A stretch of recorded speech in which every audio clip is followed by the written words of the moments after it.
recording on the other thing yet because I'm a piece of shit. But okay, let's see. I'm pretty sure we have these little fancy cards. Look.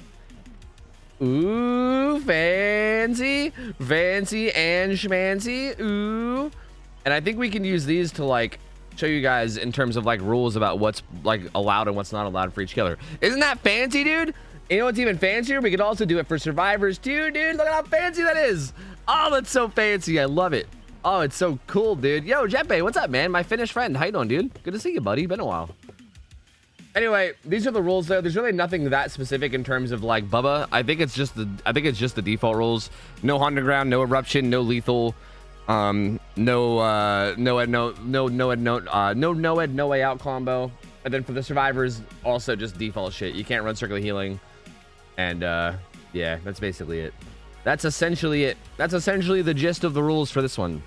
Winter Stream get fancy? I know, look at this. Look at this fucking production value, dude. Oh, so good. So good. But anyway, I'm pretty pumped for this one. I'm curious to see how this one will play. Now, again, like, these like low hour games are very interesting to me because it's always like, dude, it's always like the Wild West. I never know how people are gonna play. Like, is Slapper gonna be a brutally savage, like, gonna fucking hard camp motherfuckers? Is he gonna like play more chill? I don't know. Is he gonna be good with his chainsaw? Are these guys gonna be good at looping? I have no idea. Like, I literally have no idea, dude. I don't know what's gonna happen. So this could go any way, and I'm really not sure. Let me give you guys a prediction. I forgot about predictions. Who will win? Who will win?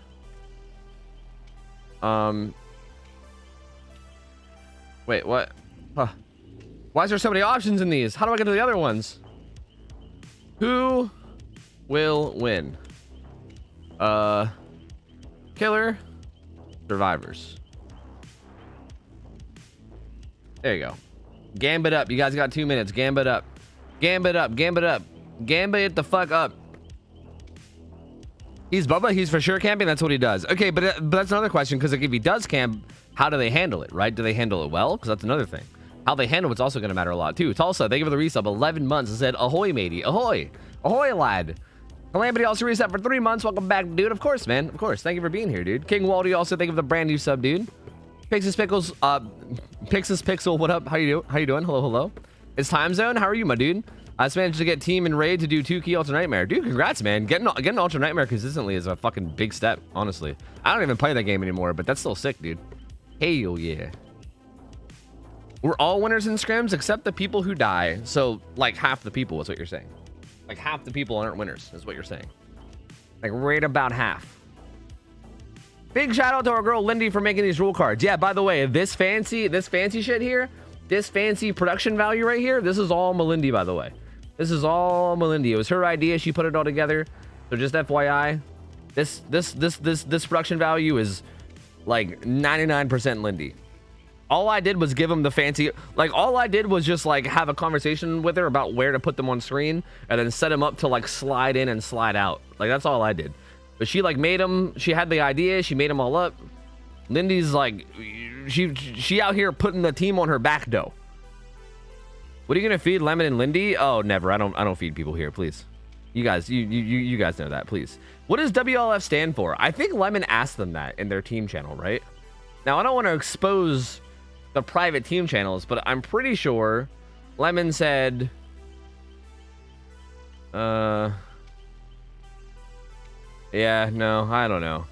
We live forever, maybe?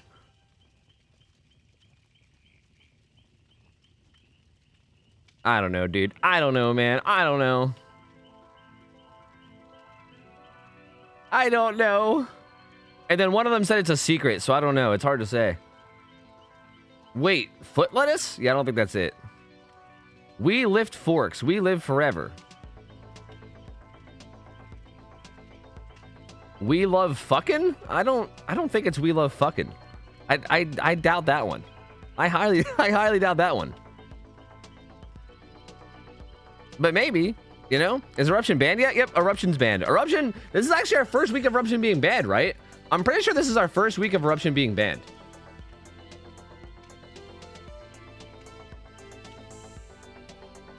So yeah, no Eruption today and also no Lethal today. So that should be interesting. That should play a pretty big role in how these games play out. I feel like a lot of games felt like they were being won because of eruption. Like that felt like it was happening a lot, like a lot. I feel like there was a lot of games where I was like, damn, dude, if it wasn't for eruption, this would like this literally would have been a whole different video game, you know? And now that eruption's gone, I'm really curious to see how things play out. Because again, killers have been dominating scrims. They've been motherfucking dominating. So I'm curious. I mean, I don't know. We'll see. I don't know if they'll keep dominating now, you know, without yes. I said yes. Yes. I said yes, but with an accent. Yes. Because yeah, our hopefully our ideal situation is to get killers to stop dominating quite so much, right?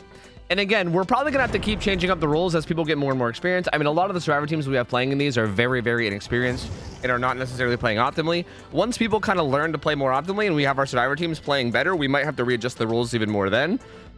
But it's all just gonna be on the fly, right? We're just gonna take it on the fly and hope and whatever happens, happens. The global lethal ban was interesting. I think okay, we originally had lethal just banned on Blight and Nurse, which I think is like a 100% necessity because it's fucking busted on those killers. We banned it across the board though, which honestly I was kind of on the fence about. I wasn't like fully in support of banning it across the board, but I'm also not against it either. Because I do think banning lethal across the board does open up a lot of options for survivor strategies. For instance, with lethal banned, you can kind of choose who gets chased first, right? Which kind of plays a big part in like builds and strategies. Like you can send out a survivor that has like a get chased build and have them be the one that like pressures gens first and gets chased. There's a lot of cool things you can do with it. So I think it's going to be a good overall ban in terms of just making the games more enjoyable and more interesting and more fun in terms of like builds and strategy, but we'll see how it plays out. Okay, already off the, oh, damn, my boy Bubba already chainsawing around just for mobility, I guess. He uses the chainsaw for mobility. Let's go. He's got purple chili and beast marks, which is pretty much you'd expect. Oh God. Oh, that's a really bad start. Oh, that's such a bad start. Uh-oh. This might end up being a quick one.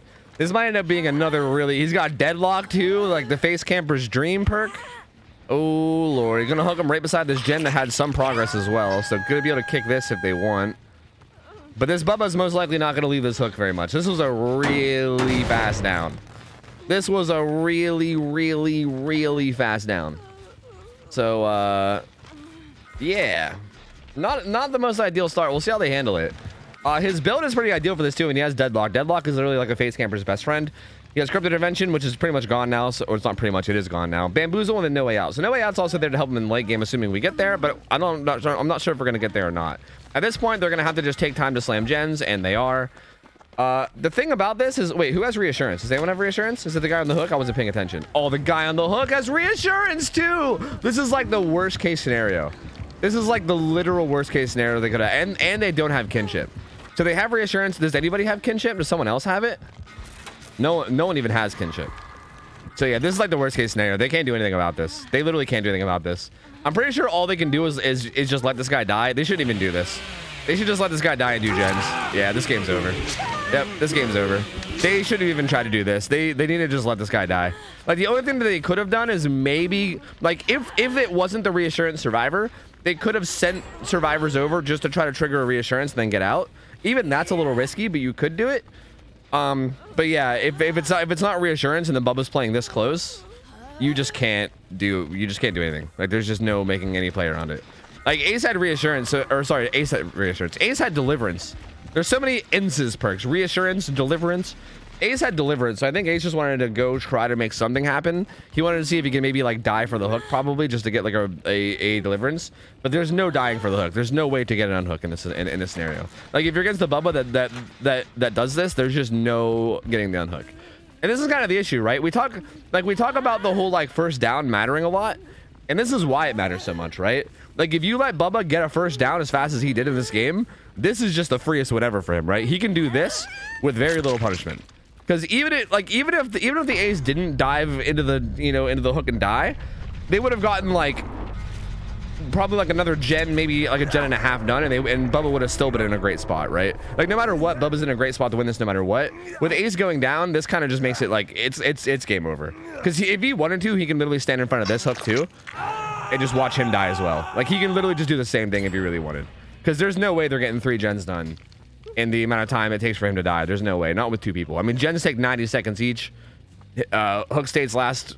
Both the hook states last 120 seconds. It looks like he's going to venture out, though. He does see both of them. So he's gonna go after the Nancy here, who has a filler pallet, which, oh, it's gonna die. In this position though, that one not too great either. This Bubba is playing Bubba quite well, I gotta say. These survivors like seem to be struggling a bit with like looping and positioning, but the Bubba also does not seem to be struggling at all in terms of like using his chainsaw. It's kind of interesting. It seems like this Bubba knows how to play Bubba in loops to like a very high level, whereas I feel like these survivors maybe don't have that same knowledge and experience with loops. He should get this down too. Down goes Meg. Looks like the Nancy unbreakable herself and then did the gen, so that's nice. They do get another gen done, so they're down to 2 left, which is not terrible. Ace never had a chance to get deliverance, so he's going to be down 1 perk. His off the record's also going to go away as well because of this gen. Smash Hit's an interesting. His perks are interesting. Smash Hit and Desperate Measure. That's an interesting build. Bubba gets the hook on the Meg here. These guys are just going to be splitting up and doing gens. He does see the explosion here. He has a... Actually, he kind of has a 3 gen here. So that's why he hooked her here. Yeah, he hooked her here because he has a gen in main. He has a gen to the right and then a gen behind him. So he actually has a 3 gen here that he's protecting. So yeah, this is going to be even harder still now. Like, if they want to just get gens done and let this guy die, it's going to be even harder to do that. Because like this gen just doesn't matter, right? Like Ace can do... Like Ace can get this gen done, but this doesn't really change much. Because they gotta get one of these 3 gens done at some point. And like, yeah.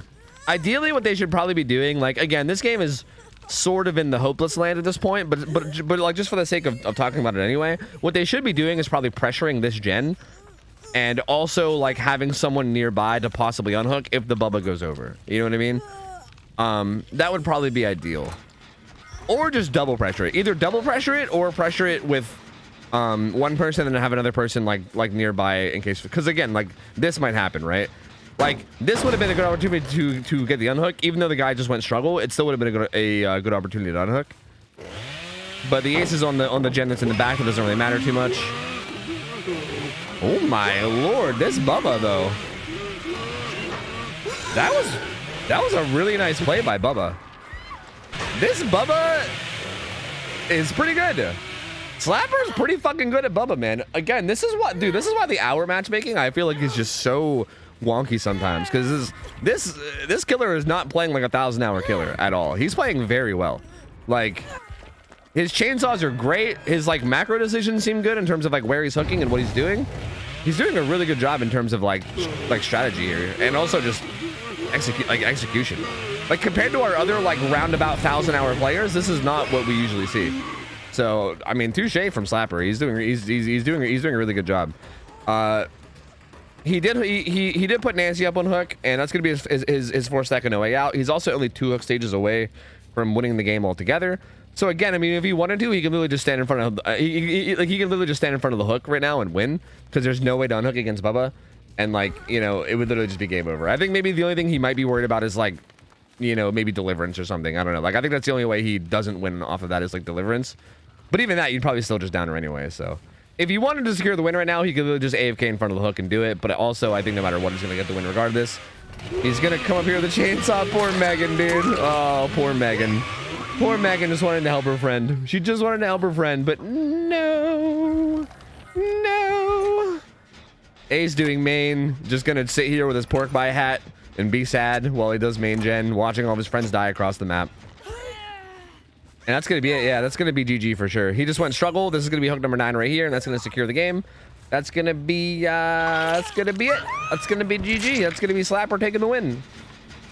And on top of that, he's going to also kick the gen that fucking Ace put a bunch of time into just to add insult to injury, you know? Just to make it even worse. Our boy Poo Toolbox. Well, that's hard for me to say. Poo Toolbox. Out here, just being sad at main. Oh. Yeah, yep, nope, yep, nope, yep, no, oh, go, yep, oh, out. I mean, bro, Slapper got the Bubba plays. Slapper kind of's got the Bubba plays, you know what I mean? I don't know what to say. You're kind of the young Bubba God out here. So hey, GG's. I mean, it's really hard to say. Like, I feel like there wasn't really much to say outside of like how the game started, right? Like, if you have that bad of a start, it's pretty much just game over, especially against a killer like Bubba, right? Like, you can't really afford to get hooked that early against Bubba, like that's going to be a loss every single time, no matter what. So I don't know. Very unfortunate that they had bad positioning early. Maybe the Jill didn't realize that she got spotted as early as she did. I'm not sure exactly what happened, but I guess like they just didn't realize the position they were in, and the Bubba managed to kill the Jill like immediately. GG's, I was Slapper.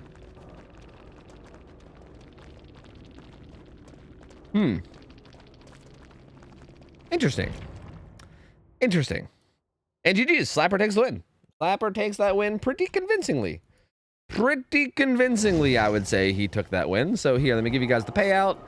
Bada bing, bada blam.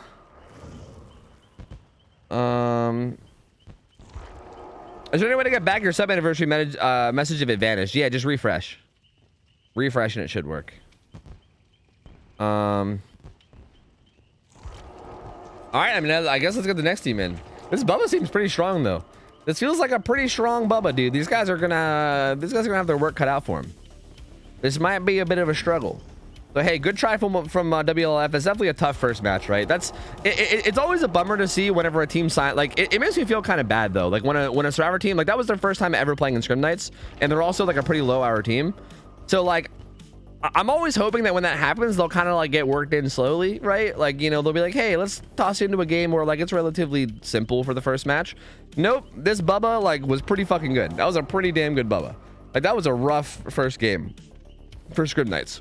And I think this next team is also on their first game.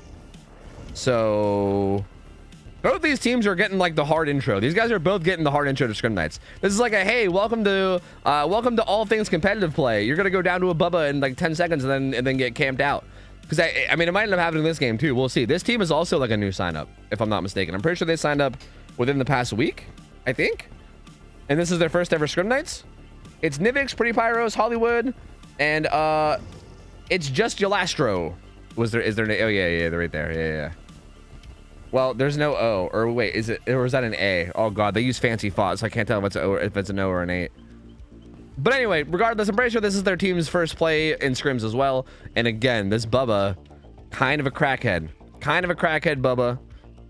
They're gonna have a lot. I mean, it's gonna be a tough one, man. It's gonna be a tough one. They're definitely gonna have their work cut out for them in terms of what they gotta do. We'll see if they can do it, man. I mean, I don't know. We'll see if they can do it. I think the early game's gonna matter a lot, you know. We'll shake it off. Thanks for having us. Hey, of course. And again, if you guys want practice during the week, again, I offer this to everybody. If you want practice during the week, feel free to come hit me up. If you guys want to if you guys want help on anything, or if you want just general advice, you guys can always hit me up during the week. I love doing that shit. It's always fun to do. So feel free to. Yo, Dogwater Supreme, they got the 5 months. Welcome back, man. Appreciate it, buddy. Was that Slapper? That was indeed Slapper. He said, GG, holy frick frack patty whack, give a Bubba a face. Was that Slapper? Yes. Yes, it was. How did you know? Was it him in post-game chat saying GG, I was Slapper? Because that's how I knew. Wait, I thought I gave you guys a Gamba. Oh, I didn't give you a Gamba. Here, take a Gamba. Here, chat, have a Gamba. But vote quick, because they're almost all ready. So go vote quick. Go fast. Outcast Andrew, thank you for the gift sub. Appreciate it, man. Munin, thank you for the resub for 4 months. Appreciate you, dude. Lieutenant Jen Zombie gave 100 bits. Said it's been in the minuses here in Scotland last few weeks, but luckily it's always always 90. Did you mean to say 90? Not 90 degrees in the corner. Kappa, love the scrim commentary. Thanks, man. Appreciate it. It's been cold as fuck here in Canada too. Trust me, dude. Super Goof, thank you for 3 months. Welcome back, Jag. Thanks for hooking up Nightlight with the sub. Nightlight, good to see you, man. Hope you're doing well, dude. Well, welcome in, Duder. B Nelly, thank you for the 8 months. Appreciate it. And I think that's everybody I missed. Amelie Volt, thank you for 20. In case I missed you, thank you guys. I appreciate you. Thank you. And Hunter Jacks, thank you, dude. 39 months. Welcome on back in, dude. Thank you. Hey, appreciate the kind words, man. Seriously. Thank you. I'm excited to see how this game goes. I don't know. I think the first chase is going to matter a lot here. I think this is going to be one of those situations where these guys are going to get like the hard intro to how much the first chase matters. Like they need to make sure that they position well, and also like don't be shy about throwing pallets and staying safe. The problem is Slapper seems to know Slapper doesn't again, I would expect like a lower hour Bubba, and I know that you guys are going to laugh at me saying that 1,000 hours is lower hours, but it really is. I would expect a lower hour Bubba to not play around pallets as well as he does, but he seems to also be pretty good at mind gaming pallets even post throw, which is a bit alarming because I don't know, normally I would say hey, if you guys are a newer team, just position well and just pre-throw pallets if you have to, right? Just pre-throw every pallet. But the problem is that you still have to know how to play the pallets even after they're thrown too, and this Bubba seems to play thrown pallets and play them pretty well too. So like motherfucking Monka. We'll see how this goes. I mean, they're gonna have pretty good like positioning and chase early, and if they can get off to a good start, they might be okay.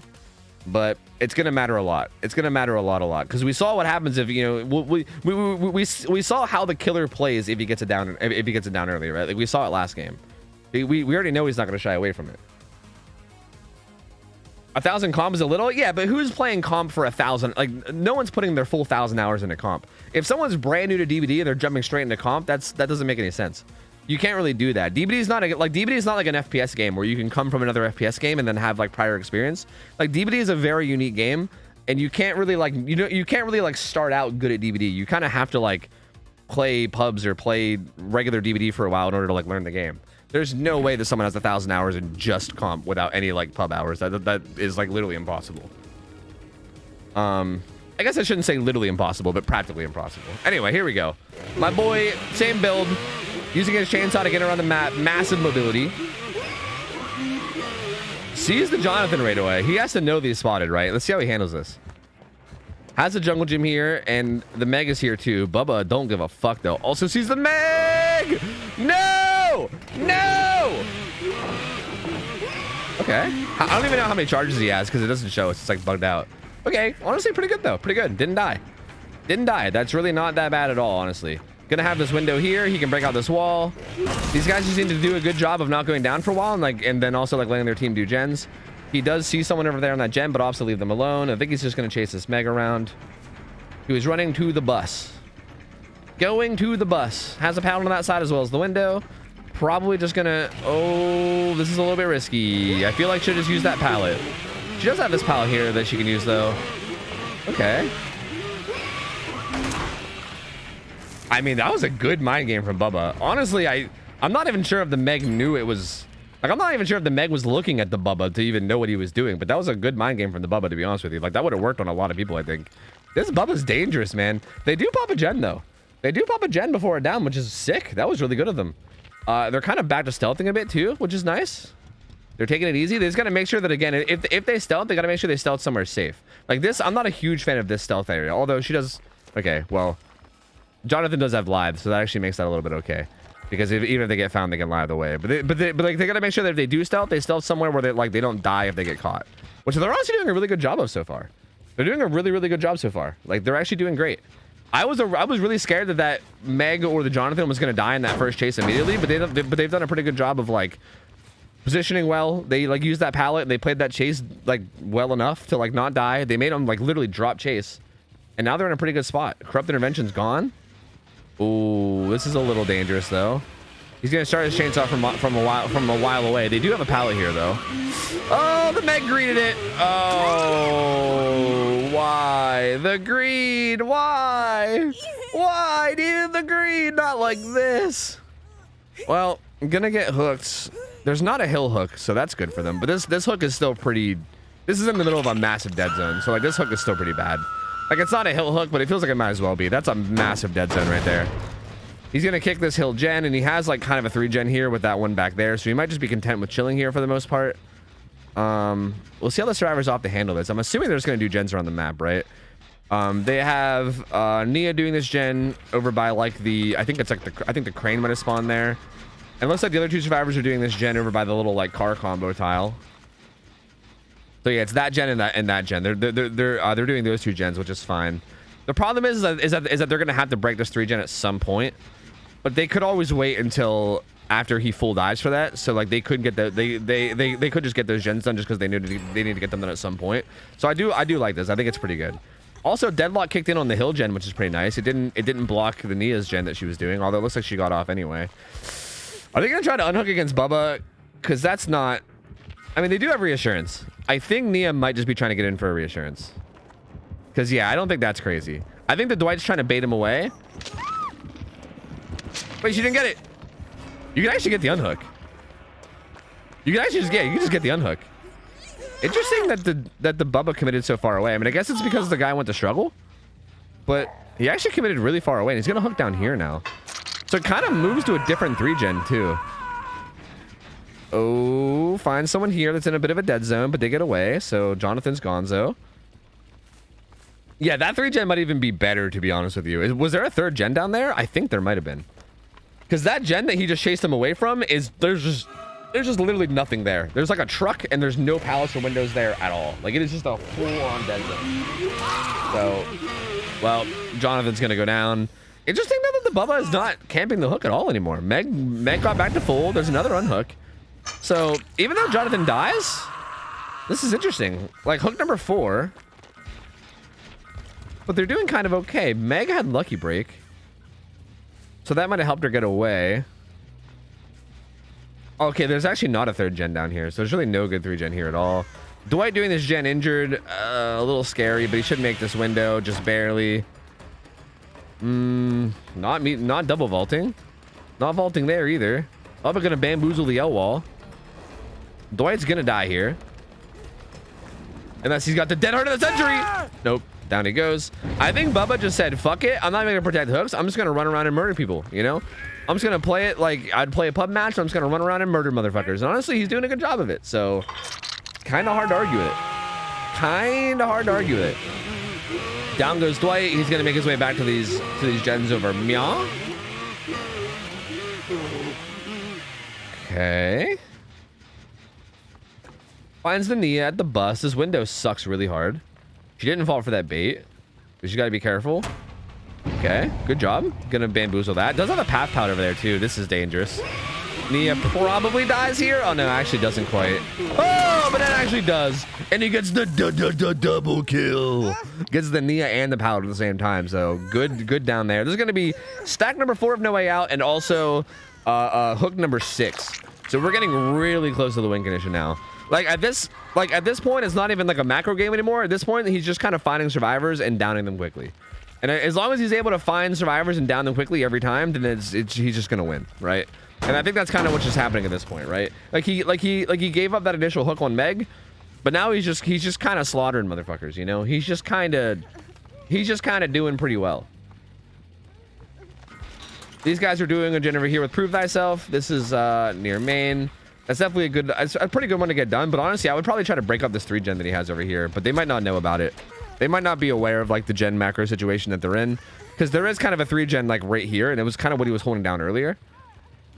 The Meg looks like she kind of wants to do it. Like one of these 3. Either the hill gen or like these 2. So probably the hill gen is what you want to pressure right now. Or even this one. I think that's fine. That gen pops and Deadlock will kick in. Nia's going to go to struggle. Nia had, whatchamacallit though, right? Kinship? She does have kinship. So if they wanted, if he does decide to stay near this hook, they could pop kinship on her. And use that to get even more progress. This gen got deadlocked, unfortunately, which kind of sucks. This is also scary because there's no pallets out here. Like this Meg is in a literal dead zone right now. Bubba has to know it too. I'm wondering if he's gonna go for her. Like he broke all the pallets back in that area. So like I think they want to activate this kinship. Did they? They did. They did activate kinship. Actually, I think they're just getting the unhook. Oh, he collided. I missed it. Slapper got slapped by the map and collided, so he goes into tantrum, and Dwight gets the unhook. Dwight actually just gets the unhook. So they need to finish one of those 3-gen gens is what they need to do. Like either the hill gen or the one that Meg was pressuring. Pallet auto aim just saved this man's life. But I mean, not for long. He's going to die anyway, though. And even this, like, I don't really like... I know it's hard to control this kind of thing. Actually, I guess it's not really, because he had the pallet break. He should have ran into the corner by Shaq, is what he should have done. Like, yeah, it's basement. I mean, I guess no matter what, it doesn't really matter, I guess, no matter what. I feel like game's probably over at this point. But he probably should have ran away from the 3-gen and died away from the 3-gen rather than dying close to it. But, you know, regardless, I feel like it's pretty much over at this point anyway. He just needs one more down. He's going to get it here because this entire side of the map is basically a dead zone at this point. So down goes Meg, and that's going to be it. That's going to be GG. Meg's going to die, and that's going to be hook number 9. And that'll secure it for old Slapper. Old Slapper out here slapping with Bubba. He do be a slapper. He do be slapping. You know, you know what they say about Slapper. He gonna slap. You see Slapper around, and he just out there slapping people. So unfortunate for team the Strangers, but they got slapped up. You know, they got slapped up. What are you gonna do? Finds Nia. Like, dude, what the fuck is that? You know what I mean? Like, if you're the survivor there, like, what the fuck was that chaotic? Like, what the fuck was that chaotic shit? You know what I mean? This guy's a fucking crackhead Bubba. Like, what? What? So crazy. These survivors actually played this really well, honestly, all things considered. They played this really, really well. Because this Bubba is honestly very, very good. Like, he's a very good Bubba. So, they put up a really good fight. They honestly got pretty far. They did a good bit. I mean, they were down to 1 gen. If they would have broke that 3 gen they had over by the bus, I feel like this could have maybe been a different game. Maybe. I still feel like he was getting his downs too quickly. But you can definitely argue that it could have been a different game if they would have broken that 3 gen he was holding over there. But hey, what are we gonna do? I mean, Slapper takes a 2-0. Good try from the Strangers. They definitely put out a pretty good performance for their first game, their first ever stream night. They did pretty fucking good, all things considered. Again, it's a really, really tough challenge to go up against a killer like this. So, a pretty tough hill to climb, but I think they did pretty well, all things considered. And hopefully we'll see them back, because they definitely got some good potential, that's for sure. And GG to Slapper, dude. Slapper, I don't know who you are in Twitch. On Twitch. I don't even know. Maybe you probably don't even have stream unmuted. You're probably still in game. I don't know. But Slapper wins the prize. So if Slapper wants to DM me on Discord and get his 2 gift subs, which I still haven't paid out the last 2 weeks. Okay, I'm doing the thing again where I'm building up for massive payouts. I'm the worst. I'm a piece of shit. But if you want to get your prize, DM me on Discord. GG's. I was Slapper. Slapper, if you want your prize, DM me on Discord. Let me know what your name is on Twitch, and then let me know what subs you want on what channels, and I'll hook you up.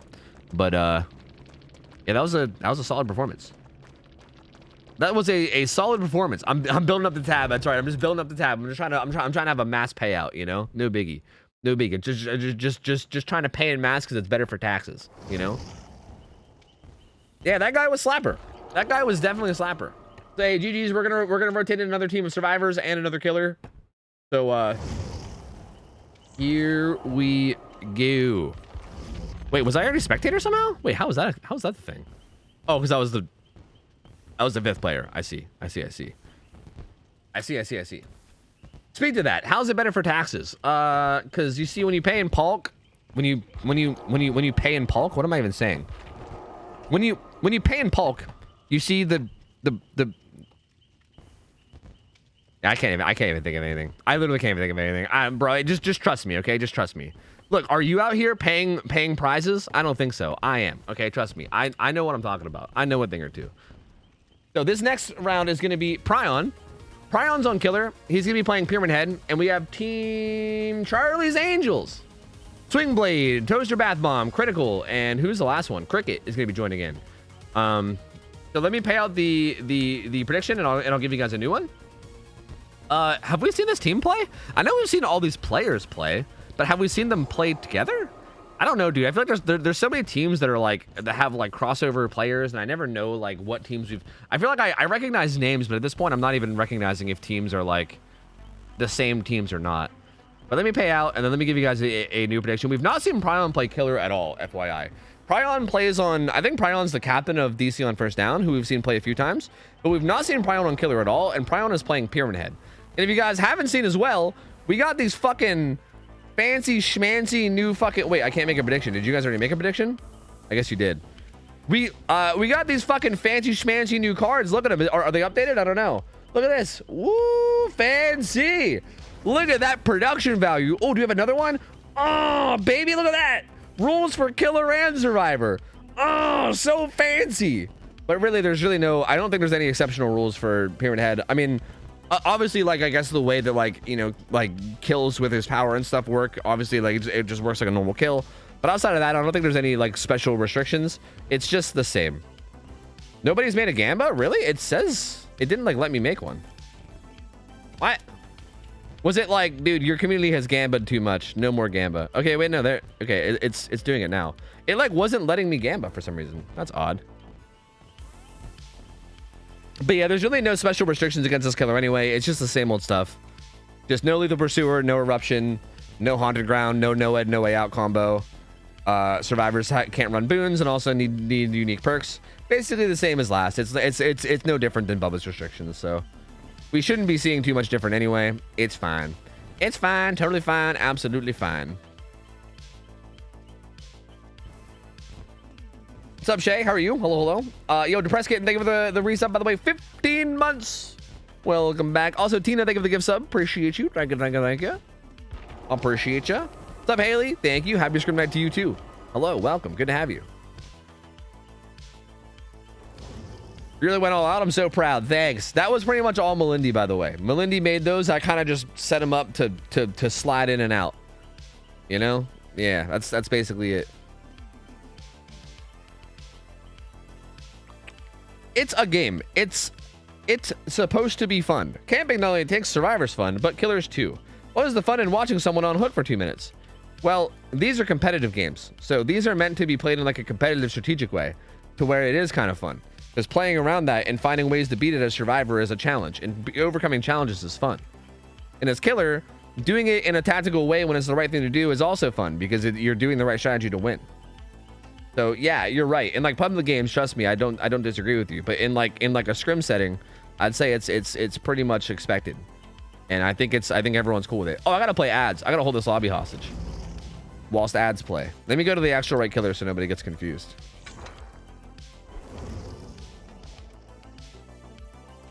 Bow, bow, bow, bow, bow. I quit this game. There is no next time. What do you mean? You're back. What are you talking about? He's back, baby. What do you mean? He's back, baby. He's back. He quit my ass. He's back, baby.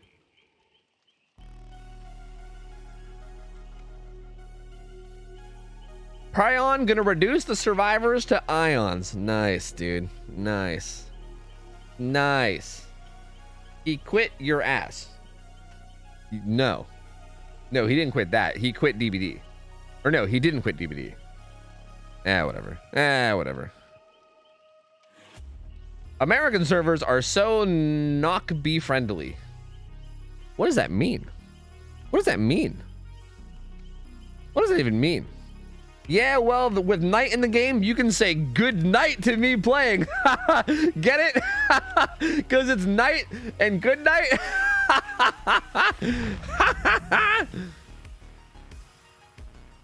Nah. I'm good. I'm good. Unless you mean your teammate, in which case I can't speak for. Okay, Photo, hoping to play with my new team, with my new team next week. Yeah, I saw that you signed up with the team. You're on that coffee team, I think, right? Yeah, I'm excited, man. I'm doing good though. I'm doing good. I'm Bing chilling. Bing chilling. Excited to watch these games too, man. Get your last minute game is in because I gotta close it soon. It's gonna be closed real soon. Real soon like. But get your gamers in. They all got the right offerings, so that's good. All right, I'm gonna close the game. Let's see how this goes. What's the info on killer and survivors? We've not seen much of anything out of either of these. This is our first time seeing the killer play killer ever. The survivors, we've seen these guys play on like different teams, but I don't know if we've ever seen them play on this team together. So it's hard to say. Honestly, it's going to be a coin flip, mostly just because we've never seen Prion play killer, and because we've never seen Prion play killer, there's really no way to give you any accurate info. So it's going to be a straight up gamble no matter what. Like it's going to be up in the air no matter what I tell you. So they literally played last week, did they? That's what I'm saying. I don't know because these guys all play on different teams. Like I know that the Toaster Bath played on. Wait, is their name? Their name is Toaster Bath, right? I think I'm pretty sure Toaster. Is it Toaster Bath or am I just making the name Toaster Bath up? Dude, now my fucking head is all fucky. But I know that I've seen these guys play. Yeah, Toaster Bath Mom. That's what I thought it was. But then I was like, wait a minute. Was that it or was that not it? Dude, my brain is all fucked up. Toaster Bath Bomb plays on DC on one down or on first down, right? So I think they actually play with Prion. And I know that Swingblade plays on like multiple teams. Swingblade plays on like OhTofu's waifus. Are you sure these guys played last week as this team? Because I know these guys play on like other teams. They might have played as this team. I don't fucking know, dude. I have no idea. I can't keep up anymore, guys. I'm too old. If you guys expect to remember every team whenever everyone's like rotating the same players amongst like 8 different teams, dude, my brain's too old. I can't keep up with it. Prion though has Terminus. That's spicy. Terminus, huh? Interesting. Let's see what the survivors are up to. Looks like they're kind of just stealthing around, which is probably the right play. He doesn't have corrupt intervention, which is fucking ballsy. It's a little bit ballsy to not have corrupt intervention. Has Stabiffle as well. Stabiffle, no way out, deadlock. These guys start doing this gen right away, which is I don't think is ideal. It's the ace who got found. Again, I'm gonna say this again every time. I'm gonna keep saying this because I still have not seen anyone do it yet. I've not seen anyone do it, and it makes me really sad because I feel like not running corrupt feels like it should be very easily exploitable. Ace just vaulting that, even with Pyramid putting a sword in the ground. He was just like he just hit him with the I don't believe you. Oh, Meg. Not Meg. That was a Fang, but that was a Meg-like play, so I said Meg because it reminded me of Meg. Fang slow vaulting in the killer's face. That was pretty unfortunate. Pryon gonna put a sword in the ground. Very threatening. Gets the down. Down goes Fang. That's a pretty fast down. That's a pretty quick down. So that's gonna be first hook. We'll see how they handle it from here. What are they doing? Ace is back on the gen that he was on. Michaela's doing like a mid gen, and Swingblade's doing a gen in a pallet tile kind of close to where the hook came in. So he's hiding and trying to avoid the kill. Oh god, the headless pyramid head is so terrifying when you're spectating. Holy Christ, that is fucking horrifying. He's gonna kick the gen and go back. He doesn't really have a gen kick perks though, so that gen kick doesn't do much other than just the normal regression. So if Swingblade wants to, he can swing on in and then stop that regression. No, he's gonna come over here and kick this pallet as what? I thought he was gonna kick the gen, or sorry, not the pallet, the gen, but doesn't. Looks like he's gonna go for a hit on Michaela, and no, doesn't go for it. Did they? I'm pretty sure Dwight hit the survivor with reassurance. Yeah, Dwight reassured the survivor, then he got back on the gen, which I don't hate. I don't hate that. I don't hate that at all. We did talk about this a lot yesterday. Leaving the survivor on hook like that's probably a good idea. So this is gonna like somewhat tie Pryon to this hook, somewhat, at least a little bit. Pryon's not gonna want to go too far away because he'll risk potentially losing the tunnel. Although he is really far away right now. Like if they want to unhook now and get her like away, they could potentially do it, especially if they have like a further peepo or something, which I don't know if they do. I don't want to look away from this chase to see Ace getting the fuck out of here early. You saw him running away. Looks like Dwight is gonna just loop around this jungle gym. Throws that pallet early, which is smart. Doesn't get hit by that, which is also good. And yeah, this killer is miles away from that hook. They need to unhook that survivor before struggle. Like ideally like now. Yeah, the unhook comes in now. Pryon also not going back either. Just gonna commit to this Dwight. Which is interesting. Not really playing around that hook at all.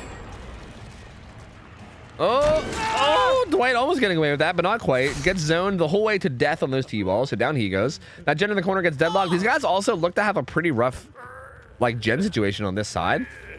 Oh, they got that gen done though, so that's actually huge. It's a really good gen to get done. Because those two gens down there on this side over here, like this right side, are really close together, like those two. But getting that gen done near Shack is actually massive because that kind of shuts down the potential 3 gen over here. But there's also a bit of like a 4 gen on the other side. Looks like Pryon wants to build the great wall of pyramid head gunk on the ground, so that's kind of nice. They could also crouch walk over that, so that's really not the end of the world in terms of avoiding it. Finds Michaela on this gen. They should ideally get one of these gens down here done, ideally. Doesn't really matter which one, but they should get one of them done. Like they're actually in a really good spot right now in terms of like where he's hooked. Like this survivor is hooked in like the worst possible spot for Pryon. Like this is not a good area at all to be holding down because there's no 3 gen here, right? Like the only 3 gen was on the other side, but they actually finished the gen on this side. Huh. This gen that Feng is doing is really important, so they're gonna get this one done with Prove. If they just rush to the left and do like the gen at like 11, that would also be massive too, and that would be huge, and that would basically shut down all potential 3 gens. If they're not already shut down already, I mean, they might be, kind of. I think there's still kind of a 3 gen on that side, kind of. Swingblade goes to struggle. I think he's probably gonna have kinship though, right? I would imagine. He does have kinship, so if they wanted to swing by and activate it at some point, they could. They could also just maybe unhook him if he goes far enough away. So that's only his 3rd hook though. Only 2 gens left. He's gonna find Michaela here. Ooh, bit of a spicy shockwave. Good hit though. Michaela eating that shit. Oh, doesn't want to do that one. I think we're gonna watch this from the survivor point of view, because I'm curious to know like where these shockwaves are going and how close they are. Ooh, has the blood amber though. Blood amber probably helping a lot. Good jukes, just being a little bit unpredictable and juking around a little bit, which is nice. Pryon wasting a good bit of time here though. Like again, this is why going for those blind shockwaves is a bit risky, right? Because yeah, sometimes you pop off and you go ham, but sometimes you do nothing. But also, sometimes it scares the survivors so bad that they start juking nothing and then they get zoned, which is kind of what happened there. So Cricket gonna get caged. They're gonna pop the gen Oh, they did pop a gen down there though, so there's really no potential for a 3 gen anymore. These guys have really good gen setup for late game now, so it's gonna be really hard for Pryon to protect this. The survivors are in a really good spot to win this at this point. I think they seem to be in a very solid spot to win. That heal came in really fast. That was a fast fucking heal. I'm pretty sure the ace was probably using his med kit there. Michaela got hit off hook and she's gonna run away. She needs to try her best to make sure she doesn't run to the gens that are being done though. Ace seems like he wants to take a hit, but even that's a little tough against Pyramid Head because the shockwave obviously just goes right through people. Oh, like for instance, there's no taking a hit for that no matter what. Down goes Michaela. Bang is doing the gen at 11. Dwight is doing the gen the whole way across the map at like 3. So they're on like both sides of the map doing gens, which is good. They're like split up and pressuring gens on both sides of the map. This is going to be Michaela's second hook. No Way Out is getting some stacks though, although no stacks of Stabiffle right now. Chased down the Obsession twice and lost all Stabiffle stacks, so no Stabiffle in play at all.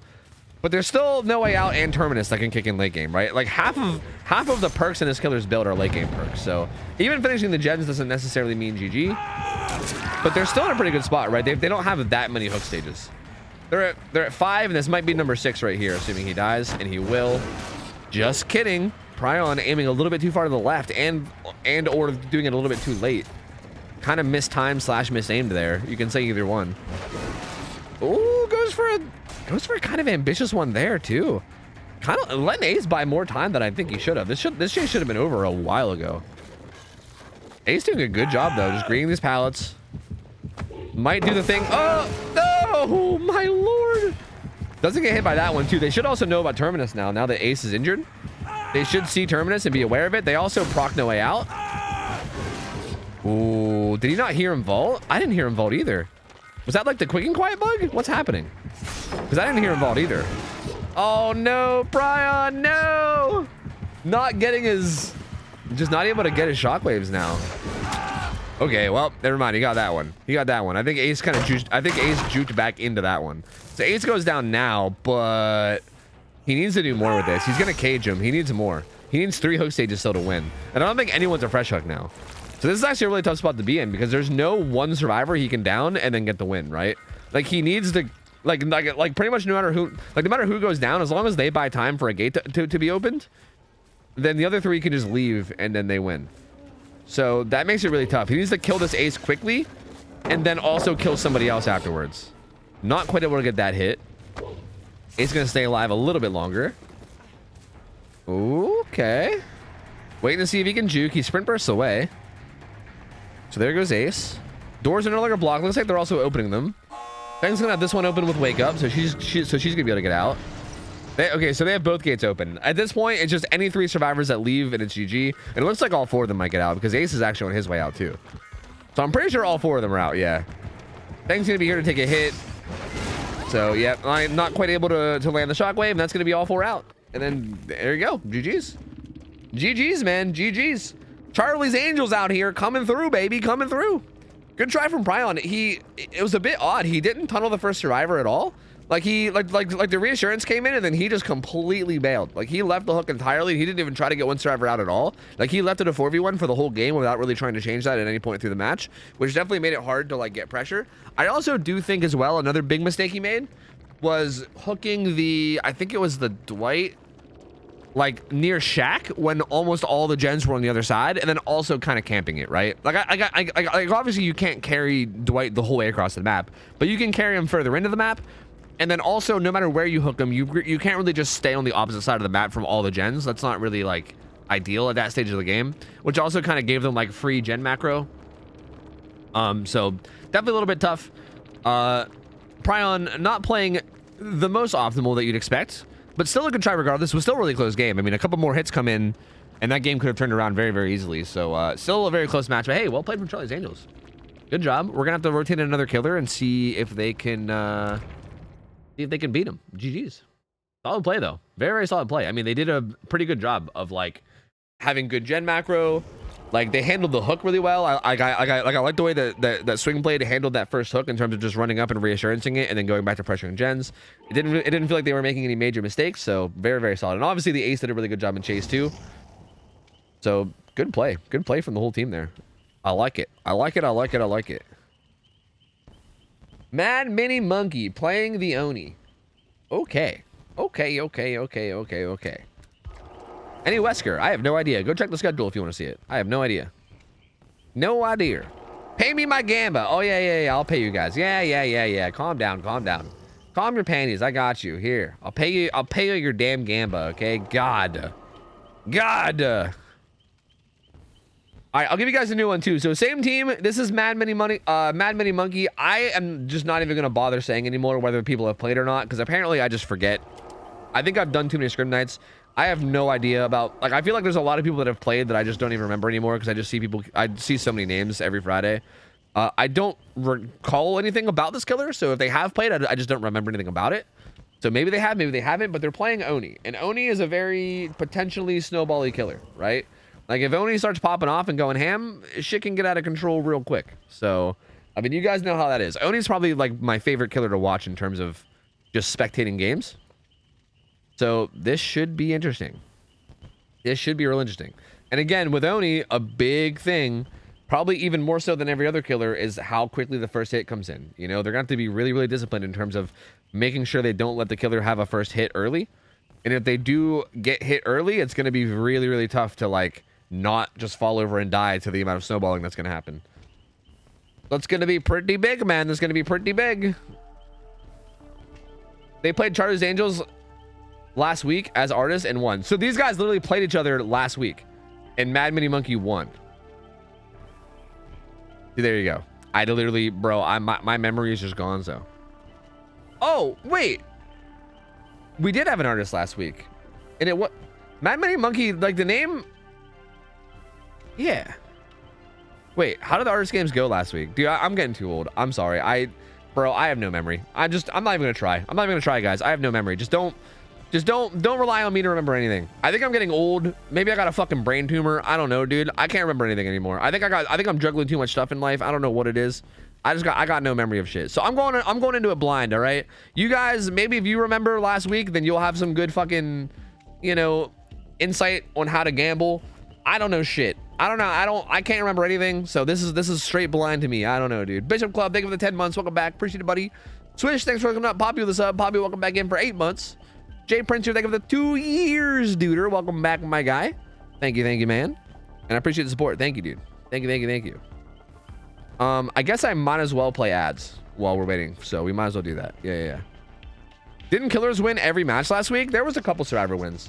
There was no survivors that went 2-0, but there was a couple like individual survivor wins.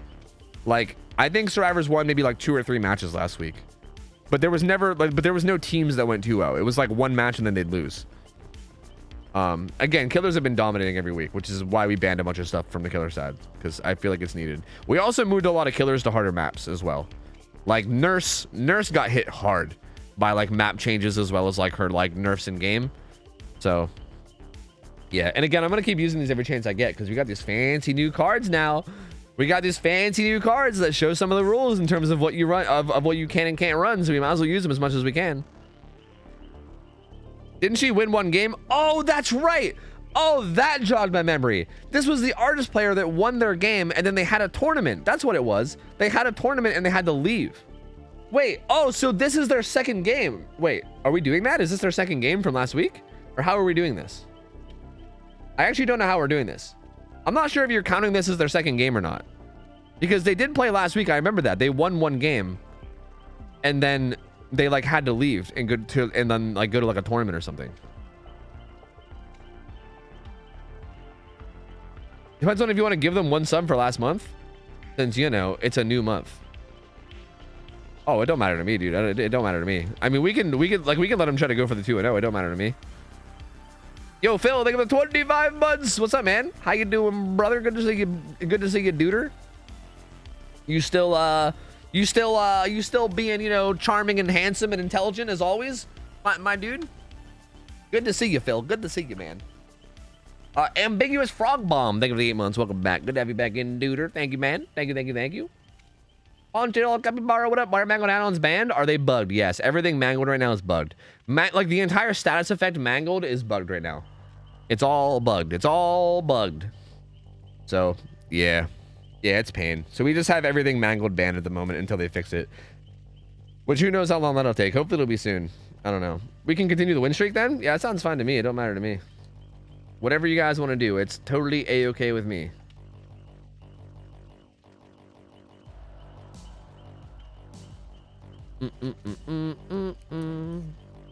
I might be getting sucked back into RuneScape. I'm so sorry.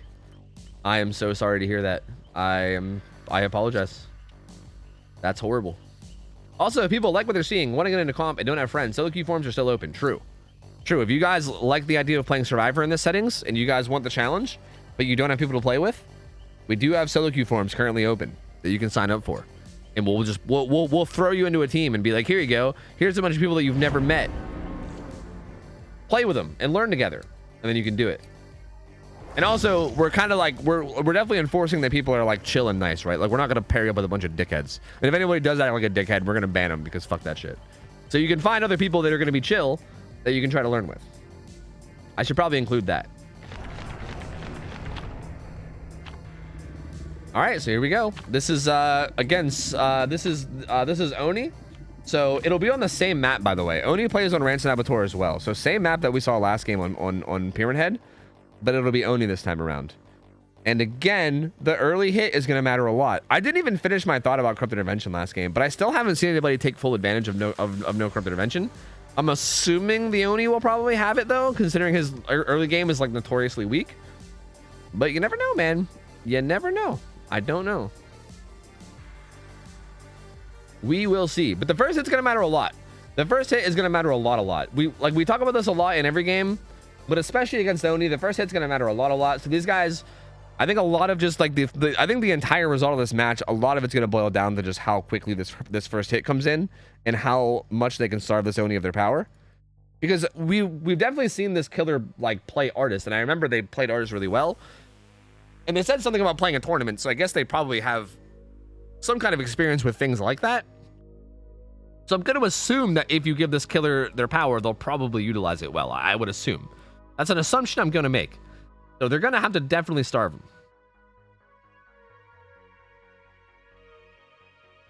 What quantifies as being a dickhead? Is that simply the meanies, or does it also include the silly gooses and goofballs?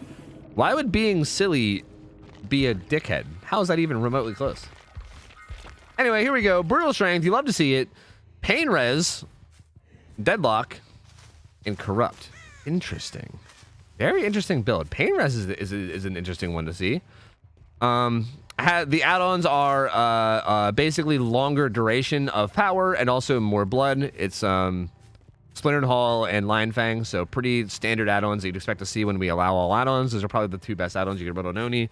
Maybe you can make an argument for Akito's Crutch. I don't know, but I would consider them to probably be the best. So Madman Monkey looking around for this first hit. Again, these guys need to make sure that they position somewhere that's stealthy, but also safe. They need to make sure that they're near a powder window or somewhere good. Like, this guy doesn't have sprint burst. This is hella dangerous, although he's getting a sprint burst back, which is kind of nice. Did he get spotted? They're going to get spotted. Fang's going to be in trouble, though, if she gets... Okay, he didn't see Fang, so that's good. Fang did not get spotted. But good on Swingblade. Okay, if he didn't throw that pallet, I was going to get sad. Good job for Swingblade. Throwing Shack pallet, not shying away from it. So what he needs to do, though, is he needs to not run in the gens, though. Like, this is, I think, a mistake. He's... Like, he ran to, I guess, one of the corrupted gens. But I guess it's fine, because they could at least pressure those gens over there. Looks like Oni's going to drop Chase. As long as they communicated that, they should be able to, like, get away from here. Yeah, Michaela actually has a lot of progress in this mid-gen already. These two are both in this T-wall gen, and they're going to get the fuck out of there. Bang. Where's the pallet? Oni doesn't have to chase, though. Gonna go over there after Ace. Both those pallets got thrown. But they're playing real safe early. This Fang's gonna have to leave and get out of there. She does. She's gonna head over towards Shaq, although Shaq doesn't have a pallet. So she's gonna have to get somewhere else after Shaq. Her exhaustion perk was overcome, so like that's definitely not ideal in terms of being chased by Oni early. But she has a pallet here too. She's gonna throw it. Smart. Good job for the survivor so far. They popped the gen in main. This gen gets blocked, so I'm assuming that's where Dwight was. Bang, also throwing that pallet. Gonna head down to this jungle gym now. Actually, no, that was blocked with, sorry, that was blocked with Corrupt. Never mind. That's the gen that Dwight was doing, I'm pretty sure. That gen was blocked by Corrupt because it just got unblocked. So one gen pop, still no hit. Good job so far. Honestly, very good job so far from these guys. Feng, I think, is going to get hit now, though. She doesn't have much. She does have this window, but that's it. She should be getting hit now. So there's the first hit. But that did honestly take a while. That was a good bit of time. Like, they got a whole gen done, and they just, in general, just had a good bit of time. It was like it was over 2 minutes, right? Because the corrupt gen just went away. So these guys are duoed up on the T-wall gen, and this ace is also doing the gen of the corn. Oni does get his power, though. And this is where it's going to get a little hairy. Dwight has no pallet here. I don't think it'd be crazy for him to jump in the... I don't think it would have been crazy for him to jump in the locker, to be honest. Although, I guess this is fine, too. Gets his hook. Oni's going to still have most of their power. Like, didn't use a lot of that power getting that down, so still has, like, about 75% of it. But I don't think there's enough orbs on the map to get power again, especially if they heal up this Feng quick. If they can get this Feng healed quickly, there might not be enough orbs to get power again, although there might be, because that heal is going to be dropping orbs this whole time. Yeah, maybe there is. Yeah, they'll probably be like just enough if he can find where they're healing. Which he did. So there it is. Yeah, that's going to be enough to get power again. So that's going to be rough. Oh yeah, there's actually plenty there. So power comes up again, completely leaves the hook though. The unhook comes in. So no protecting of the hook at all. Finds Michaela. She does have the pallet here that she can use. She doesn't, which I don't hate.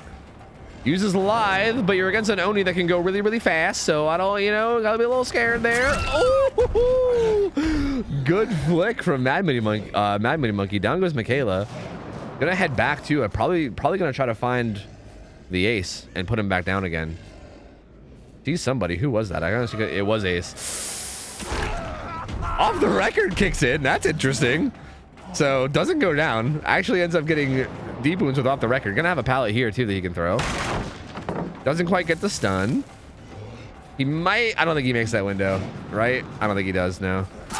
Yeah, gonna go down there. Uses all the power in the process, but still, that definitely not ideal, because that's gonna be Ace getting hooked for the second time. Oh, has DS though. Oh.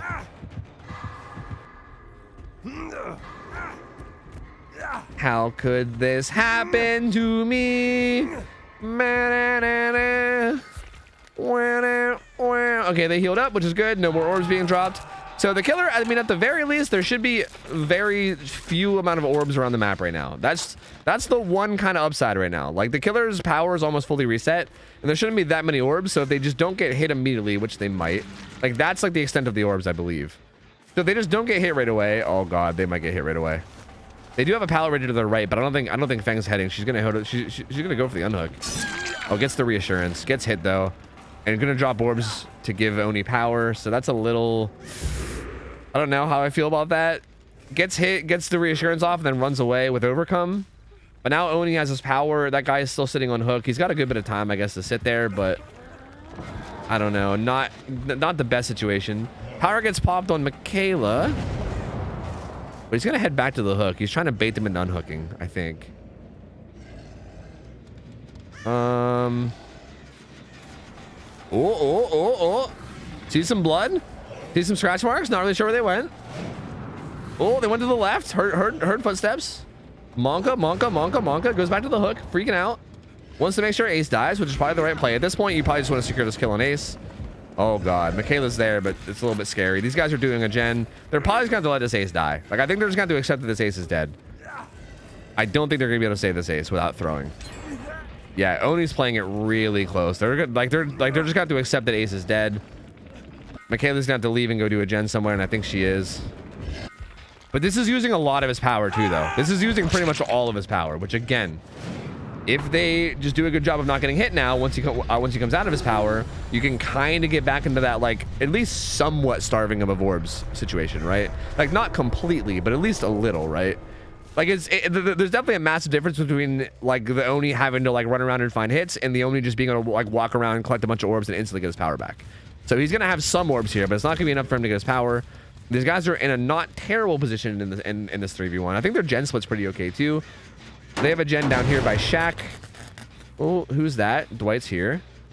Yeah, their gen split's actually amazing. They have like a really clean 2-and-2 gen split. Like, they have 2 on the left side and 2 on the right side. So honestly, really good gen split. These guys are in a decent position to be able to pull this off. Goes for the fake there, but pays for it. Gets hit. Still has a good pallet up here. Oni's just gonna kick it. Dwight will probably run to that jungle gym tile over here. Gonna be collecting orbs this whole time though. Eventually gonna get the orbs for the power, which is probably gonna come through really soon, especially with all these vaults happening. But what are the teammates doing? Fang is on a gen by Shaq. Michaela was making her way over there. Woo, good job from Swingblade, not falling for that mind game. Oni's gonna pop power right away and then go after the gens, I believe. So these guys need to like communicate this and then be ready for it. Maybe. Well, actually, Oni comes right back. Nope, is leaving. So yeah, good job. I mean, Fang said, you know what? I'll take this time to use Built to Last. You know what? This seems like a good time to use Built to Last. Or sorry, that wasn't Fang. That was Michaela. Michaela was like, yeah, this is a pretty good time to use Built to Last, which I agree. Definitely a pretty good time to Built to Last. That gen is a good bit of progress. So these gens over here both have progress. This Fang needs to make sure she doesn't get found. That's good. That can be really scary. Both these guys need to make sure they don't get found. Michaela's still in the locker. Fang is chilling right at this single pallet tile. Needs to be careful. Is keeping good vision on the Oni though. So good, well played by both these guys thus far. Cricket's still just like, Monka. Probably wants to avoid crows. Swingblade, good communication though. I mean, Swingblade moving away once they realize the Oni's running around. Not gonna get anything with his power. You waste the whole power. And Swingblade got back to full health. So really well played by these survivors. Very, very well played. They handled that basically perfectly. Just stealthed it up. Didn't play too risky. Good job on the survivors, honestly. Really, really safe, really clean. And now the Oni is going to be chasing over towards left side of the map. Fang is doing the gen in the corner, so she's on the opposite corner. Swingblade's on the same corner that the chase is happening, but again, that's okay, because even if he comes down here and chases Swingblade, Fang is literally on the opposite corner right now. Like Fang, well, not the opposite corner, but like the corner on the other side. Like she's on the right side. She's on like the fucking 2 o'clock gen, like on that one right there. So she's gonna have plenty of time to do that. Good stun by Swingblade. He can get this vault too. That buys him lots of time. Oni's he's in a tough spot. I don't think he can. Fang! No! No! It's okay. I think you're still fine, to be honest with you. I think you're honestly still fine. Blows a skill check for no reason. You hate to see it. But honestly, I think still gonna do okay. I think still gonna do fine. Oni's gonna come back. Might not even get there before it's done, but might. It'll be close. Here's the thing. Fang should get out of here. Fang shouldn't die for this. She honestly should have just ran away. Didn't even have to camp his pallet this hard. Could have just ran away. I think literally the second you saw him coming, she could have just been holding W down to like Shaq. Like she could have just ran straight to Shaq the second she realized Oni was coming and even saved that pallet if she wanted to. Like even that felt like, I don't like hate it, right? I guess I don't hate it because maybe she was just waiting to see if Oni was going to kick it and then walk away. But honestly, you didn't have to go. And even this, like she's running like the whole way to the other side of the map. I'm not a huge fan of that either. Because now your whole team's over on this side, right? Like, what happens if the Oni chases over here now, you know? I mean, Oni seems to be chasing Michaela at... I can't even tell where the hell this is. Oh, yeah, this is actually on the left side still. So, yeah, Oni actually still is on the left side. Or, sorry, on the right side. So, this is actually good that they're doubled up on that gen over there. But I feel like you could have probably stayed on this side and then just pressured both sides. But it's fine anyway. They do get the final gen done. Only 3 hooks. So, yeah, they're in a great spot. I mean, they basically just need to not get 3-man sludge at this point. Do they have Unbreakable? They do have Unbreakable up on Ace. Sorry, not on Ace. On Dwight. So, basically, as long as they don't eat, like, a 3-man slug with his power, is going to be essentially what they need to not... Like, that's the only way they lose at this point. Oni needs to go ham. And even with a 3-man slug, it's still not necessarily GG because of the Unbreakable, but it's going to at least put them in a tough spot, right? Like, that's going to put them in a very, like, momentous position for killer. So as long as they don't do that, I think it's not crazy if they just have whoever gets chased, like, use their exhaustion perk and try to get away. And then once they get some distance away from the gates, just jump in a locker. That's 100% what I would do. Like, I would have whoever has, like, sprint burst maybe get on a gen, like Swingblade. Fang has overcome, so this one's maybe, like, not the most ideal. But we'll see what happens. Oh, Fang goes down really quickly. That's not ideal. Oh, this gate's open, though, dude. Wake up is nuts. So, yeah, gate's open. Those two are both going to get out, and that's going to be GG. So, there you go. There you go. I'll say what I was going to say anyway, though. I would put, like, the sprint burst survivor on the gate early so that's the person that takes aggro. And I would have them sprint burst on over to the other side of the map and then just jump in a locker. And that's literally, like, guaranteed GG. Like, there's no way that you lose with that. Because the killer has to pull them out. And then while they're pulling them out, the other ones can just open the locker and leave. But either way, they played this perfectly. That was really well played from these survivors. That was just beautifully executed. Like just completely beautifully just literally beautifully executed. It was so good. So I mean, they handled it like literally to perfection. They made sure to like reset and heal each other really quickly every chance they got to make sure there wasn't orbs all over the map, which was huge. I feel like in a lot of these Oni games we see them like we see them kind of like neglecting to reset and just letting orbs fill up the map, which is like really bad. So they did a good job of avoiding that. Their gen macro was fucking perfect. They split up the gens perfectly. They just this team played this really well, like really well. I'm actually like blown away at how well they played it. That was so good. They played that like phenomenally. So well played. I mean, I don't know what to say. Like Mad Mini Monkey put up a pretty good fight. They also played first chase well too, which was also good to see. And yeah, I mean, just seriously, just solidly played. I mean, I guess maybe like it's harder to like critique Mad Mini Monkey because I feel like they played pretty well. I feel like maybe like I think the big thing that kind of sucked was like using the power and then running around and not finding anybody who was stealth, which I would also just argue was good play from the survivors. So it's hard to even give critique on what the Oni did. It felt like they had a really good try. It's just the survivors played really clean and it was just very tough to play around that, you know. So GG's, solid played for these guys. We're gonna keep them around and we'll see if we get another kill. Well, actually no, that was their second game. That's right. They just beat the Pyramid Head before this. So never mind. That's their 2-0. Hey, we have a survivor team go 2-0. Let's go. We haven't had a survivor team go 2-0 in so fucking long, dude. Killers have been dominating all the goddamn time. Look at that, dude. We finally have a 2-0. Hoggers. Hey, all the survivors from Charlie's Angels, if you guys want your prize, DM me on Discord. DM me on Discord and let me know what your name is on Twitch and also what channel on Twitch you want to sub to.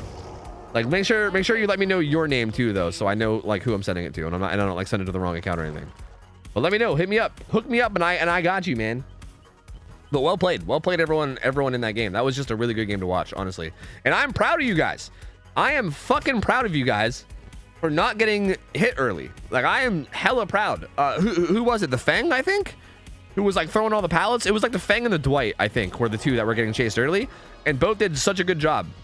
Because again, I feel like we preached that shit like until I'm fucking blue in the face, just nonstop talking about first chase. And then somehow motherfuckers still greed pallets and get hit all the time, and it drives me nuts. But it was really like nice to see you guys not greeding, playing safe. Like, I don't know, it was just really cool to see. Like you guys got a really good start. And yeah, so I think it was Swingblade and Toaster, right? They both played really well early. I mean, again, the whole team played really well throughout the entire match, so just solid played from everybody. Yo, Crimson King, thank you for the 9 months. Welcome back, buddy. Appreciate it, man. Aaron, thank you for the 69 months and said, my favorite number. Nice. That's the weed number. Thank you for the 69, man. Skillo, thank you for the 6 months. Welcome back. Thank you. Tina Sally, thank you for the 28 months. And I think that's everything I missed. I think that's all I missed. Yes. So we're moving on. We got a new killer and a new team of survivors. This is going to be Saltify, who's playing as Trapper. And check it out. We got our fancy little cards, dude. We got our fancy little cards. If I'm not mistaken, I thought we did have Trappers. I thought we did have Trapper specific bans, don't we? It says no Trapper specific bans, but I thought we banned like maps against them or something, didn't we? Or am I mistaken on that? I don't know. I'm pretty sure we do. We do. Sorry, Tofu. Tisk, tisk, tisk. Tisk, tisk, tisk. Wave of the finger. Yeah, because I'm pretty sure like Trapper follows the same rules as every killer we've seen so far, except I believe on the survivor side you can't run maps, because then you can map out every single trap and it like kind of shuts down his power a lot, which is not something we want to see against one of the already weakest killers in the game. So yeah, we didn't really want that. We didn't really want that. There we go. There we go. Perfect. Fancy smancy.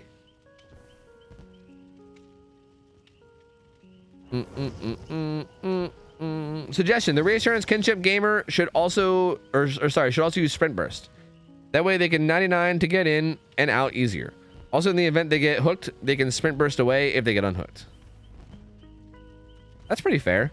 I mean, usually people do it with overcome so they can run in, like either like get like hit the reassurance if they're being hard camped and then get hit and reassurance away, or they can like get hit and get hit and then overcome past the hook and reassurance. I mean, sprint burst on the person with reassurance could be good. Yeah, possibly.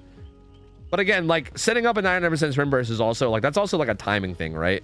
Like you got to make sure you time that just right, which also might be kind of hard to do. Like what if your exhaustion still has like 20 seconds left, but the person's like gonna go to struggle in the next like 15 seconds, right? You don't really have time.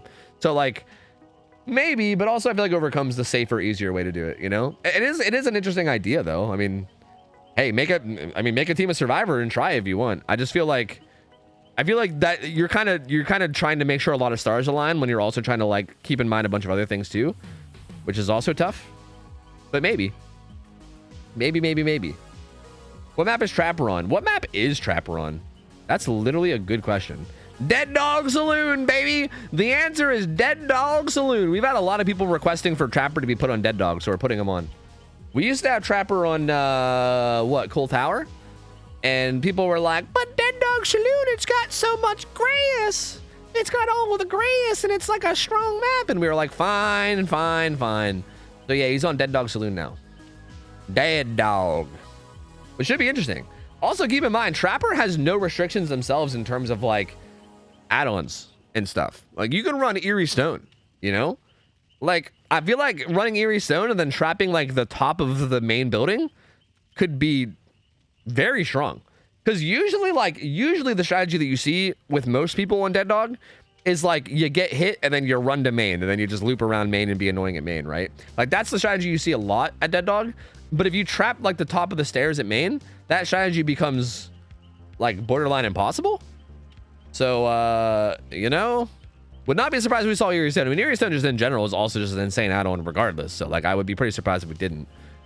But I don't know. I'm curious to see about the combination. We've seen a lot of like double Eerie trappers that do, and like that's really nice because it's like your traps arm themselves and also they have to take damage to disarm them, which can be tough.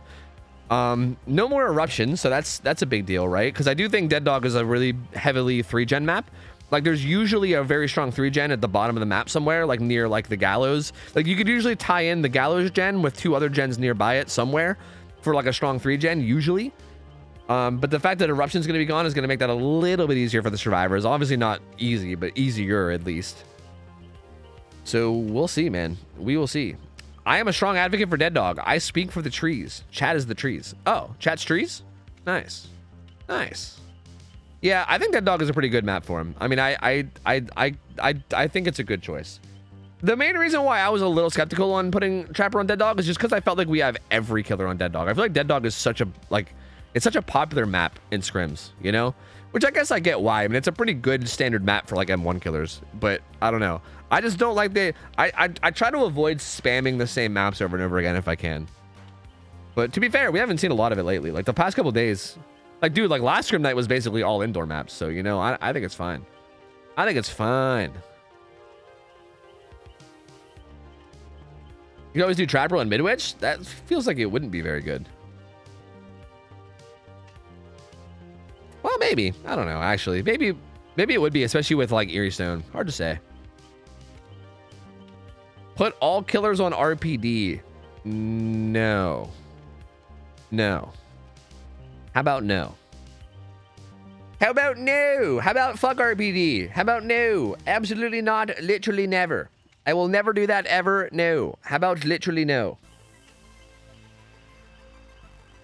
No, we're not doing an RPD night. No. How about no? How about literally no? Have there been any hag scrims? You know, there's actually a hag that might play tonight. We've had literally one person play hag, and that was Boarlord, and they're signed up to play hag again tonight. So we might see hag tonight at some point. How about one killer in RPD? Okay, who? Like a stealth killer, maybe? We can maybe justify putting like a stealth killer on RPD, to be honest. Maybe. Even that's a little bit like... Lobby is... you know? I don't know. With the gen bug, we can't have RPD anyway. True, yeah, with the fucking lobby gens spawning like right beside each other. True. We can't. The map's bugged. Sorry, map's bugged. Sorry, can't do it. Sorry, map's bugged. Unfortunate. You hate to see it. Never lucky. Map's bugged. Can't do it. Unluck. You hate to see it. Also, Senzu Beans, you can just say hi. You don't gotta, you don't gotta say, notice me, senpai, please. You can just say like, hey man, and I'll be like, hi, how's it going? Hey Senzu, what's up? Hi. Dredge RPD, it totally isn't miserable. Yeah, you totally don't have the entire alleyway in the front of the map that has no fucking lockers at all, for sure. Definitely not. Definitely, totally not. Absolutely not. But okay, here we go. Joystick Goblins. Oh, I didn't really give these guys a proper introduction. To be fair, I don't really know much about Saltify's Trapper. But Joystick Goblins, I scrimmed these guys during the week. And they were playing pretty well. I think they learned a lot from the scrims. So we will see. We'll see how they play this. They're a solid team. We did some scrims during the week. They definitely learned a lot of stuff. We didn't practice Trapper, though. We practiced a bunch of other killers that wasn't Trapper. We practiced like Pyramid Head and like Oni or something, I think. I can't even remember. But we trapped it. But we definitely practiced not Trapper. So we didn't really practice for this. But they did get some general practice. So hopefully that helps them a bit. But we'll see. We will see. Someone wants the roll cards.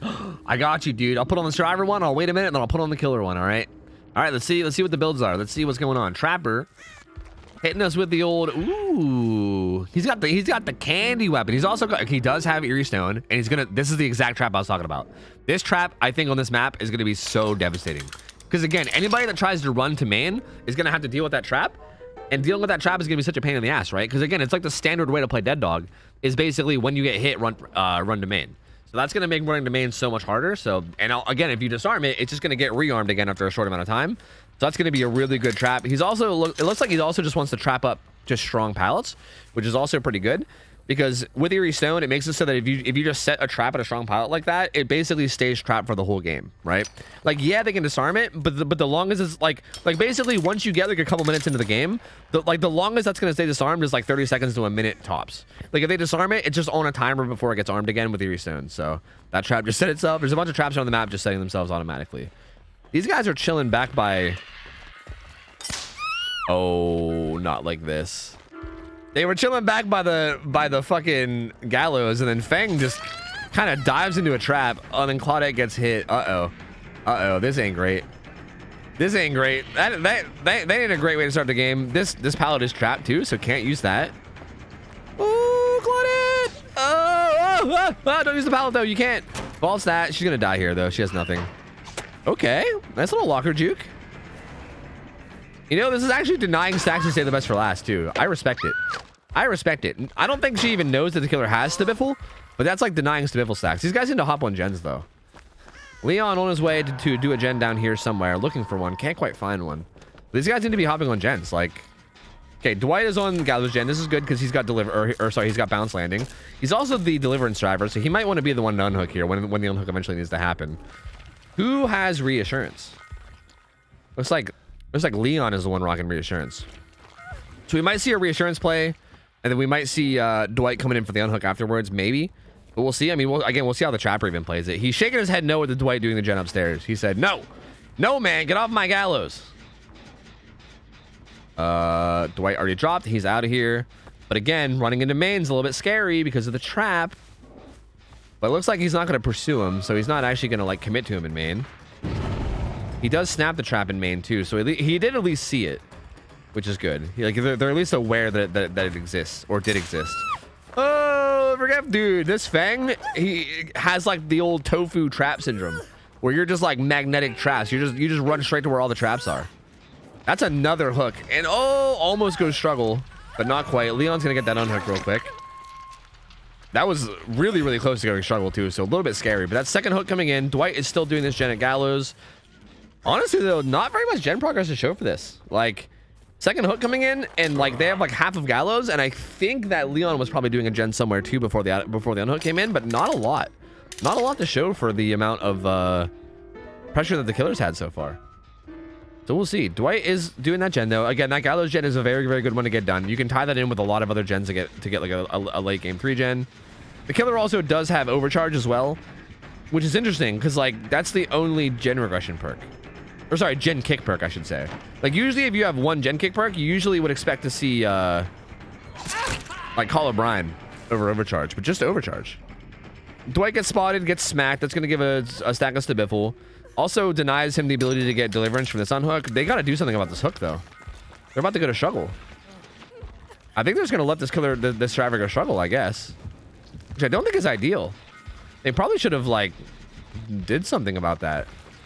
Like they were kind of nearby too. Like the Claudette was kind of nearby, but they just didn't really even try to make a play for it. Now comes in too and gets it right after they go struggle. I don't like the way they played around that unhook. I'm not a fan.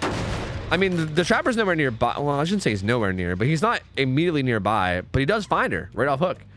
So this is definitely not ideal.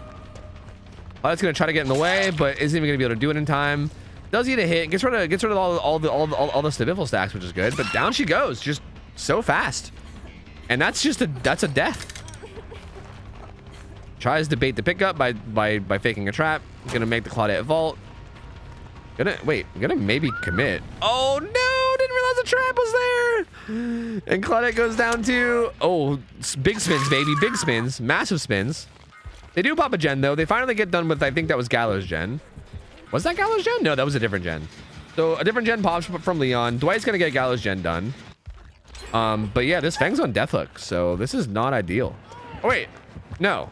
Yeah, no, the Fang's on death hook. Yeah, the Claudette's not. So yeah, that Fang is dead.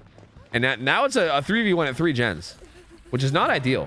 Like, it feels like they didn't get that much gen progress done for the hook states that they were taking early, and then they also didn't save the Fang before struggle either. So it felt like they just didn't really have much to show for what was going on. Leon gonna try to take a hit, but I actually can't do it, and Cloud's gonna go down again. Dwight's gonna get on the main building gen, and these guys are kind of falling apart here. They're kind of falling apart here a bit. Like, yeah, his Stabiffle is now stuck at 1 stack. So I guess that's nice, right? The obsession died, so now there's only 1 stack of Stabiffle, I guess until DS comes in. Someone's here, probably Leon. He's gonna come up and he's gonna get the reassurance. Which is like cool and all, but now the other 2 are both injured. So like it's gonna be really dangerous to get that save if they can even get it at all. Leon's gonna pre-throw Shack Pallet, try to buy some time. Dwight, I think, is probably still doing the gen up top. He does have balance. He also has deliverance, so he's probably gonna want to unhook if he can. This trap is reset, so Leon can't go up there without dying. This is also trapped, so can't vault that. Saltify just sitting back and watching, you know. He's leaning back in his chair, you know, stretching, taking a sip of his Mountain Dew Code Red, taking a bite of his nacho cheese Doritos. And said, easy, baby. It's nice being a god gamer. Oh, it's nice being a god of games. The unhook does come in though, and it looks like these guys are both gonna heal each other. Dwight's gonna get his deliverance up, so that's nice. But again, 3 gens still left to do. 3 gens still left to do. No way out still in play. That's gonna kick in late game. Overcharge still gonna be a factor as well. Oh no! They literally healed the Claudette, and then she's the one that stepped in the gen, or in the pallet, or in the trap. I can't even say it. Yeah, stepped in the gen, stepped in the pallet. Let me say, here, let me just cycle through every single object that exists in DBD before I say trap. Because that's fucking smart. And it's also gonna be basement too. Well, actually, this doesn't matter. This doesn't matter because Bell Danny's on death hook, so this is actually gonna be a kill on Claudette.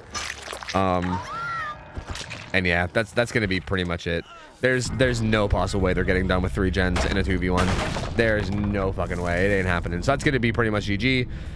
And yeah, rough match, man. Rough match. This was a bit of a weird one. I'm not really sure what was going on with the survivor team, but they kind of just like got off to a really slow start in terms of gen progress. Like even when like the first down came in, it felt like there just still wasn't that much gen progress happening yet. Like it felt like it took so long before the gens really got started. And then again, with the first hook, it feels like they handled how the first guy was hooked badly too. They let them go to struggle, and then after they went to struggle, they immediately unhooked, which is pretty much like the worst way to handle a hook ever. And they kind of paid the price because Feng got killed pretty quickly after that first hook. Gonna find the Leon again. This is trapped because of, you know, good old Eerie Stone, baby, good old Eerie Stone. So that's trapped. Leon's gonna go down. Dwight's sitting on a gen, but it's not really gonna matter. This is hook number 8 out of 9. And there's no way they're coming out of this one. So Saltify is definitely going to go into the next game. What the fuck are these sounds from Leon? What the fuck was that? Why was he like rapidly... What? Why? That was weird. Instead of like having the normal like pacing of moans, that guy was like... He was like... Like, what the fuck was that? Like, shouldn't you just have like one regular moan every like couple seconds? That was so weird. He's chopping up the exit gauge just in case, you know, just in case. Just in case no way out isn't enough. He also wants to have traps there apparently as well. Dwight is running over. We'll see what Saltify decides to do here. If he even wants to let him unhook, I don't know. He's just kind of following him. Hits him now. Dwight's gonna 1-for-1. Leon's gonna just stand there though. Yeah, I mean, they know the game's over. They know the game's over. He wants to trap. He's trying to farm Demons' points. He's like, go on, get in. Go on, man, get in. Oh, Lord. And hey, that's gonna be it. That's gonna be it. That's gonna be the GG. I mean, Dwight can deliverance, but like, is he even going to? Are you gonna deliverance? You could if you want. Yep, he's going to. Maybe he wants to jump in the. Maybe now you can jump in the trap. Now it's your turn to jump in the trap. Go on, jump in. Go on, Dwight, jump in. There you go. There you go, baby. Easy peasy. All right, that's gonna be it. Joyce and Goblins going down to Saltify. Saltify played this really well. Curious to see how the next team's gonna handle this.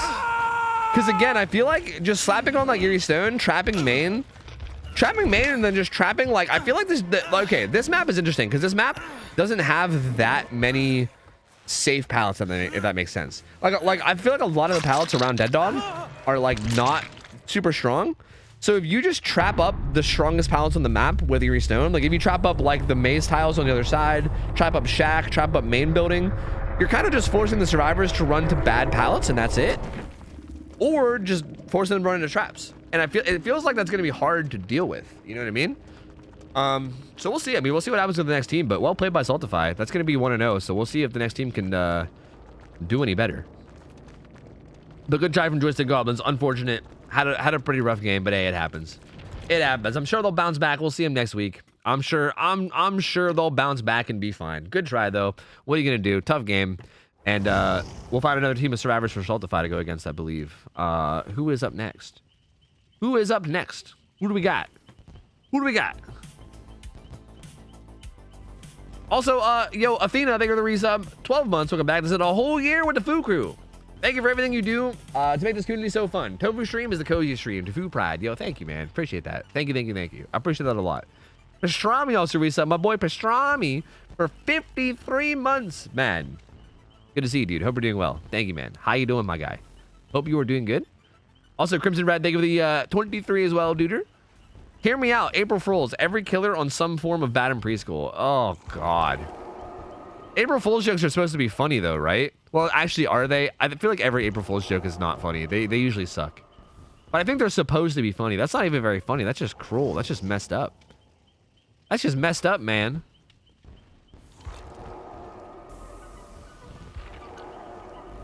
All right, well, hey, I mean, we'll see how this next game goes. April Fools, it's RPD again. April Fools, it's RPD. April Fools. All right, I need to play ads. I'm gonna pay out the prediction. I need to play ads. I think I'm actually gonna get some coffee. I know it's kind of early, but I kind of want to get some coffee. I had some coffee, but it got cooled. And you know, I ain't out here trying to drink cold coffee. Like, come on, bro, please, bro, please. I think I'm gonna take this opportunity to go get some coffee, but I will give you guys a prediction. I'll leave it up on Trapper, that way you guys know what's going on. Meow. It looks like the team that we have is Boosted Survivors is the team that we have. So you guys will probably recognize a lot of their names, and you also just saw this killer play, so you kind of know what to expect there too. I'm gonna leave the little survivor card up because I feel like that's the one that has the important rules since maps are banned, just so you guys know. And yeah, I'm gonna go get some coffee. I'll be back. All right, you guys can enjoy my little typo. Wait, where is it? Yeah, here you go. You guys can enjoy my typo. I'll be back in a minute. BRB, 1 sec. Uno momento. I will be right back.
Okay.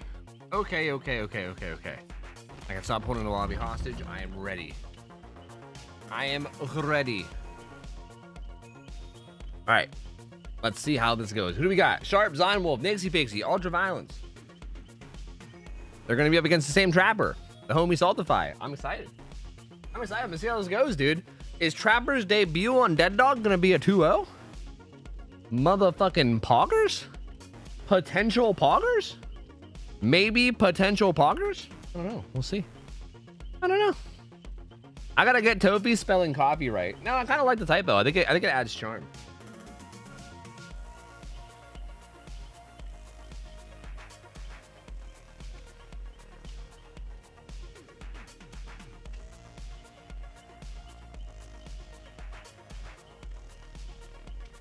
Ugh. You missed what I did. My joke ruined. Oh.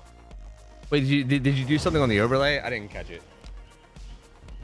I didn't catch it. It's fine. It's whatever. It's fine. It's fine. It's fine. It's fine. It's fine. It's fine. We have a solo queue team that named themselves Team Coffee with the typo. Oh, nice. Hell yeah, dude. So I'm a trendsetter is what you're saying. So what you're saying is that I'm a trendsetter. I mean, yeah, I get it. I get it. All right, all the offerings are there. Let's see how we do it. Lemon, you make me never want to play with DS again. Wait, is he giving you shit for missing DS? The offering? Wait, what was it?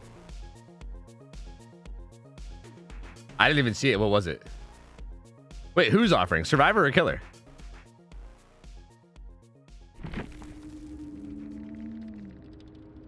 Oh, this one? Oh. One of them burnt Hatchet main. Oh. Oh. That's unfortunate. So it's gonna be a 50-50, I guess. That's gonna be a -2 right there. That there's gonna be a -2. That right down there. Hey, Bounds Landing survivor. Actually, like 2 survivors, 3 survivors up on the Gallows gen early. So that's good. Same build from the Killer, same exact build. Offerings, perks, everything. That's interesting. These guys are slamming out this Gallows gen though. I mean, this is definitely a big turnaround from what we saw last game. Like last game, we saw the survivor stealthing early, which kind of gave the Killer a lot of time to like set up traps without really any punishment.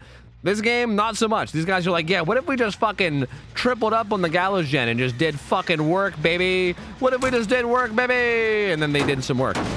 There's Overcharge going down on the gen.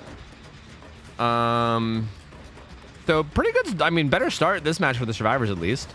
Does have God Palette here. Gonna be chasing around this arena. Does throw it. Goes for a blind. I don't know how I feel about that. I don't know about blinding on the pallet. And then also not even committing to it. That also could have been like the Lightborn bug thing where like they randomly have Lightborn. I don't know. Gets a hit there. Oh, Zarina, you're scaring me. What's the Trapper seems lost. What the hell is happening? Okay, they finished Gallows gen, so good job. They got done with Gallows gen. I don't know what the fuck.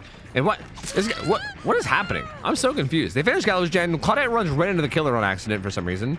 I'm not sure what happened with him and Zarina. They like lost her so badly, but he did. So now he's chasing Claudette. She's running over on the right side of the map. She does have a pretty bad palette here.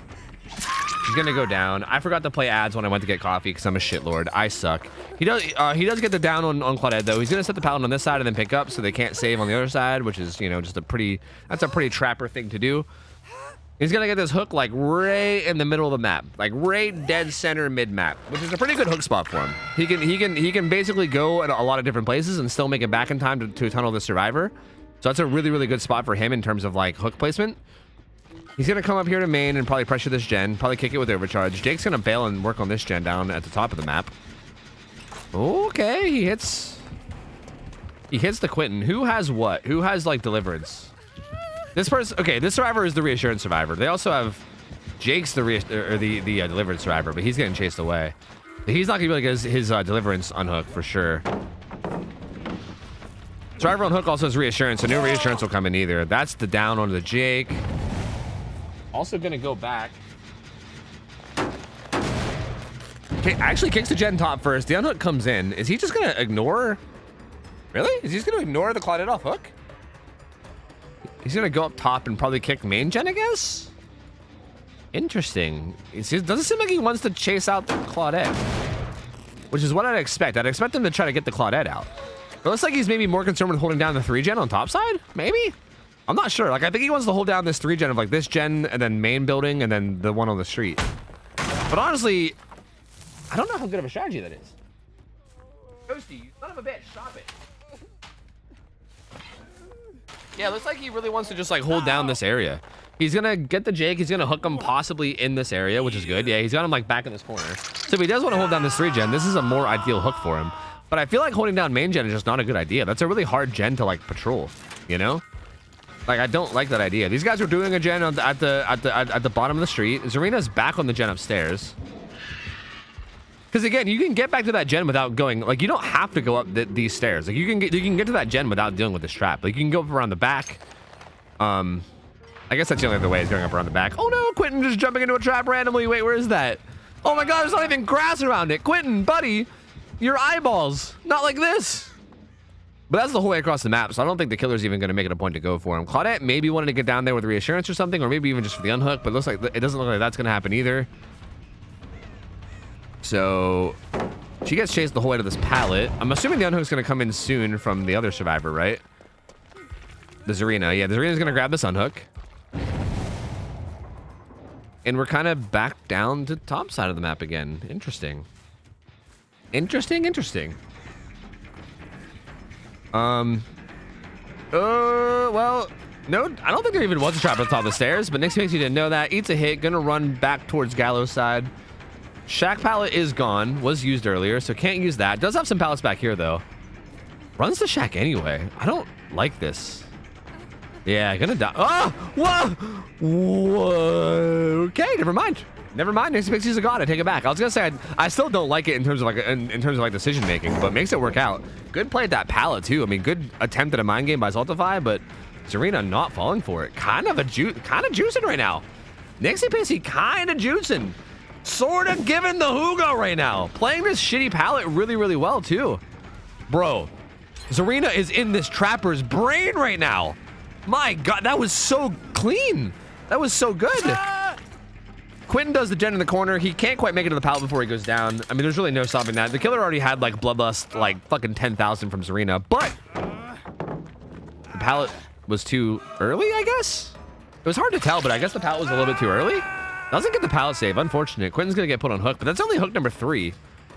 And also left the whole, like left the 3 gen to do that too. I'm curious to see what the gen progress is like.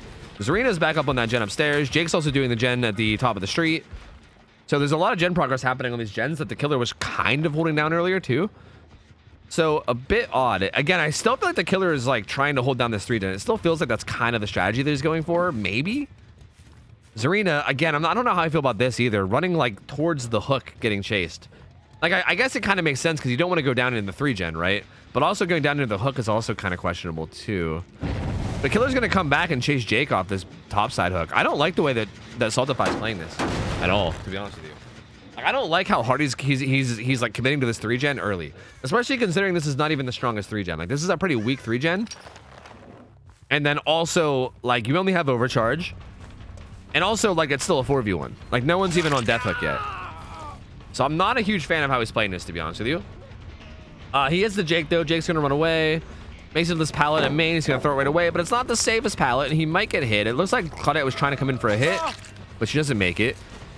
So he goes down. Claudette's going to eat a hit too. That'll eliminate some Stabiffle stacks, I guess, but still not ideal. She has a flashlight. She's like hovering close, maybe because of the flashlight? I'm not sure. Oh, Zarina, what are you doing? Oh god, what are you doing? Oh god, why? Oh wait, Zarina has a flashlight. Wait, do they both have flashlights? Did I miss this somehow? Did Claudia even have a flashlight, or was I imagining it? Next because he goes down, no dead hard. No, has a key. I was imagining it. Never mind. It was actually Zarina that had the flashlight. Gets hard baited there. I don't like that either. I feel like these guys are going for some really risky plays that I'm not a fan of. Like, I feel like obviously if you get the flashlight play there, like that's a sick play, and you know maybe that'll make it into a fucking highlight reel and we'll all pog out. But it's so risky, right? Like you're doing a gen up top that's a really important gen. Like you could just finish that gen and you'll still be in a good spot. You know what I mean? I mean, that being said, they still are in a good spot. The reassurance comes in on the hook survivor, so he's kind of big chilling. They do pop the gen up top, so like whatever 3 gen he was trying to hold is kind of gone now. Also, the pickup gets done on Zarina, so she's back on her feet. So yeah, I mean, they're still in a good spot. He kicks the gen in the corner. The final gen is like at the other side of the street, but behind a building. So he kind of like he still sort of has a 3 gen, but it's a pretty bad one. I mean, to be honest with you, this is probably like the same strength 3 gen as using main, to be honest. Because I don't know why he was trying to use main so hard. Back on his arena. Oh, doesn't get hit there. I feel like he should be trying to find Jake and getting him fully out now. I think is what he should be doing. Oh, not what? Oh my god, I'm so confused. Like that was a good vault, but then he like stood still after the vault for like a whole second, but then it still worked because they still got to the Zarina before they vaulted. But that was just weird overall. That was just overall weird. That's gonna be Zarina's first hook. Jake also healed up, which is good, so he's not in immediate danger of dying now, which is really, really good for the Survivor team. These guys are both gonna get the fuck out of there and run around main. 8 stacks is the biffle, but also the win condition is only 8 hooks now because of the penalty. So keep that in mind too. Like 3 hooks away from winning at this point. He's saying no. It looks like he's saying no to the unhook. Are they pressuring gens? This guy's is built to lasting upstairs. These guys are healing. So right now, no gen pressure is happening. Jake is healing up this Claudette with his med kit, so she's gonna be back to full. She does have reassurance, but I think she already used it on this survivor, right? Or did she? No, I'm thinking of the last survivor. I don't think she did. Gets the unhook. She's gonna try to body block, but doesn't work. But I mean, that's just built-in bar time anyway. And Trapper actually wants to go back and defend that. No! Oh no! That's not what you want to have happen. Well, that's not good. That's gonna be Quentin's second hook. Uh-oh. Is the Trapper actually gonna win this? Is the Trapper actually gonna win this now? This is interesting. Because like the gen split is so good in their favor, right? Like they have this gen and this gen. As long as they're pressuring this gen heavily, which I think they are. I think Zarina blew a skill check on it. She seems a little, yeah, she can't pressure it with the killer that close. I'm surprised they're not unhooking. With the killer walking that far away, you might as well just unhook. Like what's the Jake doing? I don't like this either. I don't think you even pressure this gen. Like why? I think you just pick the 2 gens and pressure them. And also, why are they? I don't really like how they're handling this right now. Oh god, now I really hate how they're handling it. Now I really, really hate it. That was the same trap that just got the Quentin. Oh man, they threw this really hard at the end. They actually had this. These survivors had this, and they threw it so hard at the end here. They threw this so hard. Like I don't know why they didn't unhook with the killer the whole way across the map. Like they could have unhooked the Quentin, and if they were worried about him getting tunneled, he could have just ran around the other side of main and just held W way over here. And that puts the killer in a spot where he can't defend the gens at all, and you guys can just like double up on one gen, like either triple up on a gen or double up on one and solo another, and get it done for sure, guaranteed. Instead they like hopped on this gen without unhooking. Jake also pressured a 3rd gen for some reason, even though you don't need to. And then Claudette dove into a trap, and now it's just over. Now it's just fully over. There's really no way the survivors can win this at this point. He's gonna die on hook. That's gonna be hook stage number 7. Which means 1 more hook stage is the win. This arena does have dead hard. Gets baited, and yep, that's gonna be hook stage number 8. That's gonna be the win for killer. So very interesting. Also, yet another trap. Another trap coming in. To be fair, they haven't seen this trap, or no? I think someone did they see that? Actually, I think they did see this trap earlier. But to be fair, it's hard to keep track of them all. You know, I ain't gonna blame them. But Jay gets in a trap too. It's all just falling apart, dude. It's just all falling apart from here. I feel this was so weird because I feel like the survivors were in such firm control of this game. Like they were in such a good spot. Like there was like there was a point in this game where there was like 2 gens left, and the killer only had like 3 hooks total. And it was like all on 3 different survivors, and no one was even close to being on death hook yet. And I don't know what happened, man. They just fell apart. They just fell apart bad. Like Zarina dropping off of man to try to get a flashlight save and dying was definitely a really bad play. Even after that play though, they were still in a good spot even after that play. How they handled this like final scenario right here with this gen was very questionable, and I didn't really like it. Like I don't like that they left the guy on the hook when the killer wasn't even really camping it. And also, like, instead of, like, I don't know. And again, like, pressuring the 3rd gen instead of just pressuring 2 is also unnecessary in my eyes, too. So kind of unfortunate. Very close game, I will say. I mean, and kudos to Saltify. I mean, to be fair to Saltify, he did take advantage of their mistakes basically perfectly, right? I mean, that's essentially what gameplay is. That's essentially what being good at the game is all about, is just taking advantage of mistakes. And he took advantage of their mistakes perfectly. So well played by Saltify. Good try from the survivors. But that's gonna be the 2-0 for Saltify. He's gonna win the prize. Saltify, feel free to DM me, man. DM me on Discord if you want. You win your prize. 2 subs. Let me know what your name is on Twitch and let me know what subs or what channels you want subs to. And well played, man. I mean, that game was a weird one. That was a really weird one. Like, the pacing of that one was really odd. I thought for sure the survivors were in like a really dominant and winning position for like the majority of it, and then right at the very end, it took a hard swap. And GG's. All the people that bet on the survivors are big Sag, dude. It's big Sag. But hey, the people that voted killer, come back in the century, baby. You love to see it. You love to see it. I'll pay out. Here you go. Bam, bam, bam, bam, bam, biggity. 8 Stupidful stack ending should be a 3rd gift sub. Hell no, dude. Hail to the hell no. Please. Fucking please. We don't need alternate win conditions out here. Come on now.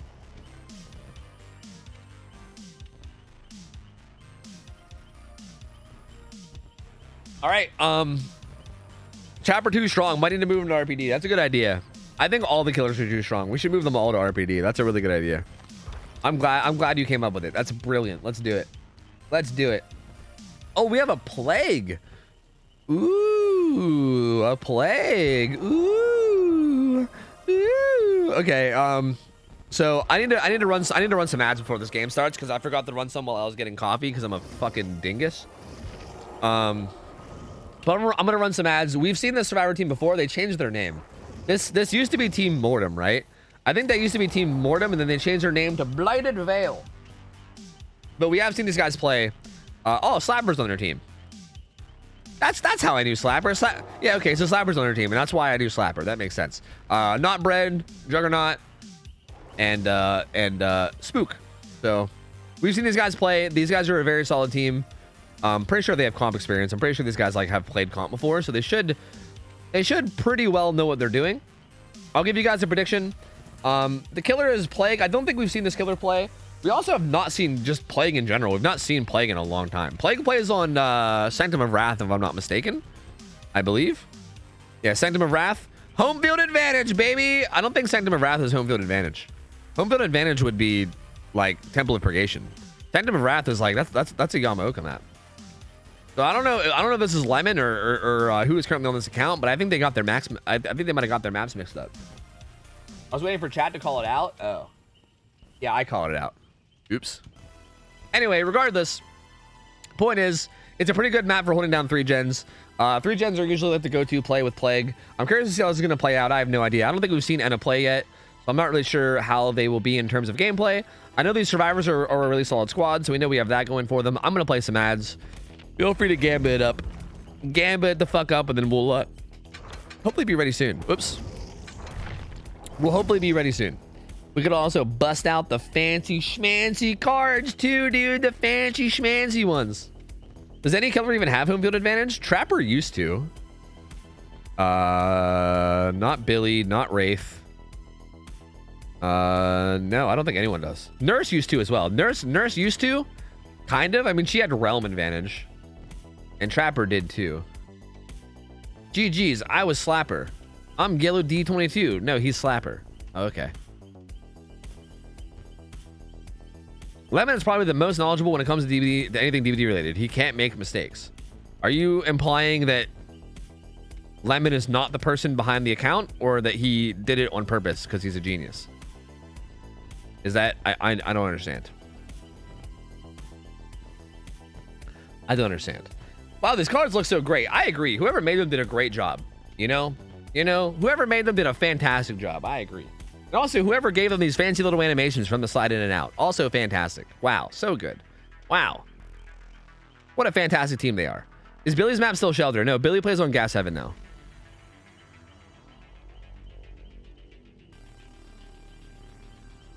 Pyramid Head doesn't play on Midwich, though. Pyramid Head plays on Ren Saboteur.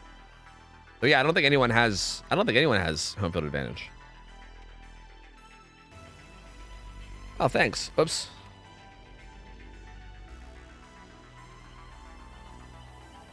Not gonna lie, that last trap really yeed my haw. Honestly, dude, it yeed all of our haw. It yeed every single one. All of our haws were honestly fully yeed. So you're not alone. You're not alone there, trust me. I feel like the entire world's ye all got hot at the same time. What they're saying is you're wrong, and this is actually her map. Oh, okay. That's fair. My buddy's a huge fan, and he's had to come check you out. Well, hey, Brian, welcome in, man. Is your friend Blighted Veil Spook?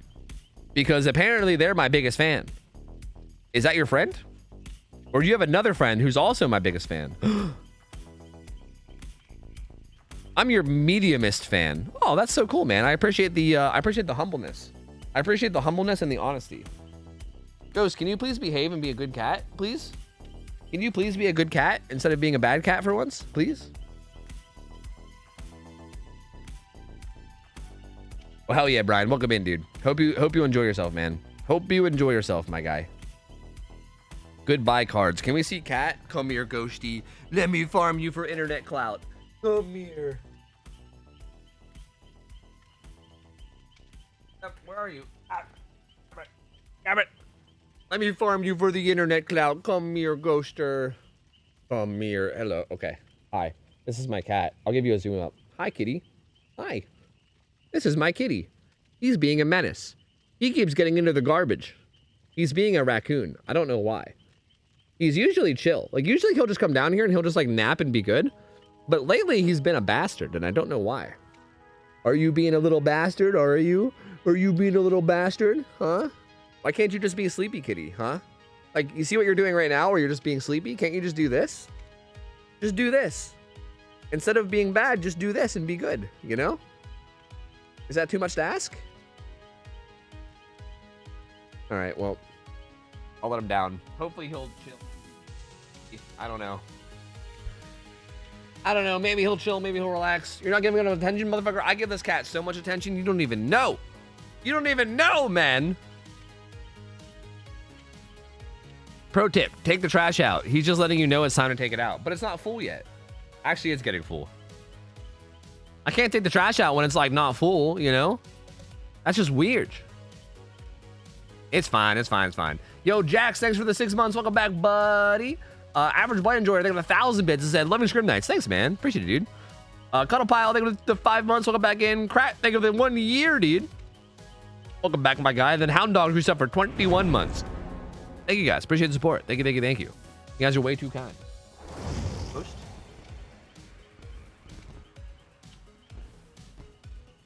If it's stinky over fullness. I don't think it's stinky, though. I think he just wants to be a bastard. I think he's just a curious cat, and he's just being a bastard, I think. Like, I don't know. Is that so hard to believe? Like, what makes you guys think that he's not just being a bastard? Like, you guys are making a lot of excuses for this cat right now. Fingersmith, thanks for the resub. Welcome back. 29 months. Welcome on back in. Appreciate you. I'll thank you. Do you pet ghosters while you commentate Scott Jun style? Sometimes. If he, like, walks under my feet, yes. I don't know what you mean about Scott Jun style. I don't really know what Scott does, but I mean, yeah, sometimes. All right, let's go. Let's see how this goes. Plague, Sanctum of Wrath, previously Team Mortem, now called Team Blighted Veil. We'll see how this goes. Add-ons are Eerie Seal, and what's the one that adds more time to your power? I can't remember the fucking name of it. It's the one that adds more time. Okay, so basically, Eerie Seal takes away 20 seconds from your power. From your power, I should mean your corrupt puke. But it gives you your corrupt puke every single time a gen pops. And the purple add-on adds 20 seconds to your power. So basically negates the downside of Eerie Puke. Or a Eerie Seal. So essentially, like, this one cancels out this one. So basically, regular, like, amount of time, which I think is 60 seconds when you pick up corrupt puke. But also you get corrupt puke for free every time a gen pops. So this is going to be a rude awakening for the survivors whenever they're, like, being chased. And then mid-chase, the killer gets their corrupt puke, and it's going to be like, oh god, what the fuck? It's going to be a spicy moment for them to have to deal with. Gets the puke on the feeler, it's going to walk away. Again, just going to try to probably get everybody sick at least a little bit, just so that they get injured. Although Nia got a lot of progress in this gen. Got quite a bit of progress in that gen. Oh. Takes the window vault, gets hit. Doesn't really matter too much, because she was going to get injured anyway. Killer, by the way, has Call of Brine, Deadlock, Corrupt Intervention, No Way Out. So Call of Brine's really the only gen regression perk. And then Deadlock slows the game down. Ooh, mid game and then no way out's late game. That's a pretty fast down though. That was a pretty fast down. I feel like Nia didn't play that tile super well, but what are you gonna do? These guys are doing on a gen across the map up on the hill. It's getting really close to done. They are doing up on it, but if they get this done, Eerie Puke's gonna kick in for 60 seconds, which is kind of spicy, a little bit spicy. This is the reassurance survivor right here. Also fog-wise on that Claudette, which is interesting. The Nia has adrenaline. Adrenaline against Plague is interesting too. Not really sure how I feel about that. But there it is. Gen pops. Power now active. So this unhook is going to be a lot harder now with this power active. Also hooked them down on this side, which is like the shack side. So these gens are probably going to end up being held. Ooh, the unhook came in really quick. Oh, just Plague things, by the way. This killer is such a good killer. This killer is such a good killer, dude. God, who can't love Plague? Such a fun, amazing, great killer. Great, awesome killer. You'll love to see it. Fantastic. Nia doing a good job of staying alive, at least for a little bit of time. I think, like, it might, like, that chase didn't last a long time, but that was enough for this killer, for this survivor to get deliverance. Because this survivor definitely was the deliverance survivor, which is why they rushed the unhook like that. And the killer almost downed Nia fast enough so deliverance didn't kick in. Almost. Like, it was almost that fast. It wasn't quite. Deliverance still did kick in, but it was close. But Felix is gonna get put on hook, and then is actually gonna go back and hook the Nia again too. So this is definitely not ideal for the survivors. They need to get this unhook while this hook is happening. But they're nowhere near. Uh-oh. They're nowhere near. Oh wait, no, he has deliverance. What the fuck am I talking about? Never mind. What am I talking about? He had deliverance. He pulled himself off. Sorry, bro, my brain is like fried. Oh, basement though, that's not ideal. Basement is not ideal. That's definitely not good. I think they're gonna get done with this top gen though. I think before she gets there, they gotta be careful though, because if she gets like, okay, I think they should be okay. If she was like making her way up to that gen right as they popped it, there's 2 injured survivors there, and she would have got her power right as they finish it, which could have been dangerous. But they end up being okay. She does still have a 3 gen here, right? She has these 3 gens, so I think she's kind of content just holding down these 3 gens. I think what the Plague wants to do here is just secure this kill on the Claudette in the basement, which is probably gonna happen, right? Now that she has her power for 60 seconds, and this hook stage lasts longer than 60 seconds, this guy is like surely dead. This guy is almost surely dead. Like, there's no way that they're saving him. There's no fucking way. Because yeah, that's like, the power's gonna last long enough. If they even try to go to basement, they're just gonna get puked on and destroyed. So Nia's 100% dead in basement. They should probably, like, if they recognize the situation, should probably be just trying to get as much progress as they can on like on the far gen on this side. I don't know if that's what's going on or not. Nia is definitely dead, and that's exactly what they're doing. Yeah, they have at least 1 survivor down here. Actually, yeah, there's 2 different gens. They're kind of working on both right now, because Claudette's on the gen in the jungle gym. Ace wisely running to the other side of the map. So yeah, like when you get chased against like this, like so like this is gonna be just like one of those classic 3 gen scenarios, right? Actually, is there a 4 gen here? Wait, I don't think I realized. Oh, there's actually a 4 gen on this side. Oh, fuck, that's gross. That's insane. So yeah, there's actually 4 gens on this side. I didn't even realize. I thought there was only 3, but there's actually 4 because there's 1 in shack too. I did not think there'd be 1 in shack based on the other ones I saw.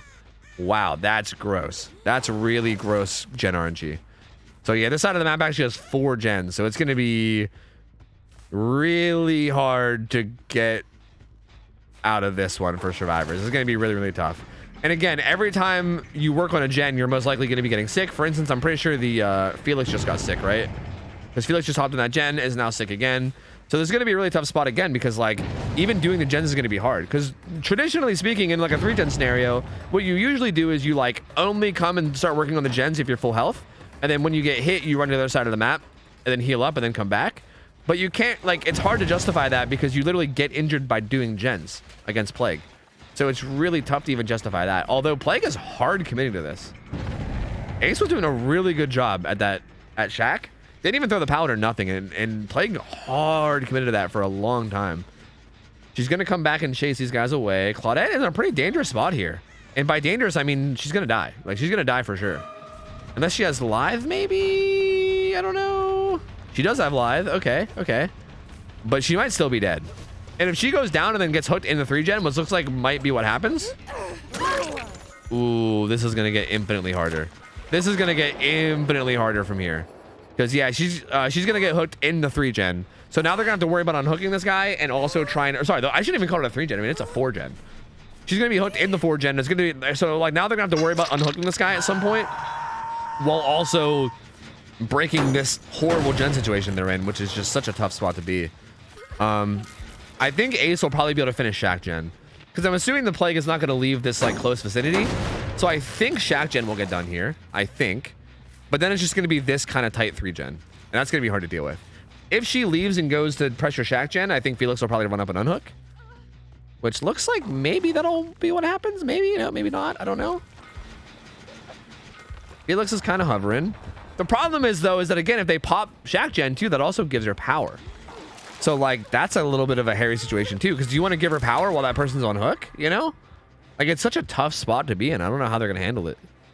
It feels like there's really no good play here for the survivors. Felix gets spotted as well. Okay, so Jen does get popped. So, yep, Corrupt Puke is in play. Killer said, okay, what if we force struggle? And that's what they're doing. They're forcing struggle. Reassurance on Ace, but getting close is going to be so dangerous. Man, this is so tough. And again, all 3 of the gens that are left are like right here. Obviously, there's still one across the map, but like the 3 gens that matter are right fucking here. Like they're so close. Ace cleansed over by Shack. Felix dead hards that. Good dead hard. Ooh, avoids that one too. Goes down though. Ace gets the unhook, so that's pretty good. They're gonna be able to maybe get away, but Felix will just get hooked again, probably in the 3 gen as well, which is also just, again, it's just such a problem. Because these guys need to get away and not die, which they're doing. But again, this just gives the plague time to hook in the 3 gen again, and then kick and then kick the gens and make them regress again. And it's just such a tough spot. She also has a corrupt puke over by Shack now that she can go grab if she really wants. But yeah, she's just gonna hook him deep. Yep, deep in the corner. Like that's gonna be such a difficult unhook to get now, and also only 2 hooks away from winning. So this just feels like maybe too. This feels like too strong of a gen setup at this point to come back from. I think.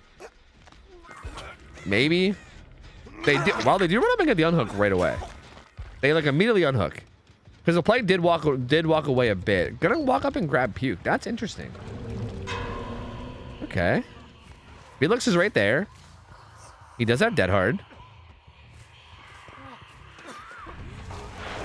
Ooh, not quite. Didn't dead hard that either. So ballsy there. Ace, I think, just cleansed right behind.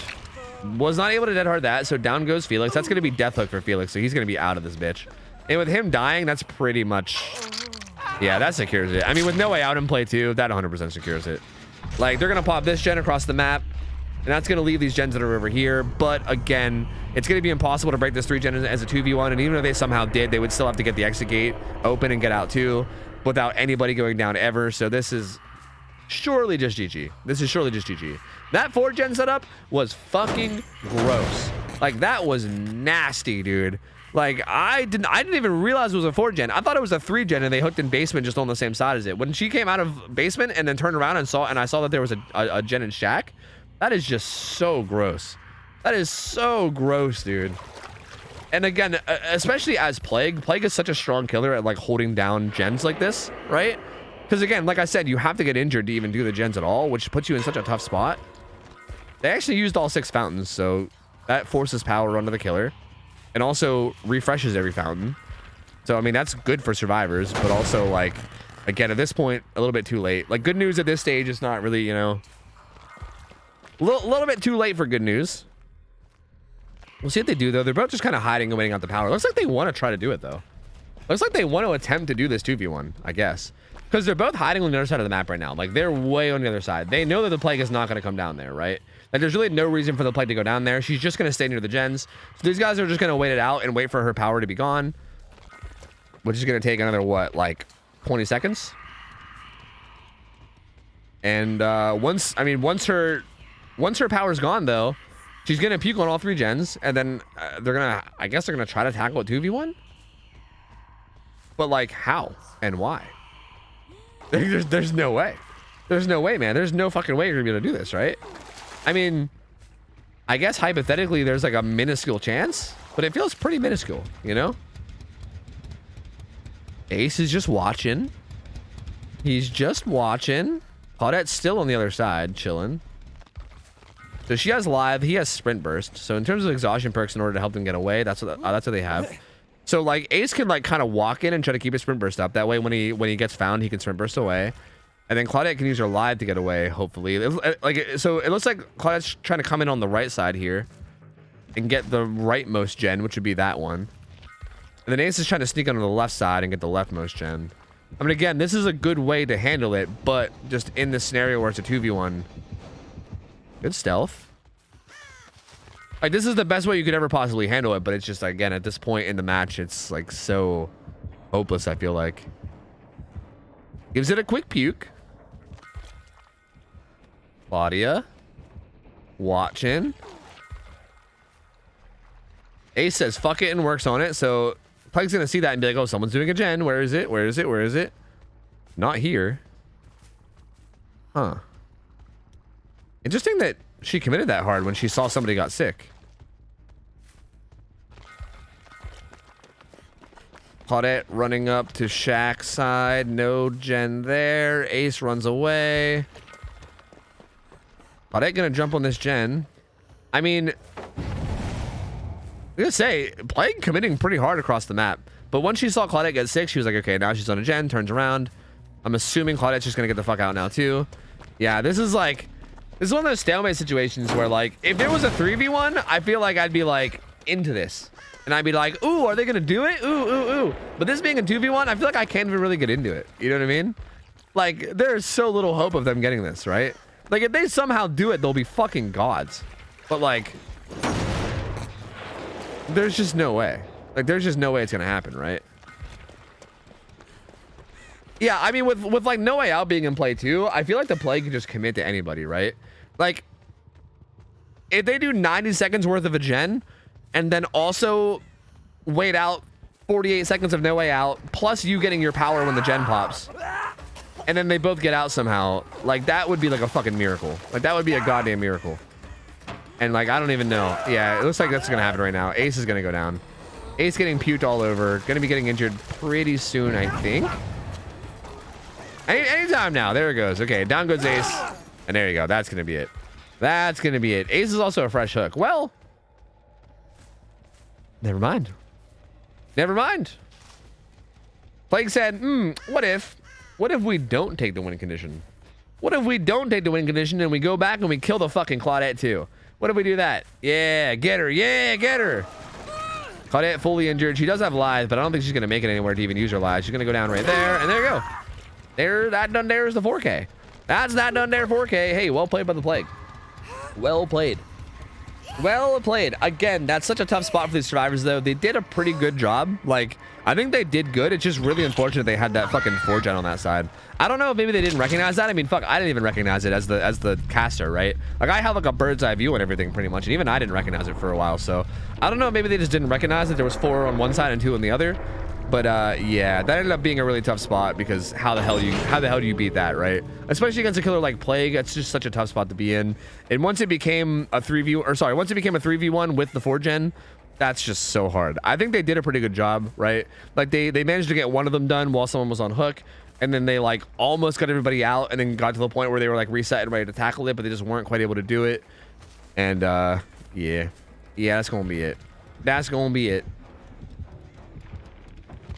At this point, I mean, I don't know. These guys wouldn't even like DC. I don't really like. I mean, I think they're about to find. Oh, right there. Okay, yeah, they found him. At this point, these guys don't have to like do this whole like searching for the slug thing. Like, we already know the result. You know what I mean? Like, we already know the result. But hey, I'm cool with this too. They found him. It didn't take too long, so it's cool. GG's. Well played. And I'm taking that win. Good try from the survivors, man. I mean, I was honestly a really good attempt. I think the map RNG cucked them quite a bit. Had that map RNG been a little bit better, I think this could have been a whole different game. But I'm really curious to see what the next team does, because this feels tough. This feels really, really tough. I feel like maps like this that have like the really strong 3-gen on each side against a killer like Plague, it's just so difficult, man. It's so difficult to get anything done against it. So good attempt. These add-ons are also really strong too, man. Like, my lord. Eerie Seal kicking in like on the hooks was so tough. Like, they would pop a gen and then like they just couldn't unhook, right? Like, they would pop a gen and then like the unhook situation was just horrible because they couldn't do anything about it. So yeah, RNG plus the Ultra Rare ended up being a really powerful combo, and it also played it really well. To be fair, I don't want to like take anything away from Enna and just claim it was all RNG or anything, because it wasn't. Enna also played it really well, but well played from everyone involved. Good try from the survivors, but definitely had quite the uphill battle there. And we'll get another team in. We'll get another survivor team in and see what they can do. We'll see what they can do. Hopefully there's not another 4-gen though. It always makes me sad to see games that are like decided by gen setups like that. That's why we banned Suffocation Pit, because that exact situation was happening so much on Suffo Pit that we literally like banned Suffo Pit. We just took every killer off Suffo Pit because of that.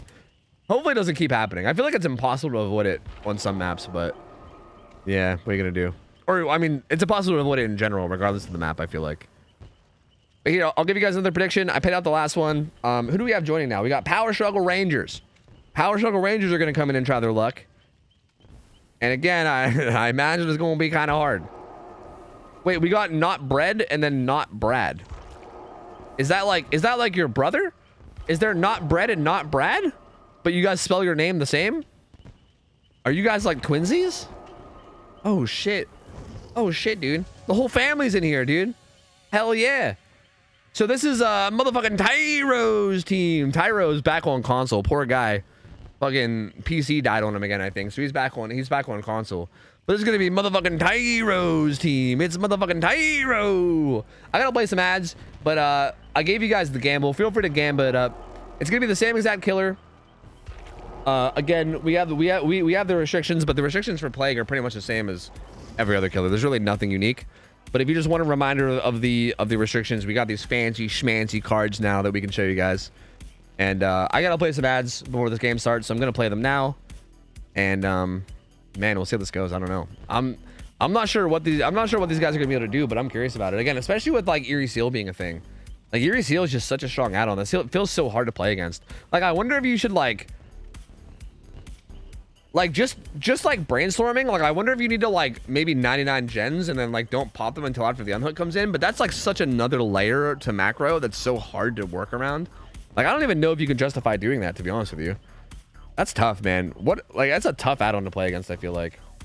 So we'll see. I'm assuming the build's probably going to be close to the same, if not the exact same.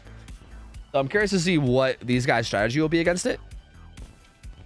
Hey, Beauty Killer, think about 27 months. I said 27 months. Heck yeah. Been here forever. Have an awesome scrims night to you and all the players. Yo, thank you, Beauty Killer. Appreciate it. 27 motherfucking months. Welcome back in. And Random Zop, thank you for the 2 months as well. Appreciate it, man. Welcome back in, my guy. Thank you. I'll thank you. I'll thank you. Thank you. I'll thank you. Thank you. Thank you. Appreciate you guys. Thank you. Vote Killer. Give me more points. Yeah, dude. Saitoro feeling confident out here. Feeling confident out here. You love to see it. You love to see it. Who is Tyro? For the blind, he is the light. For the hungry, he is the bread. For the sick, he is the cure. For the sad, he is the joy. Ads already playing. Ads are already going. They're already going. Don't worry. I'm already on it. I'm already on that bitch. I need to make sure we have a good ad build up too, because I feel like play games can potentially go for a long time. Like I don't know, man. Again, like if you guys saw how that team was handling that 2v1, if you imagine them doing that with like 3 survivors instead of 2, that's how a game could go once you get down to like the final 3-gen scenario. And that shit can go for a long ass time. So yeah, I feel like Plague in particular is one of those killers where I feel like I need to make sure I got a good buildup of no ads. Cause just in case we get one of those like 40-minute games, you know what I mean? Just in case. Just in case. Hi Ghosty, you done being bad? Hopefully. I never get ads. That's so weird. Hey, honestly, don't argue it. Again, I don't want to hit you guys with ads. If it was up to me, you guys would never watch ads. But like, I have to make the choice between pre-rolls or mid-rolls. So I play mid-rolls in between games to get rid of the pre-rolls. Also, apparently, if you let pre-rolls play, apparently you also get random mid-rolls throughout the stream too that you can't control. Apparently. So yeah, I think timed pre-rolls is just the way to go. But fuck, dude, if it was up to me, I would just have no ads at all. Trust me. Like if I could just turn off ads, I would do it. You know.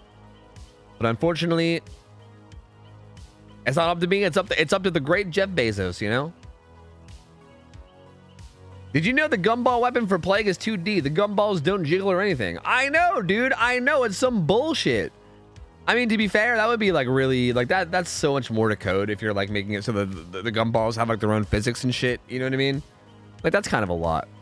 I feel like for the sake of like making the game more accessible to like cheaper PCs and shit, which I feel like the game already doesn't do a great job of, but if we want to like keep working towards making it more accessible for like lower end PCs and shit, we should probably give up things like gumball mechanics. You know what I mean? Like, I feel like gumball physics is probably something we can give up.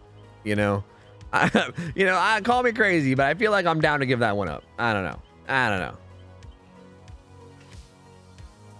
What if Twitch had an option to take more from your subs, but you don't have to play ads?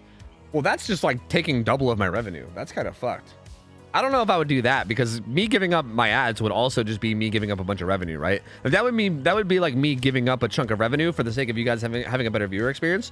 If they also took more chunks, like more from my subs, then I literally just don't even think I'd be able to afford it. Like, I literally just wouldn't be able to afford like living at that rate. So I feel like I couldn't do that. No.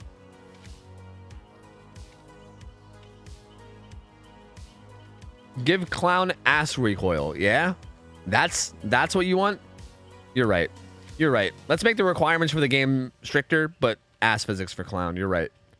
Is by consent allowed? Yes. As far as I'm aware, Plague has no restrictions for add-ons. She has no add-on restrictions, so she can run whatever the fuck she wants. The only things that are restricted right now are like exposed add-ons on killers, and for S tiers we have like more strict. Like, it's usually like yellow and down, except for Blight, who can run speed. But yeah. So yep, all add-ons are allowed until we see something that tells us otherwise. And to be honest, I'm down for more strict like balancing depending on how things go, but we need to see a reason to do it, right? Like, if like this is only like our second or third Plague ever in scrims. So even if Enna like goes 2-0 here and dominates with these add-ons, I still don't know if that's like enough for me to say like, hell yeah, let's go bandit or anything. You know what I mean? Like, it might be okay. Again, like that last game, I feel like was decided a lot by, I shouldn't say decided a lot, because again, I don't want to like take it away and like take credit away from anybody that played well. But I think a big deciding factor of the last game was the map RNG. I think the gen RNG played a big role, and I don't think like it's justifiable to use that last game as a reason to get rid of it. You know. But it is strong though. It is very strong. What are the Survivor perks? The only perk that's banned on Survivor is Circle of Healing. You can see it right here. Circle of Healing is the only one that's banned. And then you also have to bring Hatchet Shack offering. But Circle of Healing is the only thing that's globally banned right now. Again, we can consider more restrictions later, but at the moment, killers are basically dominating scrims every week. So until Survivor teams kind of start to figure stuff out and start to learn how to play efficiently, and, you know, once like the Survivor skill increases, we can probably start changing everything. But for now, killers are dominating. So yeah. We're definitely restricting them a little bit more than Survivors. Because also, you guys got to keep in mind that like most of the people that are playing in these, like most of them, are people that don't have any prior comp experience. And if you're like getting into comp style gameplay in DVD, it is so much harder to do that on the Survivor side than it is the killer side. Like, killers going from like public matches to comp is basically just like do the same thing you always do, but be a little sweatier and like try a little harder, you know. On Survivor, like there's like so many weird things that you have to like do and worry about, and like so many weird things you have to learn that you don't ever have to do in public matches. So it's like kind of natural that our Survivor teams are taking a bit more time to like catch up and like learn what they're doing, whereas killers can kind of just run in and like, even if they just know how to play a certain killer well, they can just hop in and just go ham. So yeah. Like we're probably gonna have pretty heavy killer restrictions for a while, until it gets to a point where Survivors are kind of figuring out what they're doing, and then we can probably start to bounce it out after that, you know. Yeah, that's exactly what I was saying though. I mean, there is more killer bans. Like Survivors only have Circle of Healing banned, whereas killers have like Eruption, Lethal. So the higher end killers have like Deadlock and Pain Res banned. There's also some add-on bans. Yeah, there's way more bans on killer than Survivor, like way more. All right, let's get ready to this game, dude. I'm curious to see how this goes. I mean, I'm curious to see. Honestly, the first thing I'm going to look at is gens. Literally, the first thing I'm going to look at is once the game loads up is just where are the gens? Like, how is the gen split? That's the first thing I'm going to look at, because I'm curious. If there's like another like 4-gen scenario, that shit's going to have to get handled like immediately. Just let Spirit run anything. Yeah, no, I don't. Yeah, no, I don't know about that. Yeah, no. All right, here we go. Same stuff that you'd expect to see. So they actually aren't running a med kit, which is interesting. Because yeah, I mean, I was gonna say that like having a med kit feels like it's not even worth it most of the time against Plague. And they just didn't even run one. They just took a key and a map instead. So it looks like same build from the killer. Everything, add-ons, perks, everything is the exact same.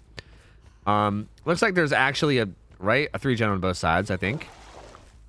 One. Oh wait, no, is there a 4-gen over there? Oh god, is there a 4-gen there? No, I can't tell. No, wait, there was one blocked behind her, right? Oh no, there's a 4-gen here. Oh god, there's another 4-gen, dude. Another one. Oh my god, dude. What the fuck? What the fuck, man? Well, that's unfortunate for these guys. Wow, dude. Enna confirmed. Enna has map hacks confirmed. 100% map hacks.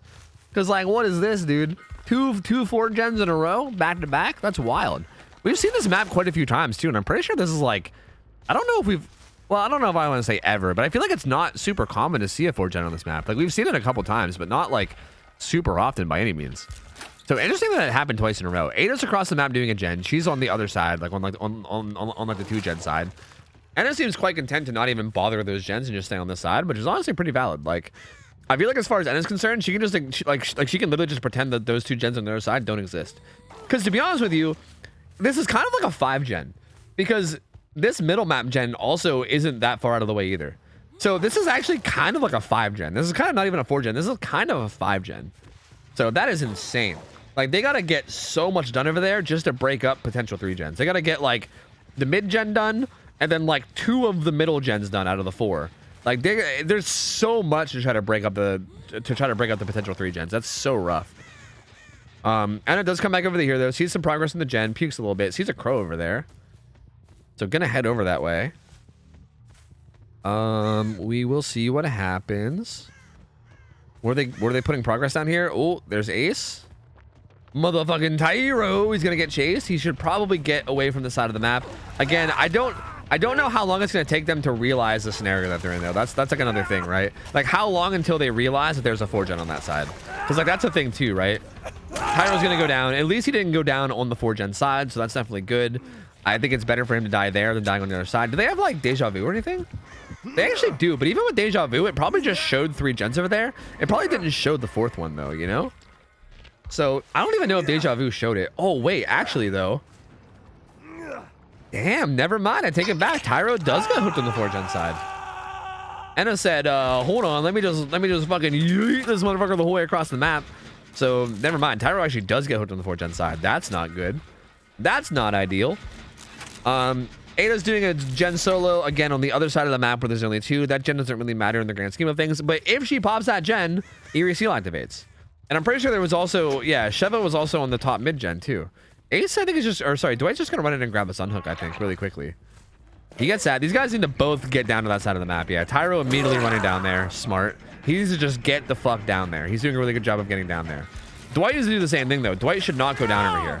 I mean, he does have Deliverance, so I guess it's not the end of the world. Actually, you could maybe make a case for Ace going down on this side of the 4-gen over here with Deliverance and letting himself get camped while they do the far gen over here. You could maybe make a case for that. So maybe that's what they're doing. Oh, yep, there's the corrupt puke. That's Eerie Seal, by the way. Eerie Seal. Welcome to Eerie Seal Gaming. So, like, hypothetically, although I think... Where's he getting hooked?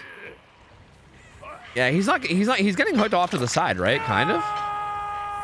Yeah, actually pretty far to the side. So like, they can justify, like, pressuring this gen right there while he's hooked that deep into the 4-gen. Because he has Deliverance and he can unhook himself. So they don't really need to worry about the unhook. The problem is that she still has a good bit of corrupt puke, so they got to be a little careful. One of them is still down on the other side. I think that might have been Ada. Pyro's down. No, actually, Ada's on this side. Getting chased. Again, corrupt puke's in play. Shaq is also here too, so this is a little bit scary. Ada just didn't even juke. She didn't even go to the right. Down she goes, though. Shaq is right there as well. They do pop a gen down on the, I think that was the one down on the other side, right? Which will refresh the corrupt puke, and this will also be basement. But, I mean, hey, it's a third fresh hook. A third fresh hook. Everyone's been hooked one time, so not everybody, but like, Tyro's been hooked once, Swingblade's been hooked once. This will be Dragon's first hook as well. So 3 fresh hooks, but this is going to be basement hook, which is going to be really tough. Basement in the 4-gen, also with Eerie Seal. Sheva, I think, trying to get some progress on that. Tyro. Is this the other side? I think that's the other side, Jen, but I can't tell. I don't think that's, or actually that might be on the other side of the 4 Jen. I'm not sure. Oh, Sheva playing a dangerous game here. Needs to be careful. Okay, lies away. I was gonna say, definitely needs to be careful because if you go down on this side, like if you go down at Shack, then it's gonna be a problem. Ghost, stop it.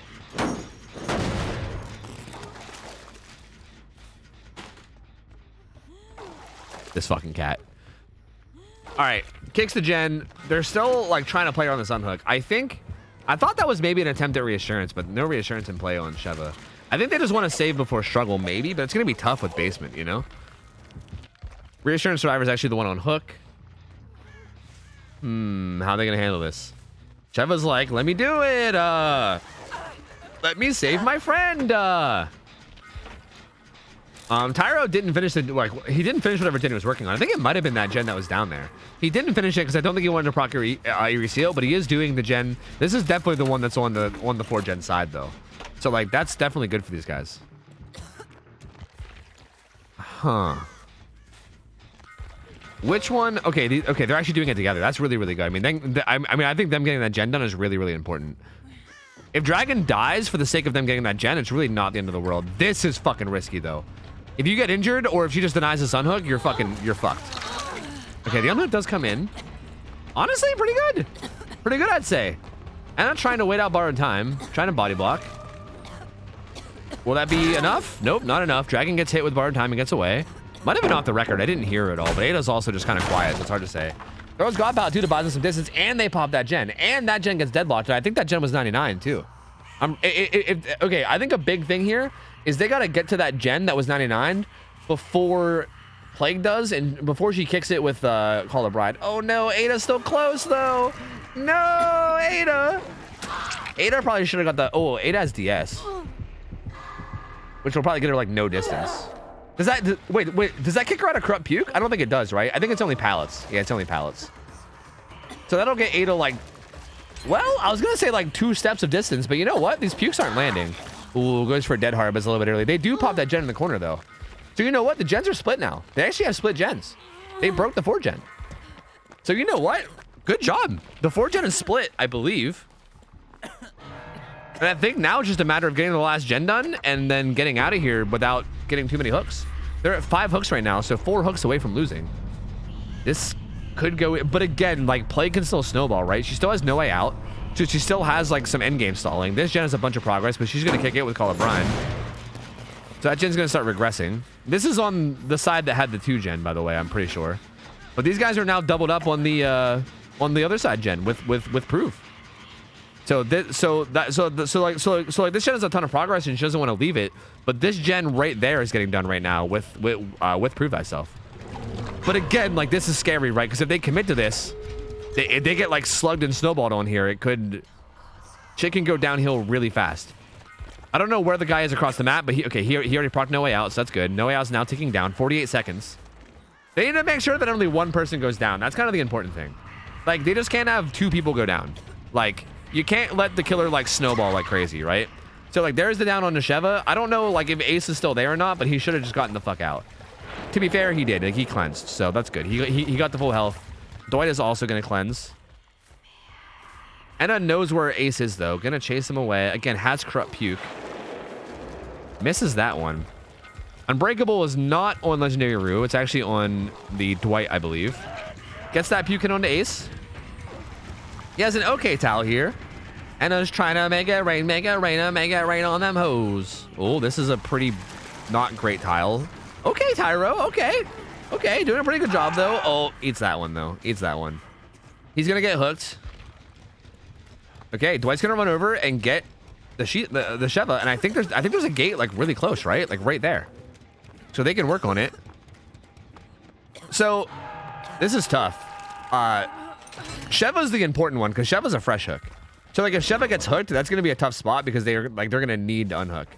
But also, that's the whole way across the map. I think they could just open that up and get out, to be honest with you. Yeah, they could just open it up and get out. I'm surprised Dwight's even here. Because I think they could have just sat at that gate and just got out together, to be honest with you. Yeah, the gate's going to be open. They're going to unhook Tyro. This is actually going to be really close. Legendary Rue didn't leave. So Legendary Rue could actually probably go cleanse and then set up for a body block in the future potentially, which might end up needing to happen. Maybe. But even that's a little scary because if she just pukes and then downs you, then, you know, you're dead.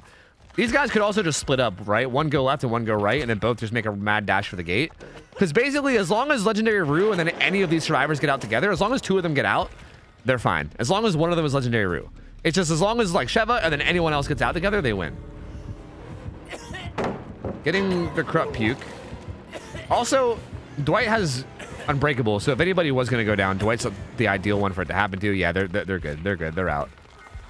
And hey, good job. Power Struggle Rangers coming through, dude. Well played. Very, very well played. That was great. Honestly, fucking fantastic performance. I'm very surprised they broke that 4-gen. Like, that was a tough spot to be in. Weirdly enough, it's like, I feel like Edda kind of split the hooks a lot and didn't really, like, focus down on one person. And kind of, like, one-hooked 3 different survivors and kind of led to the 4v1 for a long time. And they were able to tackle that really, really well. They kind of, like, juggled survivors in basement and then, like, did all the gens on the same side as the 4-gen while there was a bunch of survivors in basement. So, god damn, that was a super close one, but they played that so well. They played that so well. Like, their gen macro was like, mwah! Chef's kiss. Really, really well played, dude. Again, considering, like, I remember last week, Power Struggle Rangers had a really tough match. They came in last week and they had a really, like, questionable game where they kind of just, like, fell over and died, and I was like, ooh, that was a rough performance. So it's really nice to see them come back in this week and really be on top of their shit, because that was really well played. Like, that was very, very well played. And I mean, good try for Mena. I think the main issue was just not getting someone out early and leaving it in a 4v1 for as long as they did. But I mean, outside of that, they also played it really well too. Just unfortunate that they lost that 4-gen while they were while they were juggling survivors in basement. And also, like, letting them unhook in basement while that person was close to going to the next stage was maybe a little bit of a slip up too. But hey, like, it happens. Overall, though, overall very solid played from both sides. Power Struggle Rangers is gonna stick around, and we will see what happens. Wasn't that 9 hook? No, it wasn't 9 hooks, guys. It was a visual bug on the overlay. It wasn't 9 hooks. There was a fresh hook survivor that got out, and then a survivor that had been hooked twice that got out. So that's 4 missing hooks. It was 8 hooks. I'll pay out. I'll give you guys a new prediction. Who do we got now? We got Insane Zombie, who's on Oni, and we got Power Struggle Rangers again. So survivors are sticking around because they won, so we're gonna give them a new opponent to try to topple them. And it's gonna be Oni, dude. Oni is like, dude, I love Oni. Oni is by miles my favorite killer to watch. I fucking love watching Oni games. So again, Oni is played on Rancid Abattoir. There's no special restrictions for Oni. He's played with pretty much the same restrictions as everybody else. But he's a really exciting killer, dude. I fucking love Oni because he can, like, it's so crazy, right? It can either, like, snowball really, really heavily, or if the survivors play really safe, like we saw earlier. Like, we saw that team earlier play really, really safe and careful, and they had a really good early game, and then they ended up winning. So it can go either way, right? Oni games can either, like, pop the fuck off for killer and just snowball like crazy, or if the survivors can play really safe and careful, sometimes they can get the upper hand and just kind of, like, overwhelm them with gen pressure before it even gets going. So it really can go either way. Again, first chase is going to matter a lot. A lot. So we'll see what happens with these guys. I mean, I don't know. It could go either way. I need to run some ads. So I'm going to run some ads, and while the ads are running, I'm going to get my goddamn cat out of my room because he's being a bastard. And, yeah, feel free to Gamba. Feel free to Gamba it up. Gamba it the fuck up. I will be back in a second. Let me get some music. Hold on a minute. And, yeah, get your Gambas in. Get your Gambas in. Give me a second. BRB. 1 sec. BRB. Un momento.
All right. We're good. I got the goddamn wild raccoon out of my room, so I think we're good now. We're good. I can finally cast in peace. Yo, Tyrant Boo, thank you for the 3 months. Welcome back. Wizop, thank you for the 21, man. Detney, thank you for the 19. Appreciate you, buddy. Mighty Golducks, thanks for the primer as well. Appreciate it. Sayas Reaper, thanks for the 1 year. The 1 motherfucking year. Welcome back in. Thank you, guys. Appreciate it. Thank you. Good to have you guys back in, lads. Good to have you in. Carstar, what up? How you doing? Hello. Man, I'm pumped for this one. I love Oni games. I always get so excited whenever I know there's an Oni, dude. I always get so excited. Let Ghost cast? Yeah, his casting would literally just be you would literally just hear garbage bag sounds, and he would just be digging through the garbage the whole time. That's all you'd hear. I don't think it'd be very exciting casting. Sangry, what up? Hello. We want Kitty. He's already gone. He's already gone, man. Chicken bone POV. Yeah, no. No. Why are so many things banned? There's actually not even that. There's not even that many things banned. What do you mean? We have like a few killer perks banned, but that's basically it. Essentially, the reason why we banned a lot of the killer perks is because killers have been dominating. Like the win rates have been like legitimately like 80 to 85% on the killer side, as opposed to survivor. So we banned some of the killers' stronger perks, and also some of the ones that are kind of more boring in terms of watching. Like for instance, like Eruption. Like Eruption is extremely strong and just kind of boring to watch. So because killers were dominating so much, we were like, fuck it. Honestly though, really, I'm trying to be very strict on bans. I'm trying to not ban too many things. Like if you guys watch any actual like real comp DVD circuits, they have like so many bans, and it's like too much. Like I think comp DVD, like actual comp DVD, I think has too many bans. Like I feel like they just like sometimes it feels like they ban shit just to fucking ban it, like just for like shits and giggles, and it's like why? So we actually have like very little bans compared to most. I'm trying to only ban things if it feels really, really necessary. But yeah, I mean, really, it's just like 1 perk combo and then like 3 or 4 perks on killer and then 1 perk on survivor. That's basically it at the moment. You cycle the killer. Basically, the way it works is it's King of the Hill style. Whichever side wins will stick around for 1 more game. Like the maximum amount of games you can play is 2, no matter what. So like if you win your first game, you stick around for a second game. If you lose your game, you get rotated out. And if you play your second game, you get rotated out no matter what. So like, for instance, these survivors won last game, so they stuck around to play this game. But no matter what happens this game, this is their last one, right? If they win, they're out. If they lose, they're out. If the killer wins, though, the killer sticks around, and then we get a new team. And if the survivors win, then we rotate out the killer and the survivors. And also, if you win 2 in a row, you get a very minor prize, which is like gift subs on Twitch. Like I give, if survivor team wins, I give them all 1 gift sub. If the killer wins, I give them 2 gift subs. Can we ban shits and giggles? They're disgusting. Sure. Ban Dead Dog? Why? Dead Dog's a good map. Look, I know we see it a lot, but it's a pretty good map. How do we join the scrims? ! forum, you can sign up. Also, reminder, Shay's probably going to yell at me to remind you guys about this. Reminder, there is a solo queue forum right now. If you guys are interested in playing Survivor in scrims, but you don't have like friends or teammates, right? Like if you either don't have friends that are interested in comp, or if you just don't have like teammates or whatever, if you're like, man, I want to play a Survivor, but I just don't have anyone to play with, there's a solo queue forum right now that you can sign up with. And you basically let us know your hours and stuff, and we'll basically just match you up with other people that are like around your hour range or near your like level, and you guys can just have a team together and learn together. And again, we're also going to be monitoring that to make sure that nobody acts like assholes and stuff, right? Like we want to get everyone in there that's just like good, nice, polite people that are going to like help each other learn and go into it with a good attitude. If anyone acts like a shitter towards anyone else, we're going to like ban them. So you don't got to worry about that kind of thing either. So yeah, if you're feeling particularly extroverted and you want to give that a try, feel free. We've had a lot of teams spring out of that, and we've had some really solid teams spring out of that actually. And as far as I'm aware too, I'm pretty sure there's a lot of like really good, I'm pretty sure there's a lot of like comp players that have signed up for that, right? I've seen a lot of the solo queue teams get formed with like people that have comp experience. So I think there's like survivors with comp experience that are using that forum and then like helping teach people, which is really fucking cool to see, by the way. Like that makes me really happy to see. Warms my little heart, you know? I think we need to discuss banning Septic Touch on killer. Yeah, dude, like DVD League has a global ban on Septic Touch. Why? Like, why? It's so odd. I'd be curious to hear from the actual like staff of DB League. They probably have a reason. I just don't know why. Like, I was checking their rules and I saw that was a thing and I was like, septic touch? Why? Like, I feel like, again, I feel like a lot of the stuff they ban, it feels like they ban just to do it. I don't know. Like, it's just because why not?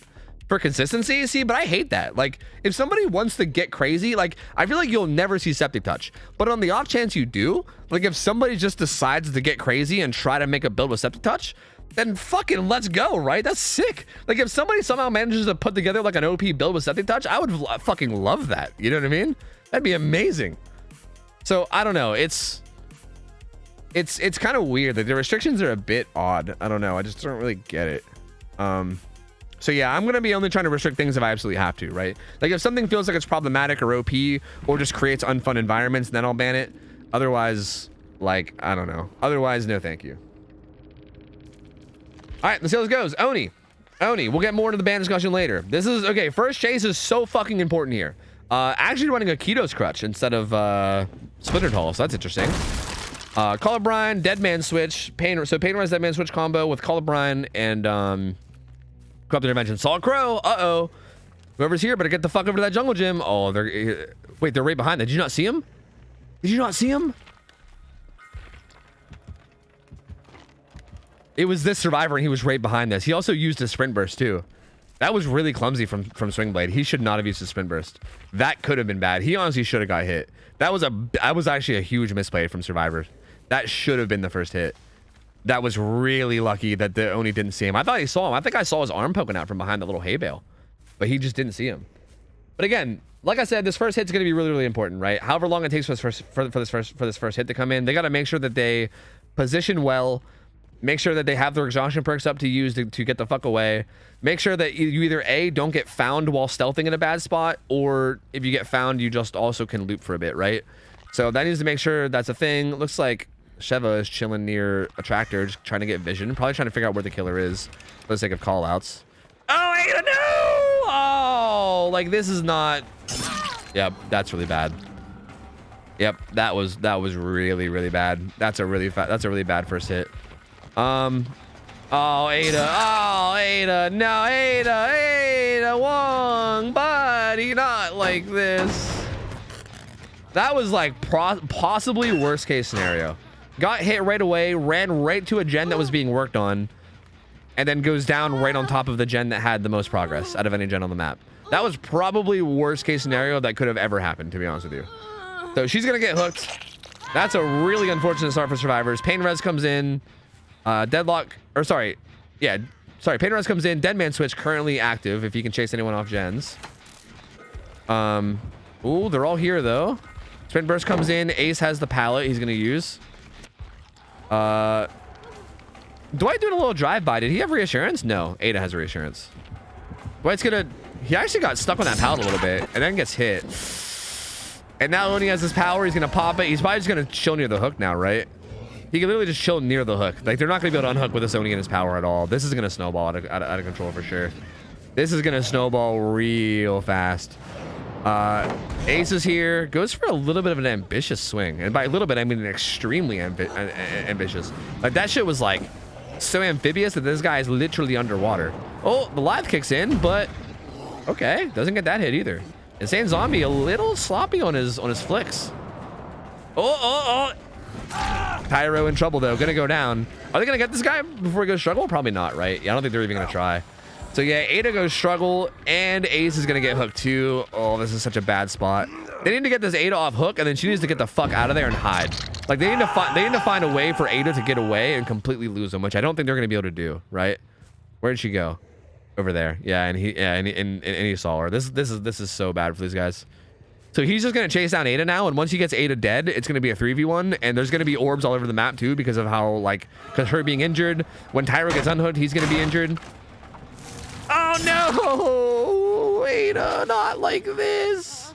Not like this. Not like this. Hey, the DS comes in though. That's going to buy her, like, I don't know, 5 seconds maybe, because the DS is a great perk. I don't think she has anything here. They use the pallet back there. They might have a pallet here. No, there's no pallet here either. Yeah, she has nothing. She has nothing in this corner, so she's just going to go down again right away. Down she goes. That's going to be Death Hook. And Yeah, at 5 gens. That's gonna be a kill at 5 gens. So that's essentially GG. I mean, did no one get pain rest? I think pain rest might have hit a gen that they weren't even working on. I think it hit this gen. The pain rest actually didn't even hit a gen, or maybe it honestly might have just not been a pain rest hook. Actually, it might have just not been a scourge hook. They look at this gen, it gets dead man switched. There's, yeah, like I hate to be that guy that like calls GG when the game is not like officially over, but bruh, like 5 gens 3v1. I guess it's hypothetically possible, but like, I don't know. If we're talking like numbers here, this is like a fucking 0.5% chance for survivors to win this, if even. I think even that might be like aggressive odds, to be honest. Tyro's got live. Playing this very interestingly. I thought the killer would try to just tractor tech there. He didn't even use live for that. You can get hit there. Pretty sure you can get hit there by anything, even M1s, right? Maybe if you go around the side. I'm actually pretty sure you're not safe there. I know that Billy can chainsaw you. I think you can probably M1 there, but I'm not 100%. I actually don't know. I've not seen people do that a whole lot lately, except for like against killers like Billy where it doesn't work against. But either way, it doesn't matter. He gets away. He's gonna get some distance. He's gonna eat a hit here though, and it's gonna give Oni power. So this is tough. All right, pops his power. This Shannon main's gonna get done, but Dwight's gonna be in a dangerous position. He has lockers here he can jump in, but he's okay. Oh, Insane Zombie just hitting him with the old basic attack instead of actually downing him. Has a pallet too. You know what? There's a second gen pop. You know what? Hold on a minute. I thought it might go for a hit over the railing, but doesn't quite. Goes for the hit over that railing. Dwight getting that vault too. There's no way they make this work, right? I mean, he should be going down here, you would think.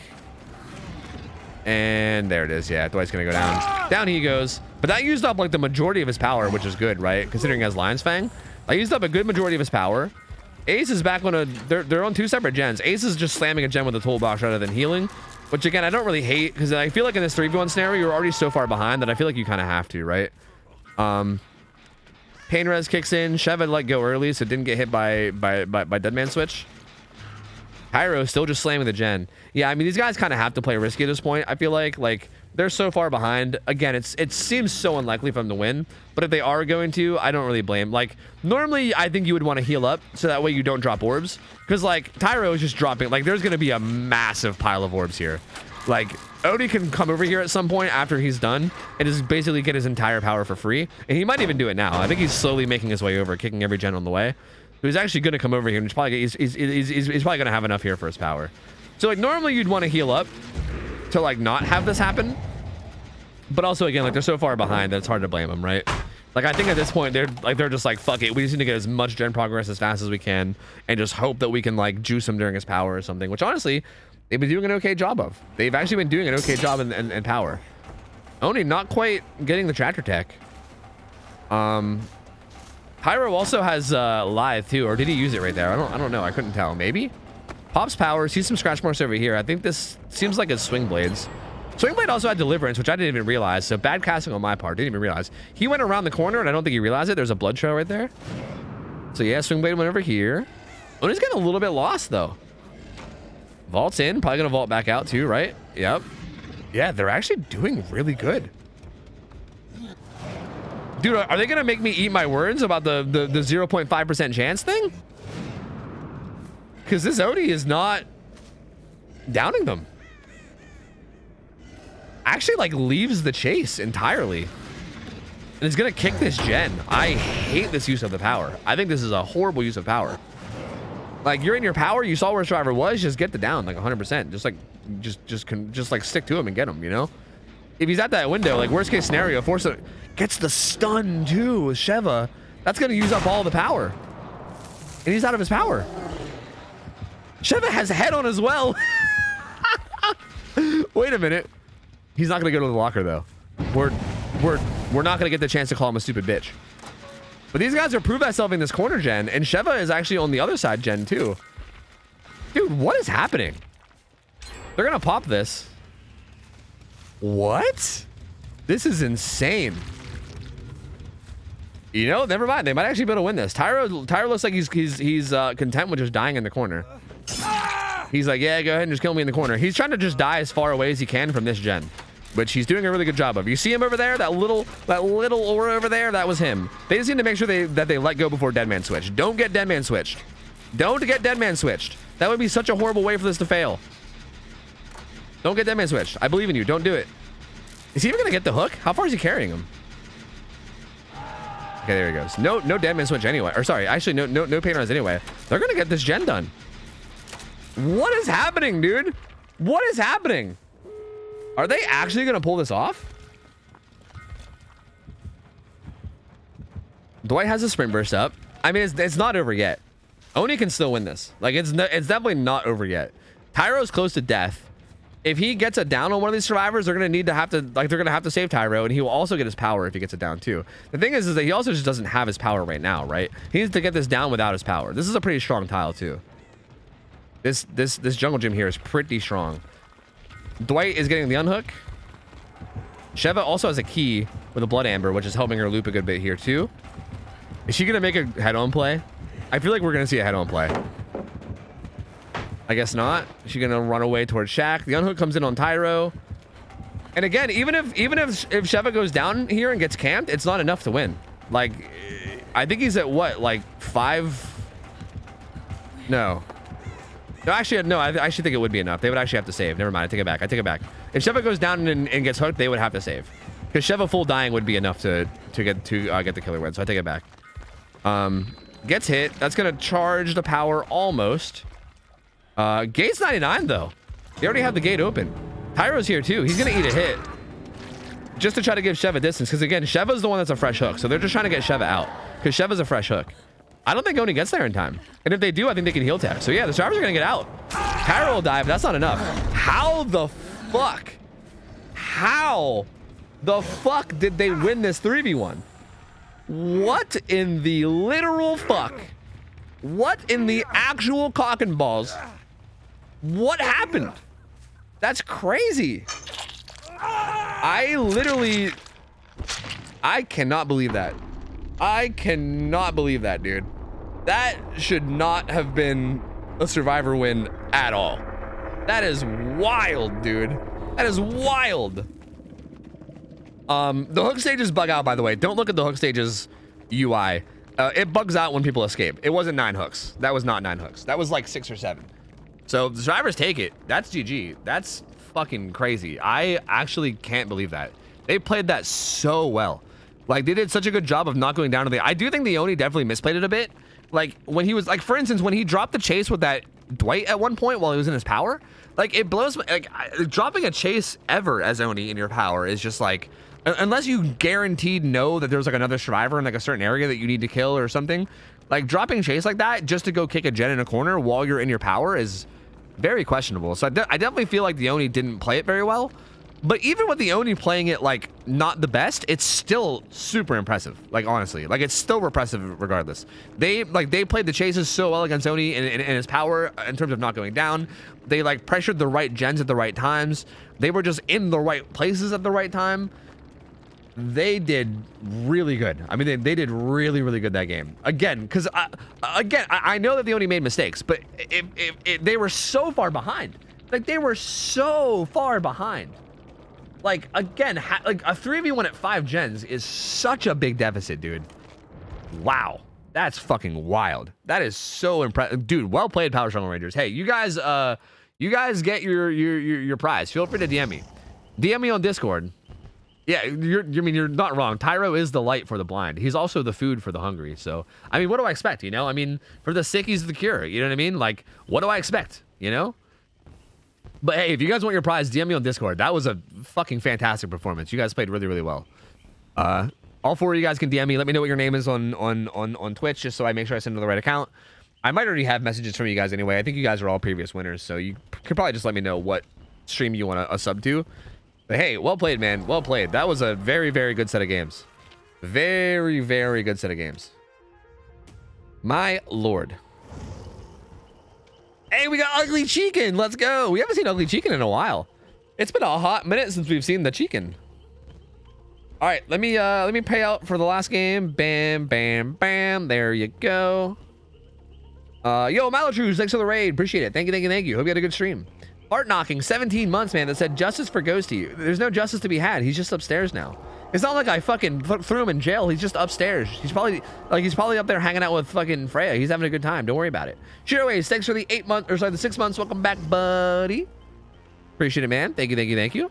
Oh, we're already on spectator. Okay, so up next, we got Ugly Chicken on Huntress. Ugly Chicken has played some Huntress in the past. And we also have Cinnamon Cenobites is the survivor team. These guys are quite good as well. These guys are definitely some gamers. We got Ugly Chicken on Huntress, who also is a gamer. Ugly Chicken is a pretty damn good Huntress. We've seen him play quite a few times. Ugly Chicken, you know, Ugly Chicken kind of has a story for Scrim Nights. Like he kind of has a story. Ugly Chicken came and played on his very first Scrim Night, maybe the second or third week. And he brought like a build that was like a pub stomp build. He brought like a build that was like Iron Maiden, Floods of Rage, Barbecue and Chili, just like a bunch of aura reading. And he like just tried to go for like snipes. Like he tried to play it like it was a pub game rather than a scrim, and he got demolished. Like he got shit on. And literally we were like, as casters and just in general, we were just like, damn, like unfortunate to see because he's a really good Huntress. Like you can tell he was good at Huntress, right? Like you can tell that he was good at the killer. But he just like ran a build and tried to play in a playstyle that just did not really work in like a scrim setting, and he got shit on. And I think he must have heard that and took it to heart, because he came back the next week and just literally hard camped someone in basement. He was like, yeah, I'll show you fuckers. And he like put on deadlock and he just hard camped fucking people in basement, and then he won. So I think he heard what we said and he was like, you know what? I'll show you, motherfucker. And he came back and he did the exact opposite. He ran the complete opposite build. He played the exact opposite play style, and he went hard on it. But I will say, Ugly Chicken is a very gifted Huntress in terms of his skill with Huntress. Like he's got really good hatchets. He's a very, very good Huntress player. But I do think he is kind of new to the idea of like comp style play. So like I would say the one hole in his game is his macro. He has been getting better at it. Like I said, like the first week he showed up, he didn't really play macro at all. He just kind of like went for hatchets and had fun. Since then, he's been doing it a lot more. He's been playing like a harder macro and stuff, and he's been playing like, you know, in a more like comp play style. But I don't think it's like perfectly refined yet, because I think he just started doing it like, again, like kind of recently for scrims. So this will be interesting, right? Because he's a very good Huntress, but like we'll see if he slip-ups, if he has like any major slip-ups in the macro, and if these guys will be able to take advantage. I guess we'll see. I don't know, but really it could go either way. Did I not give you guys a prediction? Here, gamba it up. My bad. I thought I gave you guys a prediction, but go ahead and gamba it up. These guys are all really good survivors too. I just scrimmed these guys like yesterday, I think, right? Well, was Yolas there? I know these three were here. Yolas might have been there. I can't remember. I know these three were here. Maybe it was all four of them. I just scrimmed these guys pretty recently though, and they were good. They actually beat my Huntress in scrims, which was quite good. It was quite good, and they played really well. So yeah, I'm excited. I mean, they got some Huntress practice, so I think they're gonna be good and ready. You know, I think they will be good and ready. Zelric, thanks for hooking up Insane Zombie with sub. Insane Zombie, welcome in. Thank you, Zelric. Appreciate it. Yeah, you guys should have a gamba now. You guys should have a gamba. I sent a DM. You can answer after stream if you want to think. Let me go look at it.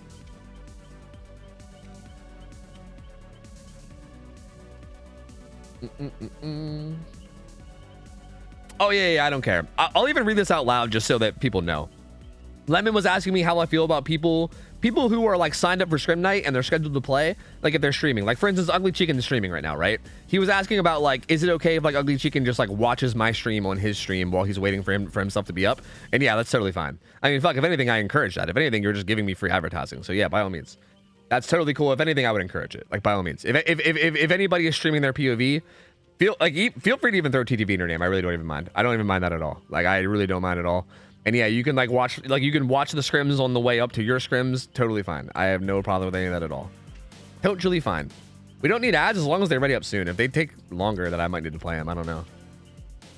You know what? I'll just play them because I don't know how long they're going to take. So like just in case, I'll just play them now. I have a scrims live channel now too. Oh yeah, there's also a channel in Discord too where you can like post your channel as well. So that's also a thing. So yeah, I mean, by all means, like feel free to stream your point of view. Feel free to restream my stream. Feel free to, yeah, I mean, put TTV in your name. I don't give a fuck. I'm all for it. I'm all for it. It don't matter to me.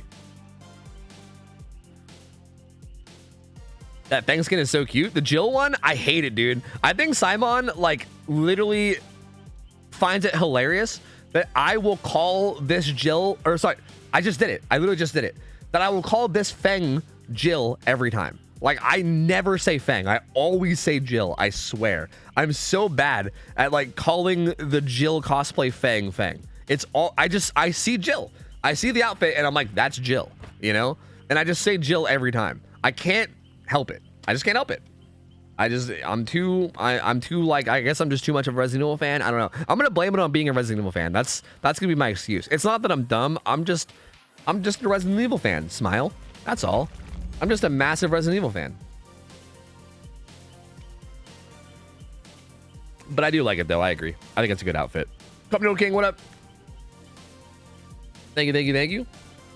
Thank you for posting and people are streaming. I found Tyro's stream and he really is the light for the blind. True. He really is the food for the hungry. I agree. He is the lips for the mouth. Yes. I'm ready to go whenever. I am ready to go whenever. That's because Fang is such an amazing cosplayer. I wonder if they're gonna keep doing that. If they're gonna keep releasing like more and more cosplay skins, because that's an interesting concept. Like you could just turn Fang into like whatever driver you want, basically, because you could just cosplay as people. You know what I mean? Like I wonder if they could like release a cosplay skin for just like someone else entirely that's not even like in the game. Well, I guess you'd probably need licensing for that, so I guess probably not. The tofu mode in Resident Evil 2 remake goes hard. Dude, they should have added tofu. They should have added a tofu skin when they added the Resident Evil stuff. I still think they should. Dude, I would kill to play as Tofu Killer. Like you can make a skin for Nemi where he's just tofu. There you go, easy peasy. Not enough love goes to my carry Swingblade. Swingblade did play really well. He also played on a team earlier where he played really well too, right? I'm pretty sure Swingblade, I can't remember what team it was, but he played on a team earlier that he was on, and I remember he did a lot of work in those games too. Swingblade has had a really good day today. He played really well. I feel like I'm moments away from joining a Tyro cult. Yeah, I mean I feel like Scrim Knights have kind of been a Tyro cult since day one. Like on day one they came in and posted that copy pasta, and I feel like it's kind of been a Tyro cult community ever since. You know, that's kind of been how it's been. Yo, 69 Cats, what up? Yo, good to see you. Appreciate you, buddy. Thank you. Is Flashlight banned? No. Flashlight's not banned against anybody right now. We don't have any item bans against anyone at the moment. Well, actually, that's not true. We have maps are banned against Trapper. At the moment, though, the only bans in terms of items are no ultra rare add-ons and no maps against Trapper. That's it. Those are the only bans for now. Again, could consider more later, depending on how it goes, right? Like, for instance, I think you can probably justify like a Flashlight ban against Hag, but so far we haven't had to. We've only seen one Hag and they went fucking ham-bony. So like, until we feel the need to, I feel like I don't want to force anything until we feel like we need to. You know what I mean? So yeah. Wait, was there an offering missing? I didn't see it. I don't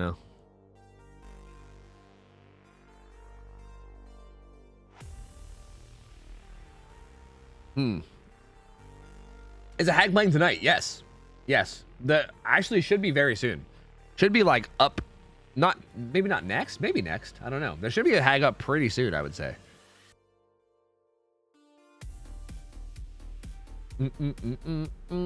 If Hag got a flashy ban, could you skirt the ban with residual manifest, or would that get banned too? That's interesting. I almost feel like you could maybe leave it up with residual, because you'd be taking a lot of time just for 8 seconds of yellow flashlight. You know what I mean? Like if you wanted to take all that time just to get 8 seconds of yellow flashlight, I feel like that'd be fine. All right, Ugly Chicken, brutal strength. Interesting. No corrupt intervention. Interesting. Shiny Pin and OhTofu, which is probably, in my opinion, the best add-on combo to run. That's really, really good. That's basically, OhTofu makes it so that after you throw a hatchet, you recover and you can do your next action quicker, which is really strong. Shiny Pin makes it so that while you're holding a hatchet, you move faster. So if you're one of those hold hatchet Andys, which most Huntresses are.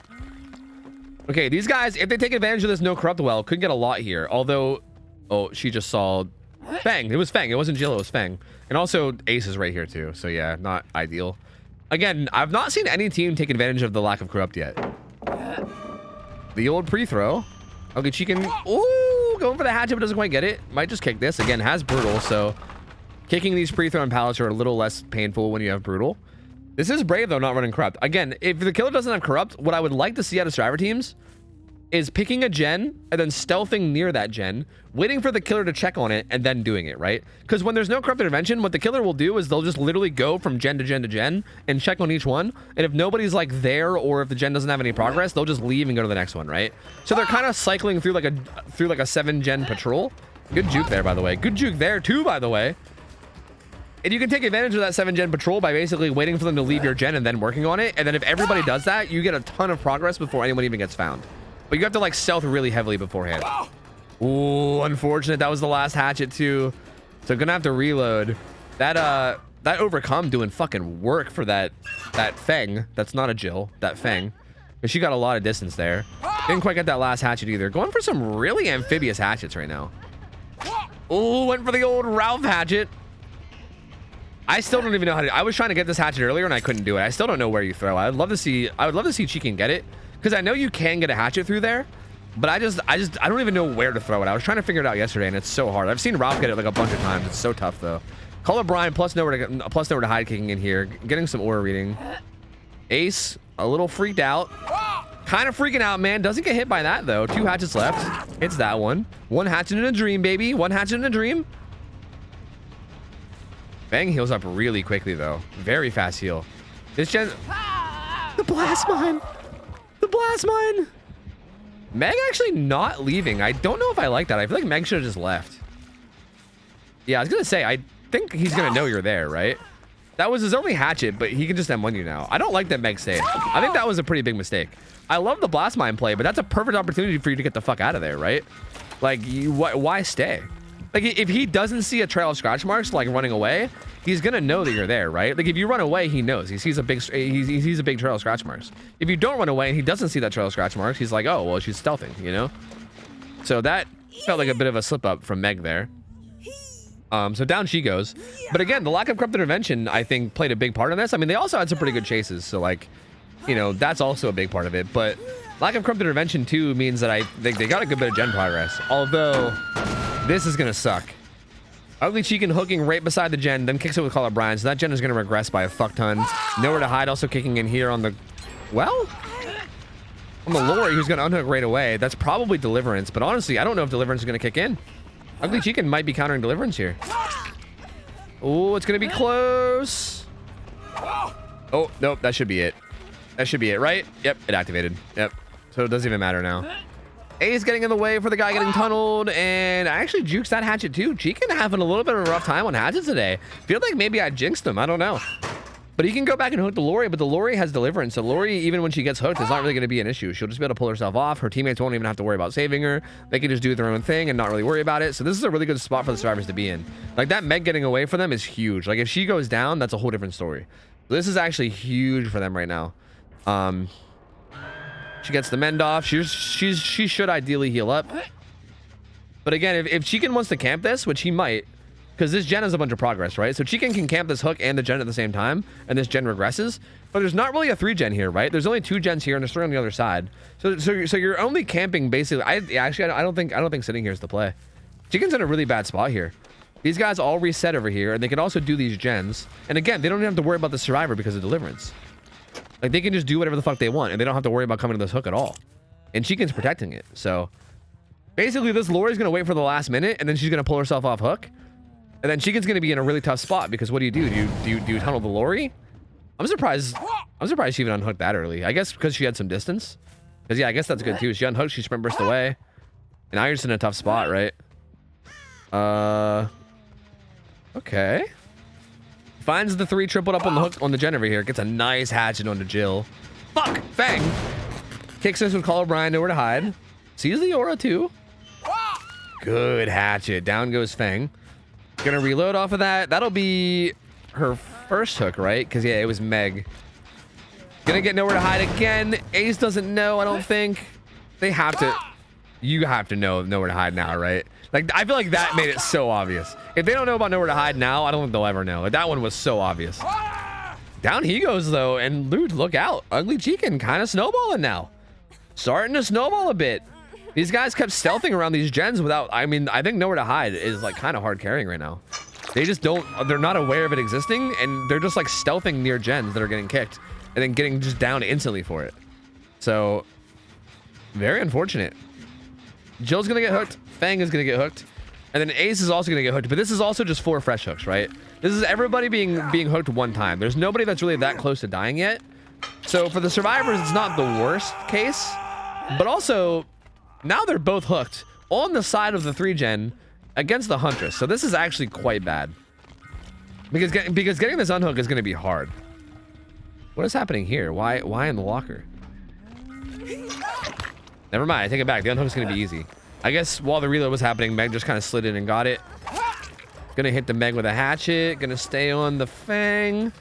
I think she should have just switched off to Meg there, to be honest with you. Because Meg was also like, Meg stayed on the side of all the gens too. So I feel like this is actually probably a mistake from Chicken. I feel like he should have went to the Meg.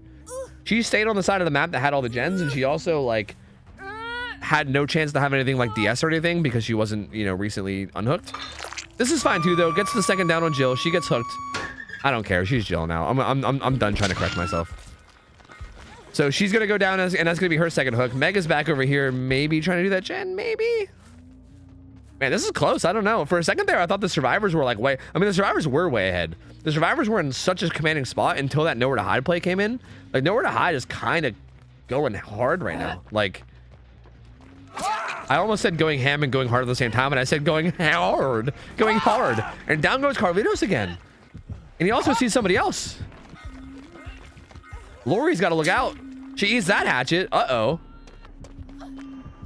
And Ugly Chicken's going to try to deny this unhook with this hatchet. Oh! Ugly Chicken! He's warmed up, baby. He's warmed up. My man is warmed up. Goddamn. That's the Ugly Chicken that we remember. God damn them hatchets. God damn. And that's 3 people down. It's just Meg left. Who has Unbreakable? Okay, Lori has Unbreakable, and she's one of the ones that's down. So she can Unbreakable and then pick up this, and then unhook the survivor if she can get. Why does that look so weird? Why does the Huntress look like that? Why does she look like that? That's so weird. Why is she holding it like that? Is she okay? You guys see that? Why is she holding the hatchet like that? I think she's gonna Unbreakable and then get her. Yeah, looks like that's happening right now. So good play there. Doesn't quite get the hit on her while she's unhooking too. So Feng's gonna get away. Feng's on death hook too, so that's huge. Feng needs to get away and then like stay away. Like she needs to stay safe. Like that Feng should probably ideally just sit on gens across the map where it's safe and not even come over to the side like maybe ever, but definitely not while you're injured for sure. Lori is also over here doing gens on the safe side too. Like this gen and the gen over here are both on like the opposite side of the map. Oh, she has a med kit, so she's gonna heal up. But all right, now Carlitos is hooked in the 3-gen with his whole team being injured aside from the death hook Fang. So tough spot to be in. This is close. This is so close. I don't know, man. It was really looking like survivors were about to dominate this match until Ugly Chicken started hitting all those nasty hatches. Now I have no idea. Now I have no idea, dude. It can go any way now. They're gonna getting this unhook's gonna be hard, man. But they're probably gonna have to do it. Oh, Meg! If Meg dies here, this is possibly game ending. Oh man, I think that's gonna be game ending, to be honest with you. That's probably gonna be game ending. They're across the map doing gens, but they're not gonna be able to save Carlitos. There's no way. Like Carlitos is dead 100%. Does he have kinship or anything? What's he? No, kinship's on this survivor. Did they even have reassurance? I think Meg might have had reassurance. No, nope. Carlitos is dead. Yeah, he's full dead, and yeah, and now Meg is also gonna get hooked in the 3-gen as well. So yeah, this is just over. I think Ugly Chicken got this. I think he got it. I think he's winning it because he's just gonna hook her right there in the jungle gym, and she's also now hooked in the 3-gen, which is gonna make it really hard to unhook her. And again, he's only 1 hook stage away from winning. So like, if she either A, dies on hook, or B, if anyone else just goes down at any point in this game and gets hooked, it's over. So, and again, I don't think they're gonna be able to, like, if he really wanted to, he can probably just stand right in front of the hook and hold a hatchet if he really wanted to. Like, he's not gonna do that, but if he wanted to, he probably could. Because yeah, I mean, at this stage it's like next hook is GG. So man, oh man, wild how this game turned around. Like, this game really turned around so fast. Like, when Lori was hooked in the corner with Deliverance, I was like, man, this is like terrible for the killer. It's looking like GG. Like, it looks like they have like split pressure so much that there's no way he can come back. And then he was like, yeah, what if I just have nowhere to hide and then hit like 50 hatchets, bitch? And I was like, okay, you're right. Ooh, Oh, good hatchet there too. Oh my God, Chicken. Chicken, brother, what the fuck, man? Stop it, Chicken. Stop it. They have families, bro. Please, come on, dude. That's gonna be Lori's second hook. But also Meg dies, so that's GG anyway. That's hook number 10 right there. That's GG. Fucking Chicken, bro. Man's got the nasty hatchets. And yeah, that's it. That's GG. Chicken takes that one. That's... Wow, dude, such a close game, honestly. So close. Literally, this whole game just boiled down to them, I think, not knowing about nowhere to hide. Like, again, I don't want to take anything away from Chicken, because clearly, as you can tell, he's a disgustingly good huntress. But the survivors put themselves in such a winning position, dude. Like, they played it so well. Like, the guy with Deliverance fast unhooking, them also body blocking for the Meg to get away and not have her not get rehooked. Like, they basically got themselves in a position where the only hooked survivor was in a corner without a 3-gen, and they had Deliverance, and the other 3 of them could just kind of chill and do gens. Like, they put themselves in, like, the perfect winning condition, and then literally nowhere to hide kicked in. He saw a bunch of auras of people that didn't realize they were being spotted, downed, like, 3 people in a row, and then just snowballed from there. So, like... Such a crazy game, man. The survivors, honestly, like, this perk did so much this game. I mean, again, Chicken also did so much this game just from being a god, but, like, this perk just did so much. So, hey, GG's. I mean, well, good try from Cinnamon Cenobites. Well played from Lucky Chicken. Fucking nasty huntress. Dirtily good huntress. And, we'll see, man. We're going to get another team in. We'll have to get another team in and see if they can, roast the chicken? I don't know. I was trying to think of a dumb joke to make about his name, but I'm not Ralph. If I was Ralph, I'd probably come up with some kind of dumb pun. We'll see if they can cook the chicken, turn him into some chicken alpha. Bro, I'm not Ralph. I don't got it. I'm sorry. I'm not Ralph. I just don't got it. I don't got the puns. I want to be Ralph. I want to be Ralph, and I want to be able to throw out dumb puns about people's names, but I just can't do it. I just don't have it in me. I'm just not a punner. I'm just not a punny kind of a guy. Let me pay out the prediction. And let me also set up another one for whatever team we're getting. What team are we getting? Who's up next? Who are you inviting? Okay, let me pay this out. Killer, yes. I'm gonna put up the prediction and I'm gonna let it sit for like I'm gonna give it a 5-minute prediction time. I mean, if you want to see who the survivor team is before you predict, that's probably the smart move. So I'm gonna give you a long time. You don't necessarily have to predict right away. You can give it a second, see what survivor team we have before you put in your dollar dues. But it's gonna be Chicken again. It's gonna be Chicken again. Chicken's gonna be the killer again. So you already know what you're in for in terms of killer. But we'll see what happens in terms of survivor. Should be FLP. Oh, okay. That's like Edith Puthie, right? Edith Puthie. And Jennifer Jockey and Nova and Rat, right? Isn't that team? I'm pretty sure it's that team. I believe. And hey, they're kind of juicers. So, you know, should be a good match. I'm excited for that. This should be a really, really good one. Yo, Izzy, tier 2, $10 sub, 40 motherfucking months. Welcome back. Good to see you, Izzy. Hope you're doing well. Thank you. Welcome back in, Failer. Good to see you. And Regina, thank you for the 6 months as well. Thank you. Who said, it's my 6th month, and I forgore it was Scrim Night. I think you meant to say forgot. But I like it better that you said forgore. I forgore it. Put a fork in him. This match is done. Okay. All right. Is this more chicken jokes? Forgore is an ML7 meme. Oh, really? I haven't watched ML7 in a while. I'll be real with you. I haven't watched any Overwatch streams in a while, so I'm not familiar with the meme.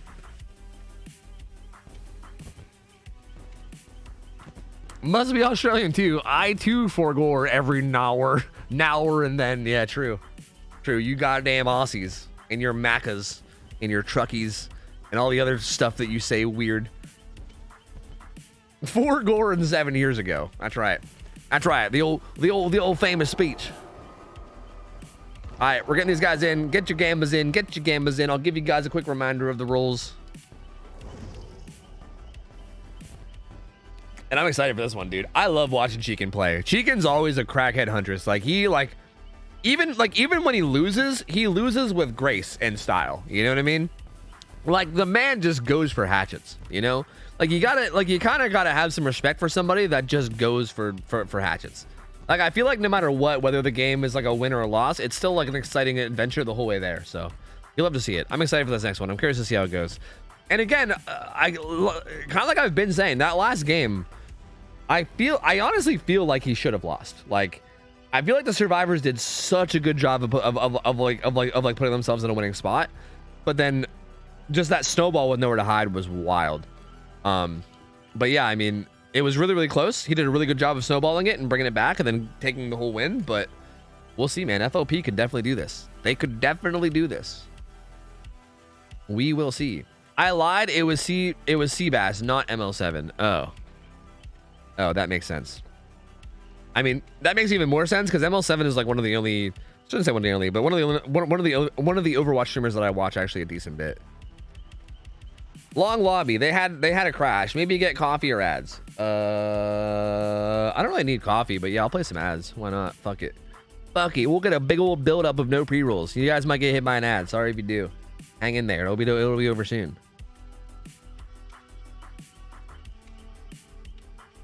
What's wrong with Mangled add-ons and perks? They're currently bugged.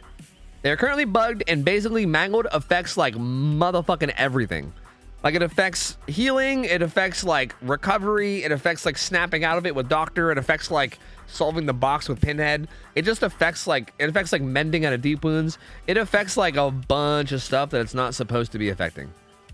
So it's basically like it's just like a massive slowdown to everything essentially. So yeah. Toby, are you playing Adge? Yes, I am.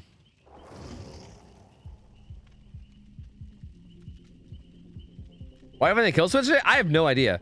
I mean, to be fair, they would have to kill switch a lot of stuff. Like they'd have to kill switch Sloppy Butcher and Gift of Pain because those are both perks to give Mangled. But outside of those two perks, there's also like a bunch of add-ons, right? There's like probably like 5 or 6 different add-ons with different killers that all apply Mangled. So you'd have to, you basically have to ban a bunch of different stuff. It would probably, it'd probably be a lot. I mean, that being said, they should probably do it anyway, but I don't know. Maybe they just didn't think the bug was like game breaking enough for them to do it. I don't know. If you snipe me, you're liable for the heart attack. Gonna hear from Jennifer Jockey's lawyers out here. What kind of headset do you use? I use Sennheiser. I think they're 558s. They're either 558s or 598s. I think they're 558s. I think I had 598s and I broke them. And then I think the ones I'm using now are 558s, but I'm not sure. But they're definitely Sennheisers. Behavior out here mangling their updates. Got them. Get it? Because Mangled's bugged. But yeah, no, seriously. It is kind of weird. I feel like they should at least kill switch twins. Like, that's the thing that I'm surprised they're not kill switching. Like, I mean, like the whole Mangled bug is annoying, but it's not like game breaking. Twins literally has like game breaking bugs. Like, you like can't play Twins half the time because you just get game breaking bugs. So I can't believe they're not kill switch. Like, that blows my mind. Like, I don't even know why they have kill switch if it's not for things like the Twins bug, you know? So, Attorney Edith at your service. Your Honor, Myth Puthy is representing us. Yes, good old Myth Puthy. that's a powerhouse lawyer right there, dude. Myth Puthy. The Twins player base isn't big enough. Yeah, but still, like, what happens if like someone new decides to try Twins, right? Like, what if somebody that's new like spends money on the Twins DLC, buys it, and then deals with that shit? It's like, what? Like, that's fucked. I don't think they should be allowing that. Like, that seems like a very bad situation, you know? I don't know.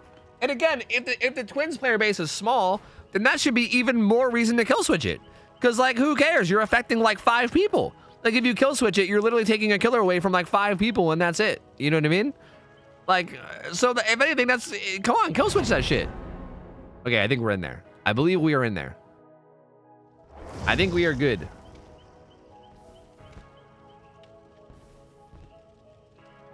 Twins has a bug where occasionally, whenever you switch back to Charlotte, you like, your camera gets like stuck looking at the floor and you have like reduced move speed. You basically just like get soft locked out of the game entirely, essentially. It's really dumb.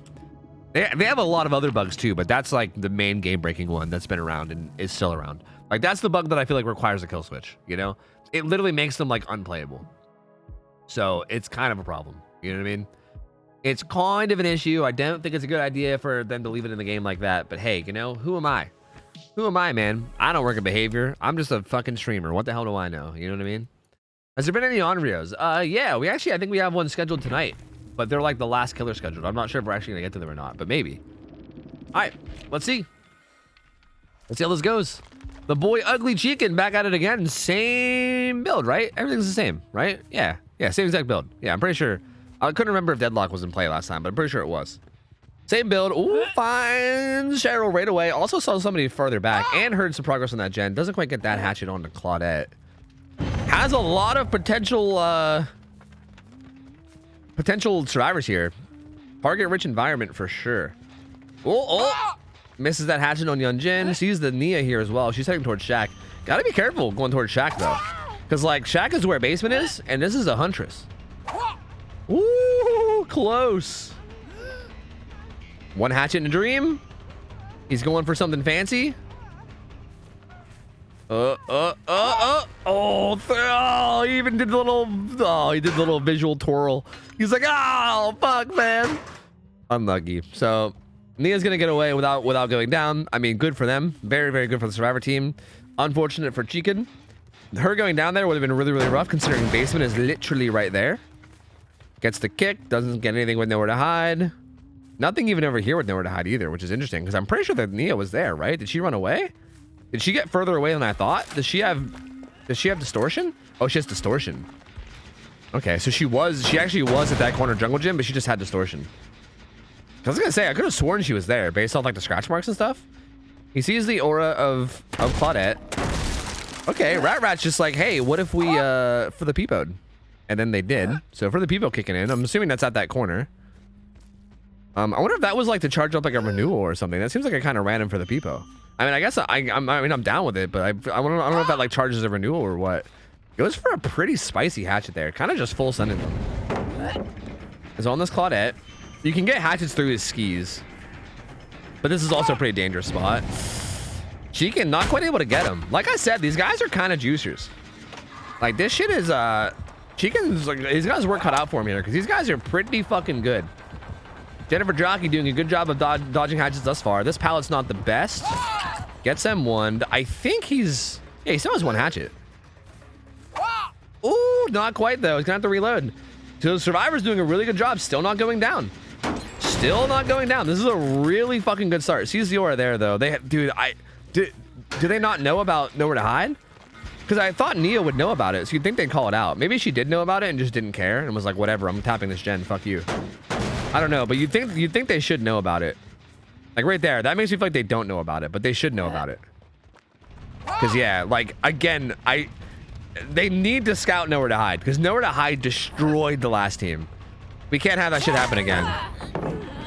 Edith Puthy trying to cancel the hatchet with a stun, but not quite being able to get it. Ugly Chicken landing a good hatchet there.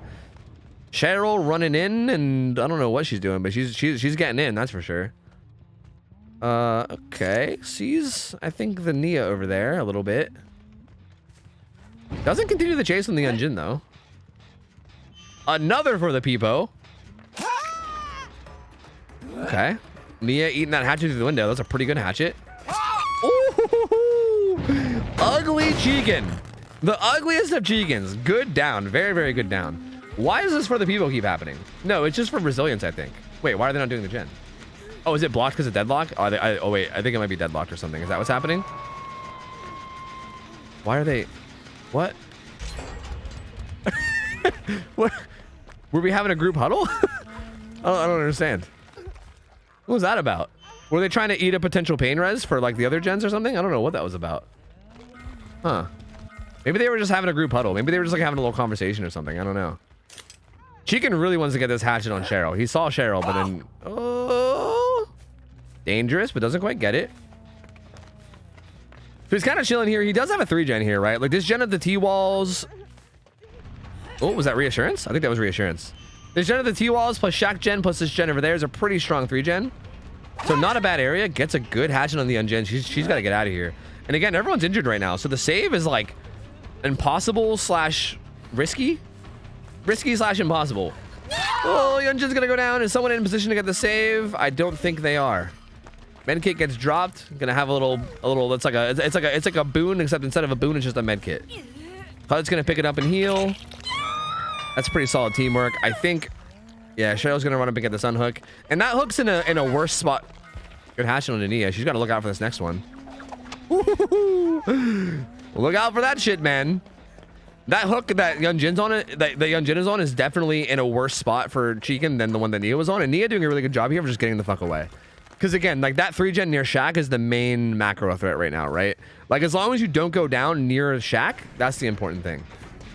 So Nia's got a bounce landing away, and even though she might die here, she actually wouldn't have died if she fast followed that, interestingly enough. But yeah, so she didn't. So like even though she did die there, the fact that she died so far away from the gens is really, really good. Like that's so good for these guys, and it's a little bit tough for Chicken. So Chicken can get this hook, but I don't think Chiken's going to be able to get this hook in a spot where it really is going to be like good. Like there is a hill hook here, but again, this is so far away from like the 3-gen scenario that he has that I don't think it's like I don't think he can justify protecting this hook. You know, like you gotta protect those gens, and these guys are gonna be slamming them out right now. As a matter of fact, this one's gonna get done. Oh, yep, it's gonna get. Yep, they might even need a hatchet for it. They didn't even have to need a hatchet for it. So that breaks the 3-gen. Chiken's now in trouble. Chiken is in trouble. Holding down this area of the map, goes for a hatchet on the Claudette that he doesn't quite land. Claudette's definitely in a rough spot right now. Chiken is motherfucking amphibious, man. This motherfucker is underwater as shit. Oh, doesn't quite get that one either. Unfortunate, has that one. Unfortunate for Chiken's hatch is just not quite on there, man. Used 4 out of 5 and didn't land a single one. That's really, really unfortunate. Does see Cheryl over here. Misses that one too. He's gonna have to reload. These guys are doubling up on this gen. Cheryl's still hovering nearby, but she's the only one near the hook, so that's kind of risky. I feel like it wouldn't be crazy to just let that guy die on hook. Like letting Nia die on hook is not a terrible idea, especially considering that she's up on a hill. I mean, I do like this though. Like I like that Cheryl's over here because that's kind of like, it's kind of like forcing the killer to stay on the side because the killer doesn't want to give up this hook for free. So with Cheryl just being here at all means that the killer feels the need to stay. And they don't want to go back to those gens that are being worked on, right? Which kind of gives your teammates time to do the gens. Although I think the teammates just failed a skill check, so, you know, feel free to flame your teammates, Cheryl, if you want. Good hatchet there. Holy, dude. Okay, well, those were some dirty hatchets. Really, fucking really getting the tip of that hitbox right there. Goddamn, brother. Goddamn. But this gen's gonna finish. So, Survivor's not in a bad spot. Claudette has adrenaline, so that's one heal. They're healing up as well. And no endgame perks. No way out. Nothing to help in the endgame. So, Rat dying on hook is not enough to secure the win. So more people need to die for sure. Like there's no way Chiken can just sit here and protect this hook to win. But also it's Huntress, so like you never know. You know what I mean? They didn't actually finish the heal, which is interesting. I wonder if that medkit's still on the ground somewhere. Because they might know about that medkit.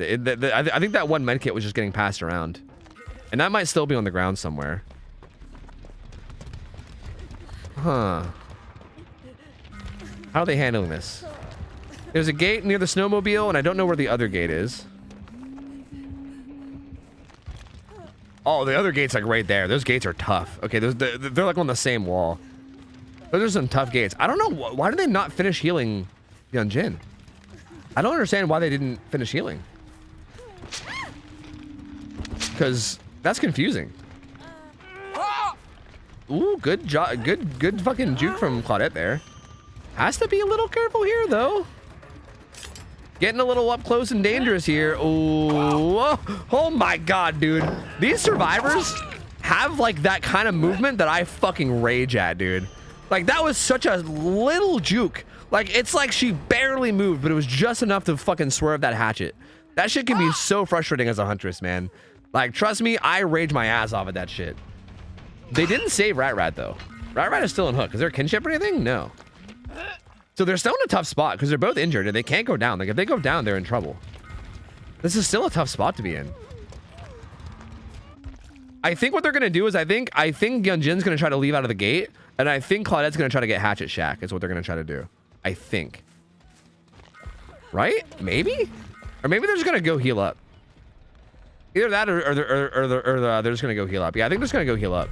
Uh-oh, but Young Jin got spotted. Oh god. I think I think they're actually gonna throw this.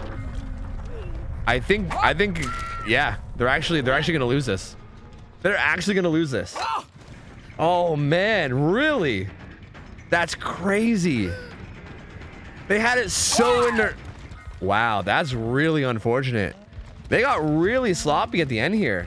That's really interesting. They played this like fucking perfectly. And then right at the end, they just got really sloppy. I'm not really sure what happened there. That was so odd. Huh. Like, I'm not sure what they were doing. Like, they didn't full heal the Yunjin for some reason. And then they like hovered near the hook, but they didn't actually do anything with the hook. They kind of just ran past while getting hit. And then they 99 the gate without actually opening it and getting out. That was just very interesting. I'm not really sure what happened. Like, they did so good up until that last point. And then, yeah, I don't know. That was really odd. Very, very odd. Yeah, I feel like they needed a full heal. I don't know. I'm not sure what went on there. There must have been something that was going on in their comms and in their like you know, in like their Discord or something that I wasn't getting, but that was just strange. That was very, very strange. They literally played it perfect right up until the end. Because really all they had to do, was like have like the Claudette stay near the hook and then have the Yunjin pressure the gate, which they did. And then once Yunjin has the gate open, the Claudette can kind of circle back around like through main building, and then they can just go through the exit gate together and both live. And if they both lived, it was over. Like, they kind of had it. Like, they literally had it. But then Claudette like ran through the hook area, got hit, and then like the killer ended up reloading near it. That was just such a weird way for that game to end. That was so weird. That was such a weird game that was such a weird way. Yeah, that was odd. That was odd. That was a very odd way for the game to end. But hey, we're gonna do Ugly Chicken takes it 2-0. So well played by him. Very, very well played. Very, very well played by the survivors. I mean, again, even though they kind of threw at the end there, like they played fucking phenomenally the whole way up to that ending. So really, really well played by FLP. But unfortunately, we're not going to see them again for a game 2 because Chicken takes the 2-0. And hey, Chicken gets the prize. He's probably live right now, so he probably won't hear me. But if Chicken wants his prize, he can DM me. And hey, dude, well played. I mean, that Survivor team was fucking good. Like, they played that so well. Like, up until that ending, they played that so goddamn well. So it's kind of a shame. Like, it kind of makes me sad that they didn't win it, considering how well they played it. But hey, what are you gonna do, man? That's how it is, dude. Like, one mistake, like, right? Like, one mistake at any stage of the game can turn the game from a fucking win into a loss. That's DVD for you, dude. Game is brutal. But they played like phenomenally up until the very end. Unfortunately, Ugly Chicken, he do be that chicken. He do be that chicken, though. You know, he do be that chicken. So we'll get another team and another killer. Let me pay out your guys' thing. Here you go. Bam, bam, bam. There you go. Is this another plague? Interesting. Huh. More plague. I feel like we haven't seen plague in like months, and we're seeing 2 of her tonight. That's interesting. Rats of RPD has played before? Yeah, they've played quite a few times. Yes. Has there been a Legion? We've seen a Legion, like not today, but like in general, yes. We've actually seen a lot of Legions. But I think we actually had one scheduled today. Maybe? Possible? I don't know. I think we might have had one scheduled today, but I don't know. When was the last Billy? Yesterday, baby. Not yesterday. Last week, maybe? Well, actually, no. Have we seen a Billy? No, yeah. I think we had one last week, right? Maybe we had one last week? I can't remember. Am I thinking of my own scrim I did during the week? I can't remember. I don't know. Have we actually seen... Have we seen a Billy since we changed his map to Gas Heaven? I'm not sure if we did. I don't know if we've seen a Billy on Gas Heaven, actually. I think we might have only seen him on Shelter Woods, so I actually don't know. Last Survivor team up now, by the way. Bro, even with us restricting all these fucking killer things, we're still just flying through Survivor teams. Every week it's like this, man. Is there more Survivor teams that you guys can schedule? Or like are you guys leaving some people unscheduled, or are we scheduling everybody that's available? Because honestly, we should just schedule more Survivor teams. Like, this has happened every week for the past like 2 months.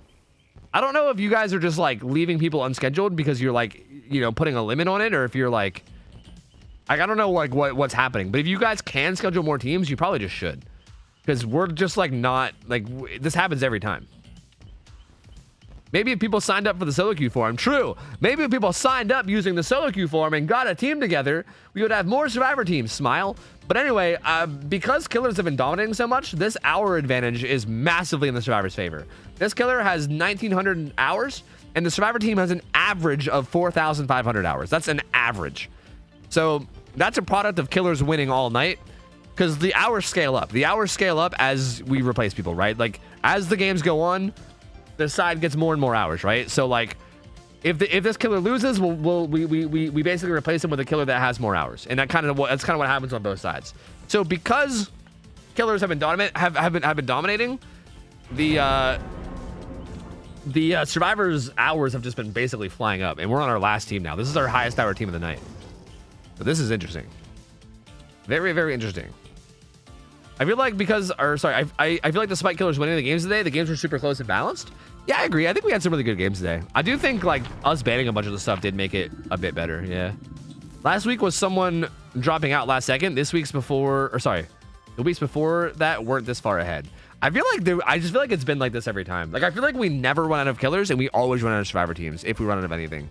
So I don't know. I was just throwing it out there. If you guys want like the idea of like, oh shit, do you guys not have a Gamba?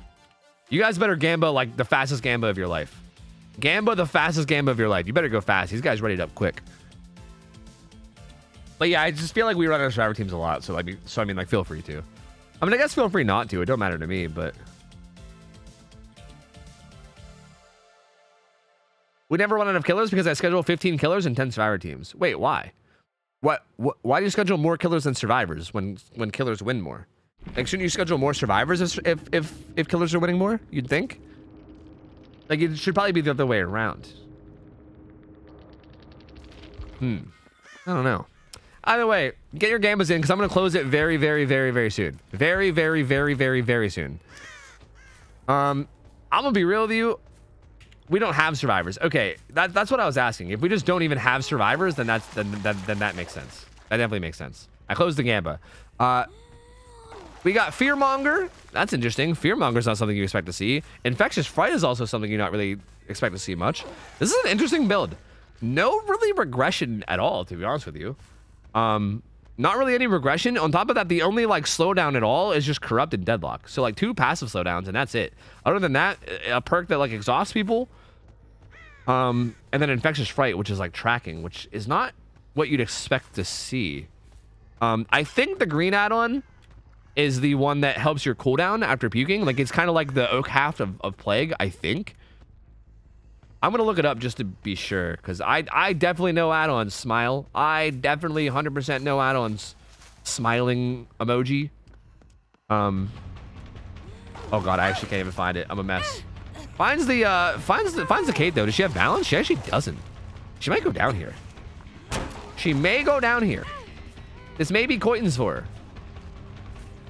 No, she's actually gonna make it to this pallet over here. She's fine. She makes it to this window. Is that a jungle gym? Okay, the purple add-on is Vilometic. Increases infection gained from interacting with objects by 50%. And the green one is the effectiveness of Vile Purge. Oh, so I was wrong about the green one too. So yeah, basically just people get sick faster. Essentially, people just get sick faster is essentially it. Like, essentially, like I think you can essentially just say that both add-ons are just people getting sick faster. Blink is injured. He's kind of running around and looping right now. Finds 2 survivors on this gen. Gonna puke on it and also kick it. No Call of Ryan or no gen kick perks at all though. So that's just a standard killer kick. Nothing really crazy. Almost parkoured over that fucking wall. That would have been sick. That was almost some hardcore parkour. Okay.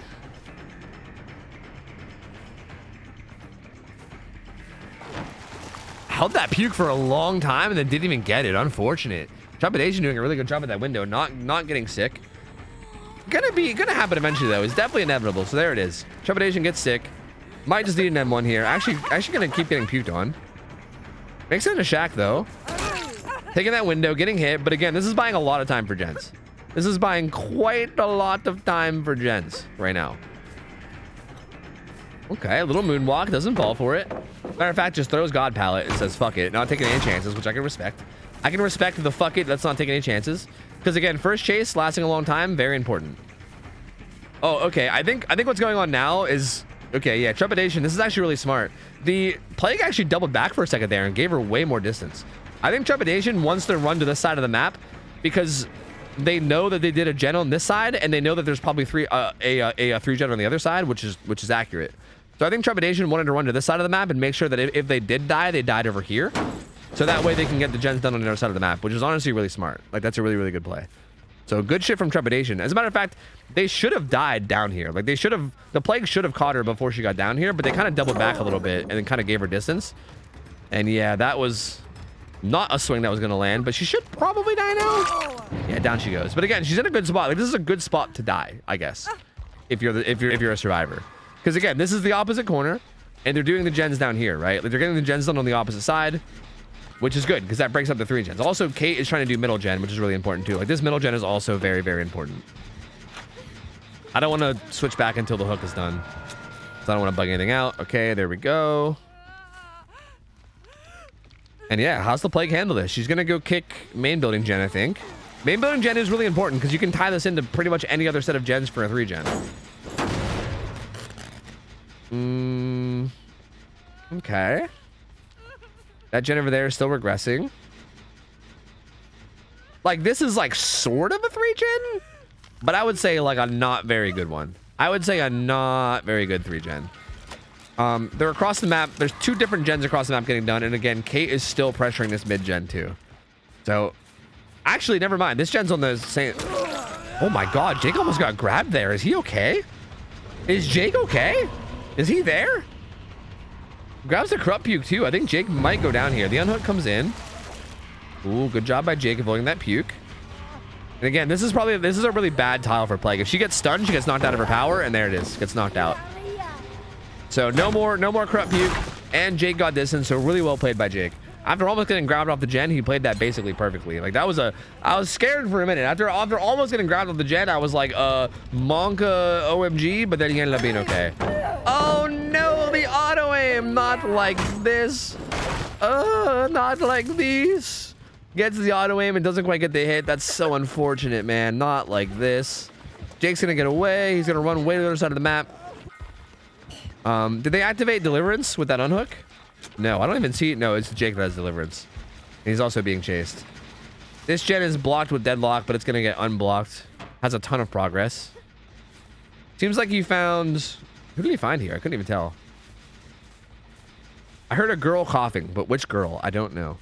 They're gone though. Oh man, Hollywood seems a little lost. Like, not exactly sure who to go after right now.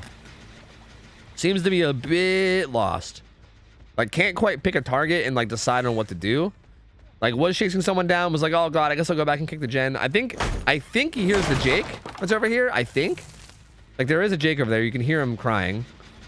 Maybe didn't hear it though. I don't know. Again, there's kind of like a 3 gen here, kind of. So maybe one's to hold down this. Yeah, the Jake is right there. They pop a gen on the other side. That should block that with Deadlock, I believe. No, it actually blocked Shack gen. So Shack gen must be almost done. Because that gen right there had a good bit of progress. So yeah, Shack gen must be pretty much almost done. Jake gets a bunch of distance. I think he might have like 99 his sprint burst or something, because he got a ton of distance right there. Oh God, what is happening? Zarina is already 6, so that puke does nothing. And now they're kind of both looping at Shack together. But Basement's here, so they got to be a little careful. They can't... Going down here would be really bad. Basement plus a gen that has a ton of progress. So going down there would be very, very bad. I think Zarina actually is going to go down here. Does she have Dead Hard? No, she's going to go down here. This is kind of bad, but like, I think the survivors are still in a pretty commanding position. Like, still only 2 gens left. Like, they're gonna pop this gen way across the map, and then they have a 3 gen on this side. But like, again, like, this one's almost done too, and yeah, they popped that one anyway. Did that block? Yeah, and that also blocked this gen. It didn't even block the one that they were working on. So yeah, the survivors are way ahead. Like, they're gonna pop this gen, and that's the final gen. This guy might wiggle too. Oh, that was close. That was almost a wiggle. But yeah, they're gonna pop that last gen, and then yeah, it's only 2 hook stages right now. So this game is looking quite over. Also split gens or split gates as well. So there's a gate on the literal opposite corner of the guy that's hooked. I feel like there's no way for Hollywood to bring this one back unless they like completely throw. Like the only way that Plague wins this is if the survivors are like, oh god, we all had heart attacks at the exact same time, bleh, and then they all died. That's pretty much the only way. If it's not that, the survivors pretty much have this in the bag. Kate, like even if Kate goes down here, they can get the unhook across the map and then also get the gate across the map too. So like even this, like if she gets this down quickly, it's still not going to make that big of a difference. Jake is here. Claudette's going for the save. Did the Plague open the gate? I think Plague opened the gate. I think she's like, yeah, I see what's happening here, which I get it. Like it's clear what the result is. Plague's just like, you know what? Fuck it. You know what? Just fuck it, man. Fuck it. Which, to be fair to this Plague, we did put this Plague into a pretty rough match in terms of hours. Again, it's hard not to do this because just killers just dominate scrim nights. So like with our scaling hour system that we use, if killers just like win the majority of the matches, which they did tonight, it kind of ends up in situations like this where you get like killers with like lower hours against teams of survivors with higher hours. Kind of impossible to avoid. But down they go. They're all gonna get out. That's gonna be a 4 out. So good try from Hollywood. Well played by the survivors. That's kind of, I guess, kind of the expected result if you went into it looking at it on paper. So good try from Hollywood. What are you gonna do, man? I do think the build was a little questionable. Like Infectious is such an odd perk to run, and I was wondering if we were gonna see a bunch of value out of it somehow, but not quite able to. And yeah, what are you gonna do? I mean, Survivors just played that really clean as well. Like they played it really clean and smooth, and they just kind of had a very nice game themselves. Didn't really make very many mistakes at all. And yeah, I mean, it showed. So GG's, man. That's gonna be this team sticking around, and we're gonna find him a new killer. I think who's next? Is it Boarlord? Are we seeing the Hag gameplay coming through, baby? The Hag gameplay? Oh baby, the Hag gameplay. Oh baby, let's go. I'm excited. Killers typically drop out, and I made the 10 survivor 15 killer rule when survivors were winning about half the time. Last 2 months are making me reconsider it though. Yeah, killers have definitely been dominating. I don't know. I also think it depends on like the average hours that you schedule too, right? Like if you're scheduling like a bunch of the teams that have prior comp experience, maybe it'll be different. Because I think at really high level play, I think our rule set on most killers is actually very survivor favored at super high level play. But again, like that's only if we have a bunch of people that have a ton of prior comp experience, right? Which the majority of people that play in scrims don't. So like depending on who is scheduled, you can maybe justify it still, but I don't know. Depressed Kid, thank you for the raid. Appreciate it, buddy. Appreciate it, dude. Thank you. I went from 8 solo queue friends to 21. Let's go. Fucking poggers, dude. Motherfucking poggers. Okay, same survivor team. This is a Hag. This is Boarlord playing Hag. This is Hag Smile. We love Hag Smile. So you guys can gamba on the Hag. Go on and gamble. Go on and gamba. There is no... Oops. Why did that... I fat fingered and I pressed it twice. There is no restrictions for Hag. Hag has no restrictions that are special in any way. It's just the same restrictions as everybody else. No circular healing on Survivor, which is actually kind of huge. But in terms of other restrictions, everything's the same. Just no eruption, no lethal, no ed, no way out combo. Yeah, I mean, same shit as always. Also, Hag has played on Blood Lodge, by the way. Hag has played on Blood Lodge, and honestly, I did a couple, believe it or not, I did a couple scrims yesterday as Hag. And I was surprised that actually, like, Blood Lodge doesn't feel like a great Hag map. Like, the gens that spawn on that map can sometimes be really fucky. Like, really fucky wucky. I don't know. I'm gonna run some ads. I'm gonna run to the bathroom. I'll be right back. And we'll see how this game goes. I'm excited to see how this goes. We haven't seen a Hag game in a long time, and these survivors are pretty good. So this should be an interesting game. This should be a really interesting game. I will be right back, guys. Give me a second. BRB.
Okay. Okay. I am ready. It said, yeah, what map we playing? Blood. I can't talk. Blood Lodge. I can't type. Life is pain. Anyway, hi, I'm back. Hey, Depressed Kid, thank you for the raid. Dark Passenger, thank you for the 6 months, man. Prime Rib, thank you for the 5 gift subs, you crazy fuck. Thank you, dude. Raz resub for 27 months, brother man. Welcome back in, dude. Emmy Dean also raided earlier. That all happened a while ago. But thank you guys. Appreciate it. Thank you. I am excited for this Hag game. I am so curious to see how this Hag game will go. My games yesterday as Hag did not go at all like I thought they would. Like, I visualized Hag games to go a certain way, and then once I was actually like in there and playing it, I was like, oh, this is actually really weird. So, yeah, I don't know. Like, watching other people play is gonna be interesting. Like, I'm curious to see what Warlord's gonna do. I'm curious to see how these guys are gonna handle it. Like, it's a very interesting dynamic when you play Hag in a scrim setting like this, you know? We'll see. I mean, so far though, Warlord has played Hag 1 time and went 2-0. So technically undefeated. Hag out here. Technically. We'll see. Again, anything goes too. So Warlord's allowed to run things like Rusty Shackles, which is pretty obnoxious, obviously. But I would expect to see at least Dried Cicada. Dried Cicada is kind of like the fucking standard golden add-on for Hag. And we'll see. I mean, I don't know. Survivors also can run flashlights though. Flashlights with like batteries. You can run like a double battery flashlight. So we could also potentially see something like Franklin's Demise. Like, I think Franklin's is actually, like, unironically pretty decent on Hag. Like, countering the flashlight as well as countering the med kit is actually kind of a big deal. So I wouldn't be surprised if we saw that, but I mean, I don't know. We'll see. Let's just hop in. Let's just hop on in. What do we got now? Nope. Stabiffle. Okay, Stabiffle, Call of Brian, and Noed. Ooh. Franklin's is good in scrims in general. Survivors are going to bring stacked items. True. I mean, that is very true. Jake, Sprint Burst. Okay. Setting down some traps. And the add-ons are not Rusty Shackles.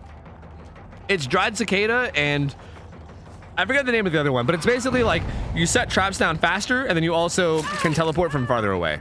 That's essentially what the add-ons are. They're already doing a good job though of harassing his traps. So this is interesting. As Hag, it's like there's a couple different ways you can go about playing against Hag, but a good thing to do is literally this. Like, don't even let her set up her traps. Like, if you can see where she sets her traps, you can literally like harass her traps like this and basically just be setting them off all the time, but do it in like a semi-safe way so that so that she never even gets a bunch of them set up. This is definitely an option that you can do, and they're kind of doing it. I mean, Kate got hit, so she had to stop temporarily, but they're kind of doing it. They were sort of doing it. Kate healed up. Warlord still kind of setting up a web here. Looks like he might be wanting to hold down main building side, perhaps. Probably gonna set one right here as well. Yes. Oh, gonna get a. Oh, what the fuck just happened? Is she lagging out? Oh god, she's lagging out. Juked? Question marks? Impressive juke. Very, very impressive juke coming out of Kate there. I mean, that's some high level shit. I mean, that's some very, very high level plays right there. I don't know what to say. Like, lots of, like, the skill showcase really coming through out of the survivors here. Jen gets done somewhere. I don't actually know where. I didn't see it. Jake sets off a trap. He's gonna get hit. So there he goes. Is the obsession though? So no civil back. No Stabiffle stacks. Can't talk. But he's gonna go down. Basement's nowhere nearby. But is there a fucking hook on that hill? If there's a hook on that hill, that'll be really, really good. I don't know if there is or not. There's not. Okay, there's not a hill hook. A hill hook would be really strong. This is still a pretty good hook though. This basically covers most of main. So if Warlord wants to get this hook, and then if he wants to set a bunch of traps all around these gens near main, this will put him in like a really tough spot. But honestly, I wouldn't be surprised to see like a quicker unhook here. Against a killer like Hag, I think a quicker unhook is honestly pretty reasonable. Because I think the correct play might just be to get away from the web as fast as you can, right? But we'll see. So far, Zarina gets hit once. She should make this pallet though. She shouldn't go down here, so she should be fine. Warlord just gonna set more traps. Ooh, doesn't get the 1-for-1. Claudette just gonna get the fuck out of dodge. So far, not really that great for the survivors, man. I mean, they're kind of just getting smacked around here and there. They're not really able to get much done. Kind of setting off some traps and getting smacked, but the survivor on hook is still on hook. He's also the reassurance survivor, and he's the deliverance survivor. Wow, that's like the worst case scenario for the first survivor to go down. That's rough. Oh, and down goes Zarina too. Warlord doing hag things out here. I think he actually should have. I think he should have secured struggle here. He actually might be able to do both though. Oh, he's just gonna drop her. Oh no. Warlord's in such a good spot right now. He should honestly force his pallet throw. Yeah, I was gonna say, then set off that trap. That was a little sloppy. I think he could have played that better. Oh god, this is a little bit sloppy too. He actually lets the unhook happen. Warlord, buddy, what are you doing? Warlord, you're in such a good spot. What's happening? I don't think he should have let that unhook happen. I think he should have been playing around that unhook more and like more just zoning away from it. Oh, misses that on the gate, dude. Warlord, buddy, please. You were doing so well. Lord of Boars, Lord of Boars, please. The Kate with the live play, she's gonna get some distance. Claudette's here, she's injured, so this is a little bit scary for her. Only has one trap down right now. Like, there's practically no traps down right now. Gonna opt to take this hook. But Jake did get away. And Jake's also death hook. So if Jake ever gets found at some point, that's a very dangerous predicament that he'll find himself in, because Jake's on death hook, and if he gets found and gets killed, that's gonna be huge. So he's gonna be miles away. He's literally gonna stay on this side of the map almost surely. Like, he's probably not gonna leave that side of the map unless he absolutely has to. Because yeah, he's very close to death, and you don't want to really risk that. Warlord has a few traps down now, but not a lot. Still only 4 traps down on the map, so not that many. But I think he's gonna decide to venture out here and get some regression on these gens with Call of Brian, which is honestly not a terrible play. I think he kind of has the rough idea that they're probably resetting, and he would be definitely right. Because yeah, they're definitely resetting over there. Although Kate might be running in to get that unhook right now. Maybe. Yes, she is. She's heading in. What is this? What is this standoff we're having? Oh, that's okay. All right. Warlord said, "Go ahead, break my trap. Go on, fucking do it. Break another one. I fucking dare ya." And then she did. And then he killed her for it. So, you know, I can respect that. I can respect that about Warlord. The unhook comes in right before struggle, so that's quite good. Good play from Blink there to not set up the trap and get the unhook before struggle, but then also goes down to traps right away. Uh-oh. Ruh-roh. I'm surprised Blink didn't run the same direction they came from, right? Because however Blink got there was clearly no traps. So you would think getting out of that scenario, you'd probably want to run the direction you came since you know there's no traps. But instead took a different route and there was a trap and then went down. So that's unfortunate. Kind of right back in the same spot. Warlord doing a good job of applying pressure. I mean, he hasn't got anybody killed yet, but he has Jake on death hook. Zarina's been hooked once, and now Kate's been hooked once, and we're still at 4 gens. Has 7 stacks to 7 stacks to Biffle, make that 8. And Claudette, again, Stibiffle makes this now really dangerous. I don't even know if I like Jake body blocking here. What? What just happened? How is that literally possible? What? How is it even possible for him to swing like that and not hit anybody? What? That was fucking bizarre. What the hell? I think he honestly should have just hit Jake though. He should have just hit Jake and killed him. I mean, Jake was death hook. I think that's totally fine. Smacks Kate, now she's gone. I think a little sloppy how he handled that. I didn't really like how he handled that entire situation. Like, he knew that 2 people were down on the other side of the map, and he kind of let this guy solo unhook, which I don't like. Especially having Stibiffle. Like, you can basically deny solo unhooks altogether, if not force a 1-for-1. But he didn't hit the Jake that was on death hook and commit to him. He also didn't really, like, deny that unhook like he could have. But he's getting a ton of hits now, and Trepidation's gonna die. That was very sloppy from Trepidation to run into that wall after getting hit with Stibiffle up. So yeah, that's gonna be second hook on the Trepidation. I can't tell what's going on. I feel like there's a lot of sloppiness happening from both sides, but also I kind of feel like that's how hag games are. Hag games just feel really messy. They feel super messy and sloppy and all over the place. You know what I mean? Like, it feels very just like you make shit work on the fly. And Trepidation's gonna be on second hook deep into that side of the map where kind of Warlord's holding down in 3 gen. So that's a dangerous hook to deal with now. The survivors are going to have a really tough time getting that, especially if Borderlord sets up. If I was Borderlord, I would set up more traps on the way to the hook. Like, that hook is so deep in there. I would set up traps around like the outside of the map, because most likely the survivors will make their way down there along the outside of the map. As a matter of fact, Jake's already there. He made his way down from the outside of the map, and he's already here. Hits her with reassurance. He's going to sprint burst away.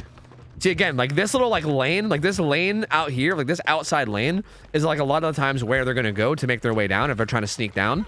So I think hitting that outside area with traps is probably what you would ideally want to do if you're trying to protect the hook like this, you know? In like regular normal chases or whatever, obviously it doesn't do a lot, but in a situation where you're trying to like either protect the hook or like get someone off the hook, you know, like if you're trying to kill them on their way out of the 3-gen, that feels like the better way to do it. Looks like he's going to just hit this Claudette once. He made it a point to prioritize Claudette over Kate. Might be because of her flashlight. Kate's there, but so is Borderlord. Oh, yeah. And again, this is at best a 1-for-1. At best. Oh. Okay, gonna get... Oh, well. We're gonna maybe wait out borrowed time. She has off the record, I think. I don't hear moments of pain. Pretty sure she has off the record, yeah. That's off the record. Borderlord gonna set a trap. He should just go back and hook Blink, I think. He's still in a good spot. I mean, 5 hooks in, still 3 gens left. He's still in a good spot, honestly. He's still doing great. Gonna come back and check on main. Ooh, Claudette getting a little greedy here. Yeah, I was gonna say there's a trap out there. Good dead hard though. That's gonna get her away. That's a really good dead hard. All right, well, Blink's gonna get hooked back in this corner. I think Blink hasn't been hooked yet, right? No, actually has been. So this will be second stage for Blink.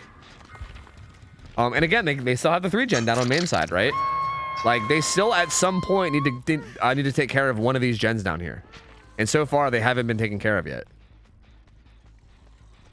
Well, actually, did they? Maybe there is, because there's only 1, 2. I mean, no, okay, never mind. There's one near where the hook is. So yeah, like this gen at main, the hill gen, and also the gen near the hook is like kind of the 3-gen that's being held right now. So considering they don't have really any progress on any of those, I would say Borderlord's in a really commanding spot right now. Like a very, very commanding spot. Oh man, Claudette sets off a trap and goes down 2. Now he can go back. The survivor either has to crouch walk up or just... Well, he reassured. Okay, he reassured and he's just gonna run away. So that buys some time. That's not a terrible play. I don't think he really could have unhooked. And if he did unhook, he would have died in the process, which would have been not ideal. Get smacked there, though. 8 stacks to save the best for last, too. Hag's gonna be right on him. He should make that pallet, though, so he should be okay. Oh, hey. That's more still. Oh, the sandbag! Oh, my God. That almost got her killed. Holy shit. That Jake almost just fucking murdered Zarina live on Twitch.tv. Holy shit. That was fucking close. Claudette is still chilling under the hook. And Kate's gonna die. I'm pretty sure Kate's gonna die. Like, it's so hard for them to save this Kate. Everybody being injured right now, it's, like, next to impossible. Zarina's gonna go down. She's also death hook, so that's also a problem, too. There is still a trap there. They have to get around. Yeah, Kate's dead. Kate's dead, and I think Zarina's dead too, right? Oh, and so is... Okay, so is Claudette for that matter. Borderlord's gonna take this win for sure. Borderlord definitely taking this win. And yeah, Hag's pinky finger. Yeah, she's fancy. She's just fancy. That's just Hag being fancy. Pinky out. When in doubt, pinky out. And that's gonna be it for sure. I mean, there's no way, right? That's hook number 8. All he's got to do is find Trepidation and Hooker, and that's hook number 9. And that's it, dude. That's GG. I mean, Borderlord out here just hanging it the fuck up, baby. Just doing his Hag thing and going ham. That was very good performance. Very, very strong performance.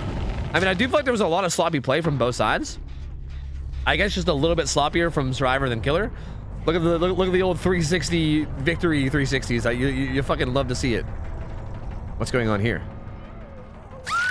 Oh, I think they're just like, fuck it, it's over. Let's give up. There we go. That's gonna be it. Claudette's gonna be put back on hook again. I think at this point they're accepting that the game's over and they're just trying to go. They're trying to go next. Jake's fucking moonwalking. Man's got fucking Smooth Criminal on right now. He's jamming. Borderlord doing spins. Hey man, GG's. I mean, I don't know. That was interesting. I didn't really know how that game was gonna go, but it went pretty much similar to the way that Borderlord's Hag games went before. That was odd. I feel like there was just a couple plays from the survivors that I think were really risky. Like the Jake going down initially, I can't even really remember exactly how that happened. I feel like that one was maybe a little bit more excusable. But I feel like, for instance, like the Kate that I think it was the Kate. Was it the Kate or was it the Serena? I think it was the Kate that like unhooked and then ran a different route than when she came and stepped into a trap and went down right off the unhook, which was a bit sloppy, I think, and then got rehooked in the 3-gen again. There was definitely some things from the survivors that I think were a bit sloppy, and Borlord was able to take advantage of them really well and just hold down that area and get the win. But still close though. I mean, still close. The survivors were doing pretty well, especially in the early game. They're doing a really good job of like harassing traps and stuff, but they kind of just let it. I think they just let it go a little too much, and Hag was able to take advantage. Are they? What is this? What the fuck is going on, Meow? I think Jake's gonna finish both these gens. No, actually, he's going to Shaq. He's going to Shaq because he wants Hatch. But Claudette's like, fuck this, I'm juicing. Maybe they're juicing. Huh. Yeah, I don't know what they're doing, but like this should probably just end. Yeah, I don't know what they're like. I guess Claudette wants to like force Borlord to chase her. But there you go. Borlord downed her. There we go. Claudette will die. Jake's gonna get Hatch. And there you go. That'll be it. That'll be it. But like, what do we do from here? Because as far as I'm aware, this is our last survivor team. So what do we do from here? Do we have a rematch? Or something? And see if like, and just have it be like a show match and see if they could just beat the Hag in order to deny the 2-win? Or what do we, how do we, like, what do we, do they want a rematch?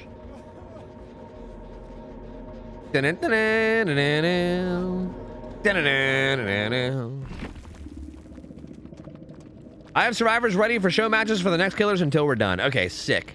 Good. GG, well played, Borlord. Borlord remains the undefeated Hag menace of Scrim Night. So, hey, man, touche, dude. Man's a menace. The old goddamn Hag menace. I'll pay out the prediction. There you go. I think we have more survivor teams lined up, apparently, according to Lemon. So I think we can keep going. But I'm not sure who they're going to be going against. We'll see. We will see.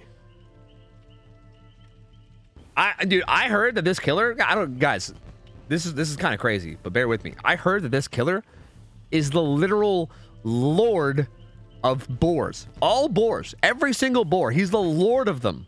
The lord of them. Like the literal god of boars. That's what I heard. That's crazy. That's fucking wild, dude. We're in the presence of like literal fucking like what's the word? What's the word you would use for godlike figures? Like if you were gonna say like I don't like royalty, but for godlike figures, what would it be? It's not royalty because they're god. They're godly. Deity, but a deity is like a maybe. Divinity, yeah, divinity. Divinity is a good word. Yeah, I think that's a good one. Yeah. Godhood, yeah, maybe godhood. I don't know. I think divinity is probably the best one. I think I don't think a deity is more like a noun. I was more looking for an adjective. Divinity, I like that. Divinity is good. Yeah. Messiah of boars. Oh Lord. All right, I don't know what team we're getting in. Carlitos is getting in here. We'll see. I'll give you guys a prediction. If you guys, okay, you're gonna have 5 minutes to do it. So like, if you want to see who the 4 survivors are before you gamba, feel free, because you have some time to chill before you vote. You got 5 whole minutes. But I think it's just gonna be like cinnamon Cenobites, right? I think. Yeah, I believe it's gonna be. I believe it's gonna be cinnamon Cenobites. The word is divine. Yeah, but divinity is like the like divinity just means divine, but in like the way that royalty means royal. So yeah. Divinity was right. Yeah.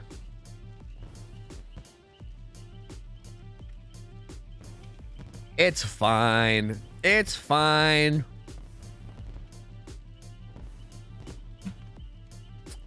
Yeah, divinityism now. Whatever. You guys know what the fuck I mean, all right? Fuck you. Fuck you. Divinity was where I was looking for, okay? All right. Don't get all actually on me now, you fuckers. Don't push up your glasses and then go, actually, OhTofu? Actually?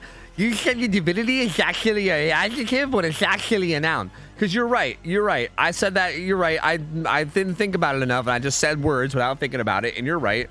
But also, fuck you. You know what I mean? Like, also, fuck you. So, yeah, there's that. You know what I mean? There's also that. That 3-gen was better than any of the ones you got. That's not true. My last hack game, I had a really good 3-gen. That was a pretty decent one though. Yeah, you're not wrong. That was definitely a decent one. My very last hack game I had though, I had a pretty clean one. It was like they were all against the back wall. I had one good one, but the rest of them were pretty questionable. Yeah. But yeah, that was definitely not too bad. We'll see if you keep getting them. I don't know, because again, like I think 2 out of my 3 games were like really rough in terms of gens. So I don't know. Like maybe you'll get a rough one too. I'm not sure. Everyone loves a grammar corrector. True. That's everyone's favorite type of person. Is the let me correct all your grammar. Yeah. True facts.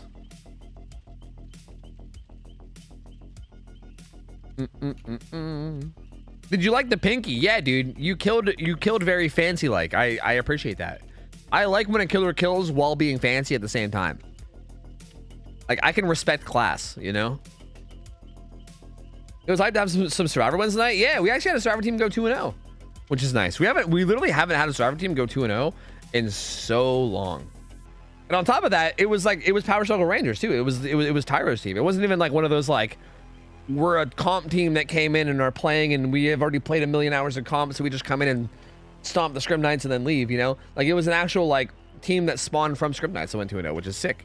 They played really, really well. Is Boarlord the ascended version of a pig king? Nah, man, he doesn't roll over pigs, only boars. Just boars. Only boars. But he's the lord of them. So, yeah. Yeah.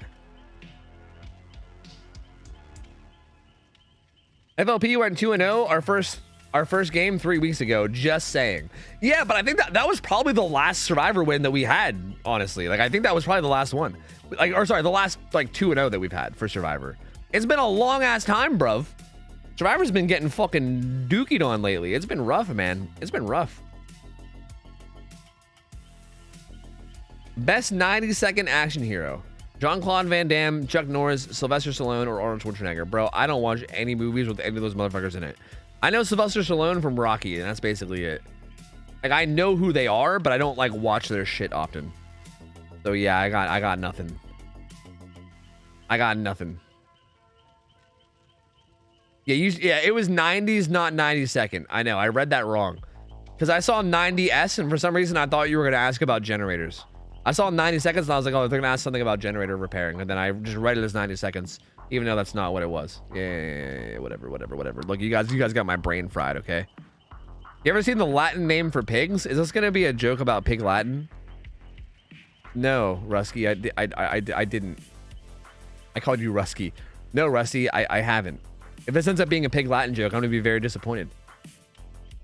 I thought you were an old guy. I am an old guy. I just don't watch movies.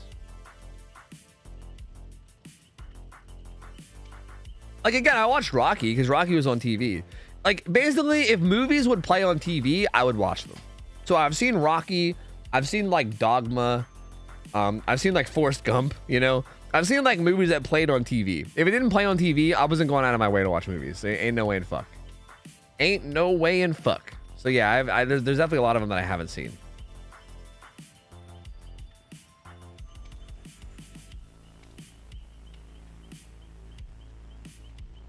Two medkits and 2 toolboxes? No, they're still changing them. I'm sure they're just sorting it out. They can't have 2 medkits. It's not a pig Latin joke. The Latin name for pigs is sus scrofa. I just think it's funny sounding genuinely. Sus scrofa. Sussy baka? Sus? Sush emoji? Sus? Dude, I dig it. I like it. I'm with it. Now what is a pig in Latin in pig Latin though? That's the real question here. That'd be us say crofa say, you know? Now, what if we turn that into pig Latin? What if we pig Latin the pig Latin? Oh man. Oh man. We're getting crazy now. Oh man. What type of old guy? Yell at kids old guy? Dude, I might be turning into that. I don't know. Like, I thought I was an old guy that didn't deserve to be an old guy. But like, the more that I'm like falling into my age, the more that like, I think I am turning into that angry old guy that yells at kids. Cause I'll hear like I feel like every time I hear like the new like sayings that people say, I get really angry, you know? People are like, yo, no cap, on God, for real. And I'm like, shut the fuck up. Just shut up. Just shut your stupid fucking mouth. Stop saying these things. And they're like, hey, yo, you hit the gritty. And I'm like, shut up. Just shut up. Just shut the fuck up right now. Just shut up right this second. And I feel like every time I hear something new, and like same thing with like the whole like let him cook thing, you know? Everyone's like, let him cook. And I'm like, shut up. Why are you saying that? Why is this a thing that everyone's suddenly saying? Just shut up. Just shut the fuck up. None of it makes any sense. Shut up. You know? Like, I can't help but just want to tell everyone to shut up. You know what I mean? So I think that, yeah, I think I'm turning into that angry old man that just hates children, I think. Like, I think I hate the young people. I think it's happening. I think it's slowly happening to me. I don't know what to tell you. You have a favorite movie, even if you're not a movie watcher? Donnie Darko, Hot Topic Redneck? Yo, shut up, man. Are you calling Donnie Darko a Hot Topic Redneck too? I don't know. I like Donnie Darko. I don't know what my favorite movie is. It might be Everything Everywhere All at Once. That movie was really good.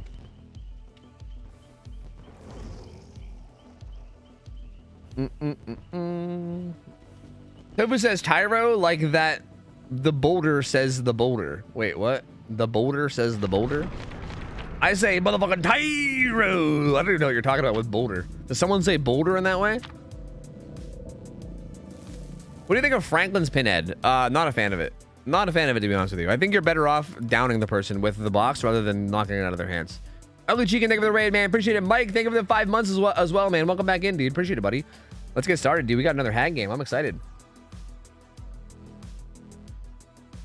I am a sight. Yo, Coco, what up? Good to see you. Hello. The boulder from Avatar? Yeah, I'm not a weeb. I don't watch anime. Sorry, I don't watch anime. I'm not a dirty weeb. I don't know anything about it. Sorry. Yeah, I'm gonna be yelling at clouds. Straight up. Yeah. When we were youth, we said stupid shit. I still say stupid shit. I talk like a fucking surfer from California. Like, I have no right to judge how people talk because I say dude like every other word. Like, almost every other word that comes out of my mouth is the word dude. And like, I talk like a fucking idiot. So I know that I have no right to like shit talk on the way people talk. Like, I guarantee you if I was young, I would be saying no shot buckaroo and no cap for real on God. Like, I would probably be that if I was young. So like, I don't blame them. But I also hit the age where it just like, I stopped like adapting to it and instead just started getting angry at it. You know what I mean? I just don't know why. It just happened. I can't help it. Anyway, let's go. Boarlord, Dissolution. Dissolution. Interesting. Spicy. Dissolution hag, huh? He took off, what did he take off? Noed. He took off Noed for Dissolution. That is very interesting. Very, very interesting. Oh, what happened? Did they lag out? What happened? What the happening is? He said, my bad. Huh. Was there like a repeat perk? Did they lag out? I'm not sure what happened. I don't know what the haps is, dude. I don't know. I'm not sure what the fook is going on. I don't see any repeat perks. Yeah, who knows? Two Fangs. Oh, they have Two Fang Mins. Oh, one of them is a Jill. Look, I don't even blame them. One of them's a Jill. You know? I'm gonna be real with you. I don't even blame them because one of them's a Jill. I wouldn't even realize. I'd have been like, oh yeah, there's Fang and then there's Jill. Literally wouldn't even noticed. Survivors DC over anything. Proof right there. No cap, right? Cuh, for real. Yeah, on God. On God. Straight busting. No cap. Should have played. Yeah, should have played on. She was Jill. Agreed. There was a Fang and a Jill and it was fine. It was fine, dude. I literally wouldn't have even noticed, to be honest with you. I probably would have noticed. Restart. Killer can change perks. Survivors can't. Yeah, that's how this works. Because they fucked up. Survivors can't change perks, but Killer can. And they read it up so fast that I feel like probably nobody changed perks anyway. They probably were like, yeah, whatever, let's just go. I don't think they care enough. They're probably just like, yeah, let's just get back in there. But Dissolution, dude. Oh yeah, and Riz. Don't even start with me on Riz. To be fair, when I found out that Riz is just short for charisma, I feel like I hated it a lot less. Like, I feel like that made me hate it significantly less. Like, I still think it's dumb, but like, at least it's like a legitimate shortening of another word. You know what I mean? So like, I don't know. Riz really isn't the worst. I still think it's a little bit cringe, but like, it ain't the worst thing ever. It's not as bad as like no shot buckaroo. You know what I mean? Like, that shit's like just weird. See, that's another thing. I say shit like weird and like soonj and streams and fooj. Like I put j at the end of everything I say. Like I talk like a fucking moron. Why am I like making fun of the way anyone talks? Like who am I to judge the way anyone says anything? When I'm over here going weird, bro, cringe, bro, very cringe and weird. That makes me sad, bro. Like what am I even fucking saying? I have no right to say anything about the way anyone talks. So I don't know. I think I am just a grumpy, angry old man. That's literally what it is. I'm just a grumpy, angry old man, and I just can't help it. You know, I just can't help it. I can't help it. I think it just comes with like, it comes with the age. I think I think everybody wants to get to my age. You guys are also going to become grumpy old men. Just you wait. Just you wait. Some of you might already be there, but the ones that aren't, just you wait. You guys are going to turn to grumpy old men too. Just you wait. My coworker unironically says pog. Hey, I kind of do that too. Like in real life scenarios, but only around people that like are on Twitch. But I wouldn't do it around normies, you know? Anyway, back we are again. Warlord, same build. Cicada, faster trap setting, and again, dissolution this time. He took off Noed and put on dissolution. Very, very interesting. Very, very interesting. I can't really tell what the gen split looks like. He has a gen behind him at main somewhere that is blocked with corrupt, because he has 2 blocked down by Shaq and 1 blocked by main, but I can't really tell where it is. But he's setting traps, man.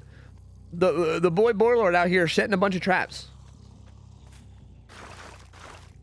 Kind of giving 1 for each tile. Okay, there's kind of 4 gens at Shack area. Like this is kind of a, I think Warlord just saw that. I don't know if you guys saw that. He like looked over at these gens and then he was like heading down towards main and he was like, wait a minute.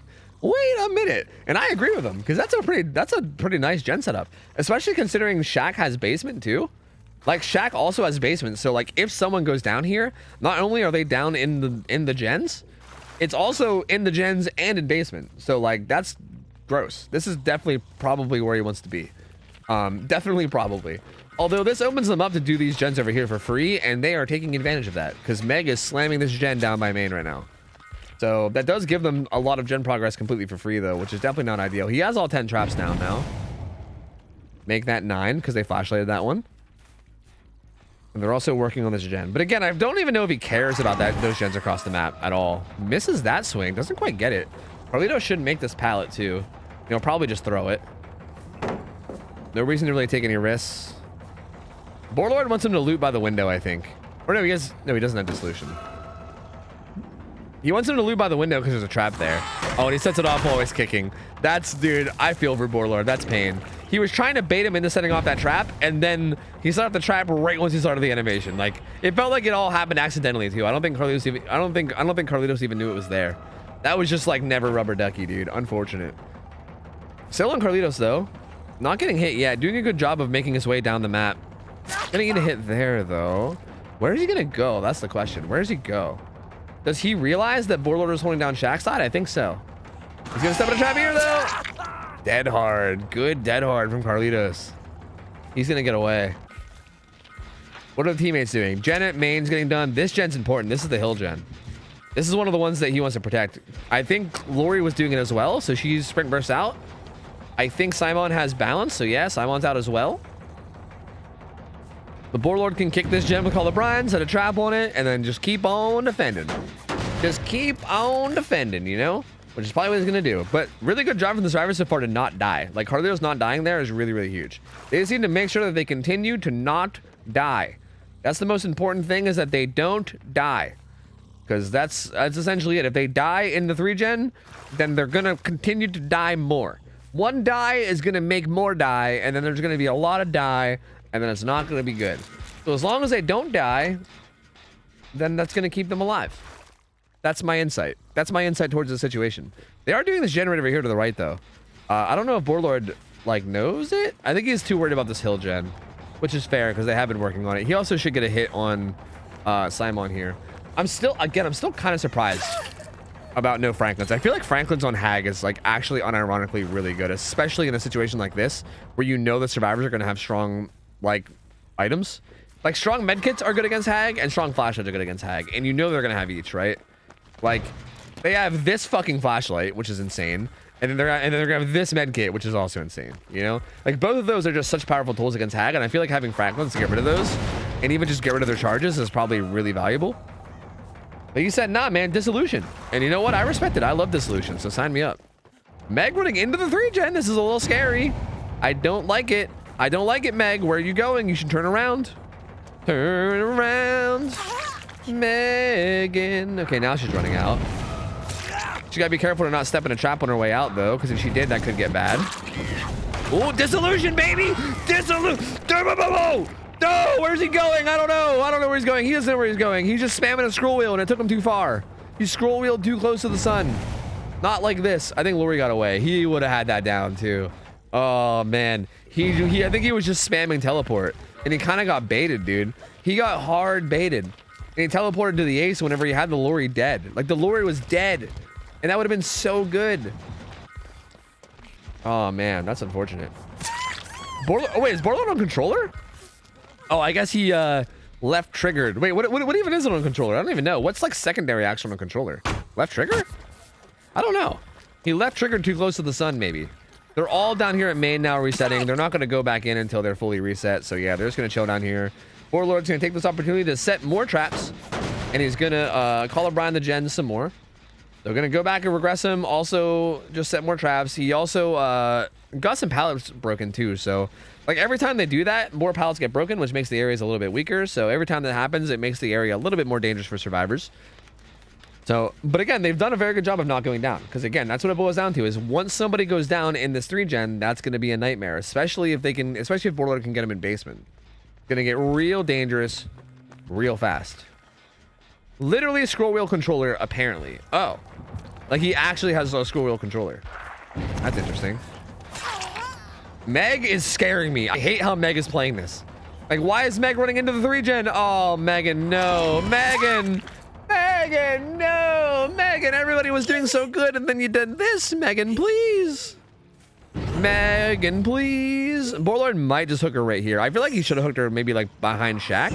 I think he's putting her kind of far forward. I actually don't like how far forward he's putting her. I think he was maybe worried about Shaq gen or something. I don't know, but I don't think he needed to put her that far forward. I think he could have went back behind Shaq a little bit more. Reassurance comes in. He's going to get the hit onto Fang, who runs away. Gonna set more traps. I don't think Meg wants to go next. I don't think anybody is going into is going into these games with the attitude of going next. I don't think that's how that works. I think she just kind of goofed up. I think she just kind of done goofed. This ace has the flashlight, so Borlord's especially concerned with that. Oh, accidentally hits the hook survivor though. Stabiffel's in play though. Gonna probably smack again. Maybe wait for... That sounds like off the record. I don't hear. So I think that's off the record on Meg. I don't think you're going to be able to get anything here. Yeah, I'm pretty sure it's off the record. Might give Carlitos a quick smack too. I don't know. No, actually going to go back. And yeah, I think Borlord fucked up there. I think he should have hooked that Meg deeper in. Like, I think he was maybe worried about these gens. Like, I think he was worried that if he hooked her deeper in, he wouldn't be able to defend these gens or something. I don't know. But I feel like he hooked her way too close to, like, the edge of his web. You know? Like, he could have hooked her like behind Shaq or even like near like this. Like there had to be another hook back there that he could have took her to. So I don't know. I think that hook choice was a little questionable from Borlord. Because I think that was like a big opportunity, right? Like that Meg running in there and dying was the exact opportunity that he was waiting for. And then I feel like he just didn't really take advantage of it as much as he could have. But we'll see. Yeah, for instance, like that hook right back there would have been way better, right? Like that hook that we just saw back in that corner would have been so much better. Or even basement. Basement would have been scary because even one body block I think would have denied basement. But still, like there was better hooks to go to rather than the one he went to. So a little questionable there. But again, we're all reset. We're back on the same spot that we were before. Everyone's back to full health. They're gonna slowly try to tackle these gens when they can. Was Ace doing? What gen is this? Oh, this is okay. This one is that's like the 3 o'clock gen, right? Oh god, no, it's the 9 o'clock gen. Whatever. It's the gen to the left. It's on the left side of the map. Yeah. It's the 9 gen. Finds Bang. Gonna chase her down and okay, I was gonna say get a hit, but then swings a little bit early and then just does the old walk of shame. Like, oh god damn, it swung early. I guess I'm gonna go back to my gens. I'm out of here. Bye. Oh, just kidding. Just kidding. Getting a little bit debated. Gets that hit. Goodbye, Fang. She has a med kit though, so she can heal herself. So not really the end of the world. Okay. Both Lori and Meg crawling up and then working on the gen. Oh. Never mind. I think someone set up a trap, possibly Meg. Meg learning from her mistakes, and this time running away from the 3-gen. Good job, Megan. Good job. She's learning, and this time she decided, you know what? I'm going to go away instead of to the 3-gen. So good on her. Ace is going to finish his gen off to the side, but again, this gen doesn't really matter too much because this is not one of the ones he was trying to protect. That's actually the only gen left that isn't in the 3-4 gen or whatever, right? Yeah. So that's like the only gen that doesn't matter. I think Carlitos just wants to get that gen done just so they can focus on these ones. So once that's done, it's just going to be this 4-gen the Borderlord's holding, and that's it. It's going to be a matter of... Yeah, this might end up being a long one, boys. This might end up being a real long one. I hope you guys have a clear schedule tonight. And I hope you guys aren't planning on doing anything for the next, like, I don't know, 30 minutes or so. Because this could end up being a long one. Because they're playing this as careful as they basically need to. And when they're playing it this careful, it's basically going to come down to, like, the survivors making a throwing play. Or them finding some kind of way to, like, sneak in and do the gen, right? And either one of those might take a while to get to. Carlitos did sneak way into the back, and he's working on this back gen, though. But I think Borderlord's heading over. Yeah, Borderlord is heading over. He has to be careful because there is ace access to Biffle. He's got to be careful here. He's gonna walk into the trap here and get hit. Oh, I don't like this from Carlitos. I don't like this. He does have Dead Hard, but like Dissolution. Oh. Oh my God! The fucking Dead Hard God! He's a fucking god! Someone check this guy's PC. Yo, was Clara on this guy's PC? Clara! Clara! Someone get Clara! Clara, I told you to stay off of Carlitos' PC. I told you, Clara. Clara, I didn't take auto Dead Hard off the PC, Clara. I told you. Bro, that's fucking wild. That was such a good Dead Hard. That was a game-saving Dead Hard. Straight up. That literally would have been... I don't know if I want to say GG, but it would have been like close to GG. Because Carlitos would have got put in basement in the 4-gen with like probably like a million traps around him. That would have been such a bad scenario. Wow, that was such a huge Dead Hard. Like that was huge. Holy. All right, well here they are resetting again, and again this is it, right? Like everyone, I feel like against hags, everyone always gets confused and doesn't really know what to do. But this is it, right? You just every time you get hit in the 3-gen, you just go away from the 3-gen, you heal up, and then you only go in whenever you're full health. So these guys are doing it just perfectly correct, right? Like the one big fuck up they had was Meg running into the 3-gen and dying, and that could have been bad, but they ended up recovering it pretty well, and now they're right back where they started from. And yep, everybody that gets every single time someone gets injured, they're just gonna run away. Now here's an interesting strategy that I think the survivors could do if they wanted, and you guys can let me know whether you think this is stupid or smart, because I think it might be smart. If they have a lot of progress on some of these gens, they honestly might want to wait until they get to a 3-gen. So I think what they should do is they should probably keep tackling these gens and try to get at least one of them done, right? If they can manage to get even just one of them done and turn it into a 3-gen instead of a 4-gen, I think it would maybe be smart to have the Lori purposefully go into like a bad spot and die. Like purposefully have her die in like the back corner because she has deliverance. And then just let her get hooked, like even in basement or something, right? Just like let her get hooked in basement or whatever, and then make the hag have this like confidence of like, yeah, I'm gonna camp out this Lori or whatever. And then while she's like hooking, like while she's like doing the action of like picking up and hooking and like setting traps, like turbo slam a gen across the map, like turbo slam whatever the farthest gen is from the hook that's happening. I think that could end up being a decent play, maybe, because like that deliverance is a really strong tool. It's also risky, so I don't know. Like, I don't think it's necessarily the best play. It's like it's a play that would definitely make a result happen, right? Whether the result is you winning or losing, I don't know. It might end up being a throw rather than a good play. It's hard to say, but it would definitely make something happen. This Meg is repairing the air beside the gen, which is cool. Carlitos is getting chased back at this gen again. He's gonna get hit. His Dead Hard is up. He's running around the outside of the map, which again, this is why I still think you should trap up the outsides. This is like pretty common pathing for a lot of survivors is to run around the outside. I wish Borderlord was like trapping up the outsides more and like putting traps into like more like unpredictable places. Meg has a lot of progress on this though. She blast mined it, so I think Borderlord's gonna get blinded, and I think they're back on the corner gen too. Did they get back on the corner gen while injured? Carlitos, you sneaky dog, you. You're injured, you crazy fuck. This guy must be really confident in his Dead Hards. He hit that one Dead Hard and he's feeling it. Well, this is Borderlord's screen, so that's fun. Borderlord's having a good time. Set the trap, gonna kick it again. And yeah, Carlitos is getting the fuck out. He's like, yeah, it's probably not worth it. And I agree with him. It's definitely not worth it. You don't want to go down in there. That would be a horrible throw. So Carlitos is going to get the fuck out of there. And here we are again. Here we are again. Back at it. Back at the stalemate. Although they did get a lot of progress on that 9 o'clock gen. It's just a matter of, yeah, it's a matter of getting progress on it while not, like, having it all regress. Like, you need to pressure that and then also pressure that back gen that Carlitos was pressuring. And they are doing a pretty good job of it. Although, oh, doesn't quite get the hit either. That's really unfortunate. I think that Feng was just willing to eat a hit just to pressure it.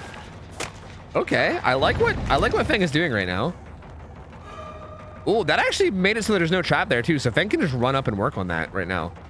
So she's actually probably gonna get a lot of progress done on that gen right now.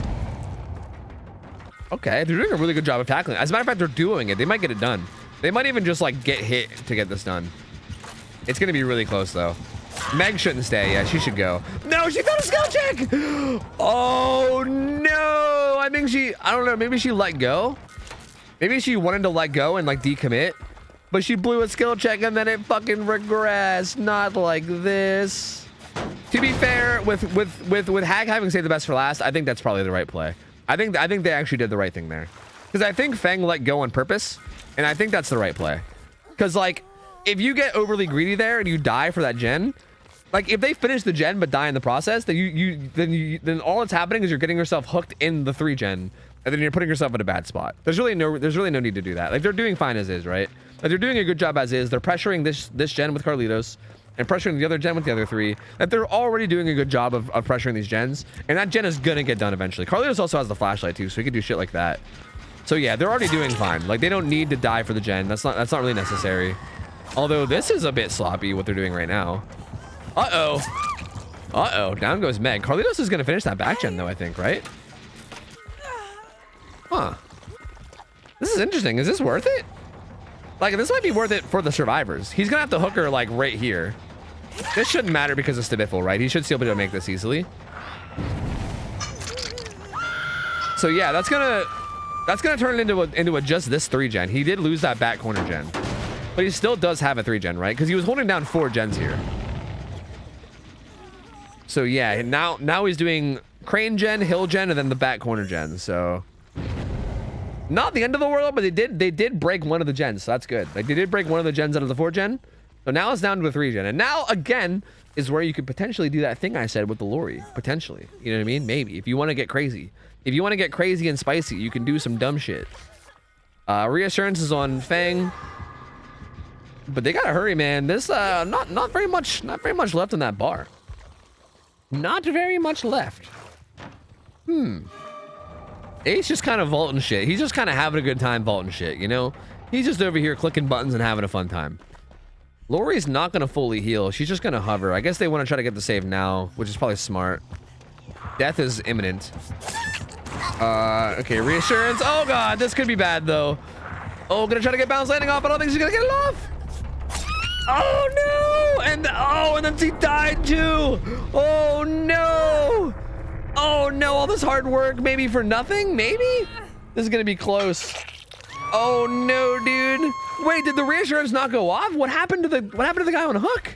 Didn't they reassure? I'm pretty positive they hit reassurance, right? How did they die? What? Did they like miss a skill check as I think the reassurance went like kicked in, but maybe a skill check happened and they failed it or something? I don't know. Because I don't know how that person died. Reassurance definitely clicked, like it definitely kicked in. I literally heard it like make the little ting sound. Oh man, Borlord now in a really good spot. The unhook comes in. He might even just full commit to Carlitos. No, he's actually gonna leave Carlitos alone. He's in a pretty good spot now though. Game is now a 3v1 with this tighter 3 gen. Man, tough. Everybody's also injured now too. When everyone's injured like this, it's like pretty safe to like venture out like he's doing right now, right? Like this is not a crazy play to make. Although I think Carlitos, yeah, he's actually that gen regressed so much though. Oh, Borlord, please! Borlord, come on, the controller gamer, come on. Get that controller under control, man. Down goes Simon again. This is gonna be another hook. Is that DS though? No, I think Carlitos usually runs DS, right? This will be Simon's second hook. He's got to get back down to that gen though. He knows it. Like he's seeing the Call of Brian Frost go off. So he knows it. He's gonna set this trap. He's gonna probably make his way back down to that gen as fast as he can. How do they handle this now? Because Lori can get that unhook basically for free if she just crouch walks us up. This is dangerous because like there might be traps back here and he knows it. He does have Dead Hard though, so if he can react to setting off a trap with Dead Hard fast enough, it might not matter. Call the Brian back on the gen. That's gonna regress a ton. The unhook does come in, but now Feng is on death hook, so like that makes it really scary for Feng, right? Yeah, so you can set off traps if they're that close to the powder window. You can't, if you set them that close, they can be set off from the other side. So I think Borlord just had a little lesson in Hag, maybe, or maybe he already knew that. I don't know. Carlitos runs out here. He can trap up this pallet if he wants to, and I think he will. Again, flashlight and Dead Hard helps out Carlitos a lot here, though. Like Carlitos has the tools that you would need to get out of this. That was the Dead Hard, so he uses Dead Hard without actually getting hit. Oh, and he's gonna die in this corner. If Borlord's not whipping, Borlord, I know you're a controller gamer, but take your time, man. Take your time, bruv. He's gonna teleport back. Okay, okay. So he sees that this gen has like no progress, and I think he's gonna feel totally fine to go back and hook Carlitos now. And this feels like maybe game over. Like Carlitos being hooked in this corner with this 3-gen feels like possibly game over at this point. Like he can hook him like right over there in that tile. I don't actually know. There's a hook right here. Yeah, he can hook him literally right here on this tile. Yeah, that's surely GG, right? Like that's such a tough spot. Carlitos does have DS, so like I don't know. Hypothetically, it's not officially over, to be honest. This just puts him in a really tough spot. It's really not over. I shouldn't say it's over because it's not. He has DS, so if he gets off the hook, he has DS Dead Hard, so he can like get off the hook, eat a hit with borrowed time, go down, hit his DS, have Dead Hard off the DS. On top of that, Lori still has Deliverance too. So if Lori can like die for the unhook somehow, even, right? Because Lori getting hooked is no big deal. So if she can get the unhook and kind of trade 1-for-1 for the hook, Carlitos can DS to get away, and then also Lori can pull herself off hook when she inevitably gets hooked. So like those two kind of both have like their own little second chance perk that that can help get them out.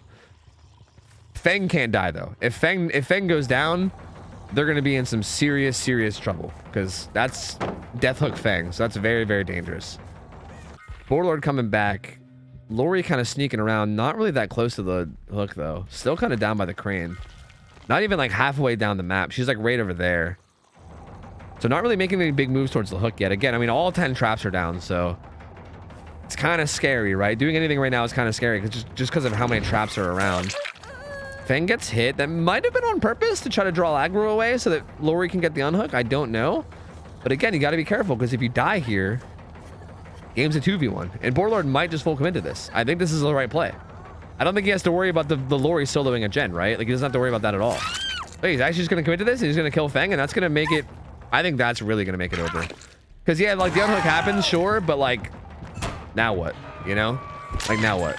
Like you got nothing now, you know. It's now a 2v1. Like there's no way you're tackling this fucking 3-gen as a 2v1. There's no way, right? They might try anyway, but there's realistically no way. Next hook is GG. So technically it's possible. I mean, it's still technically doable because he's not hit the win condition yet. The win condition is 9 hook states, and we're currently at 8. So. Well, I mean, you know, there's the Dead Hard. Gonna go down, but he does have DS though, so he's gonna DS this. Lori's doing the gen in the corner.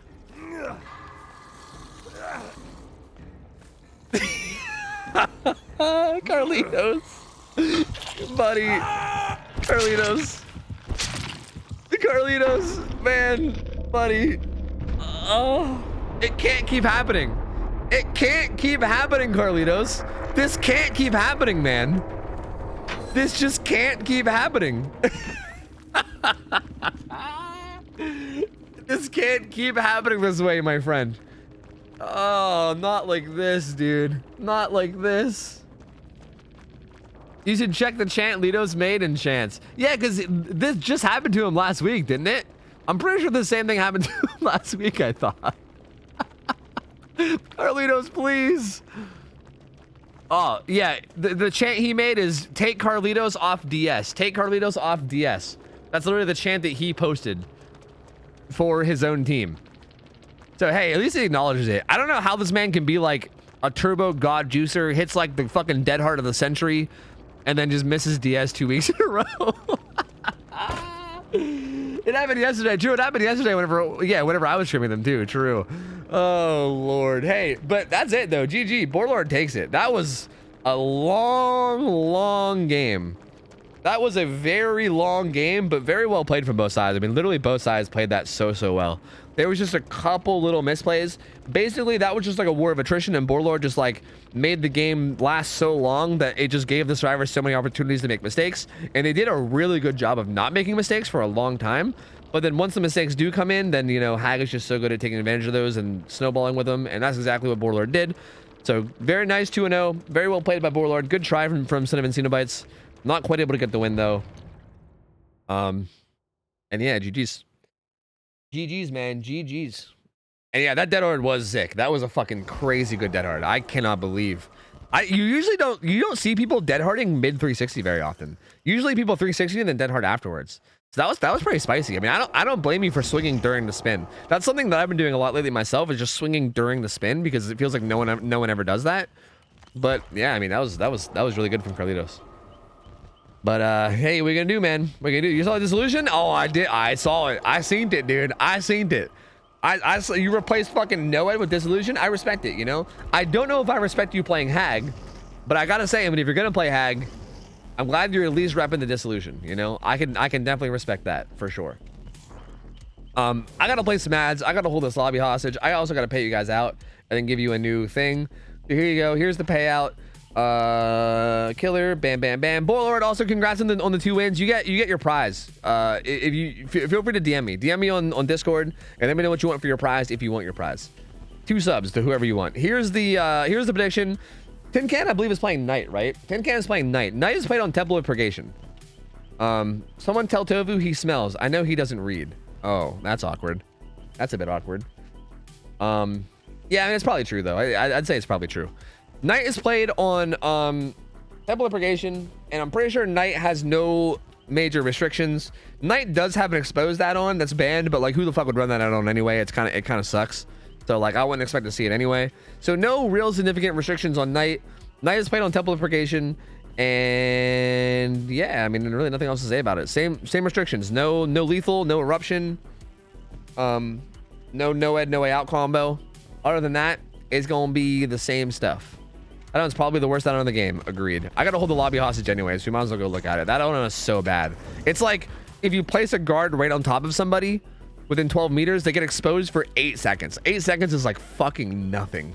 It's such a weird add-on. It's so bad. I don't know what the fuck they were thinking with that add-on. It's so bad.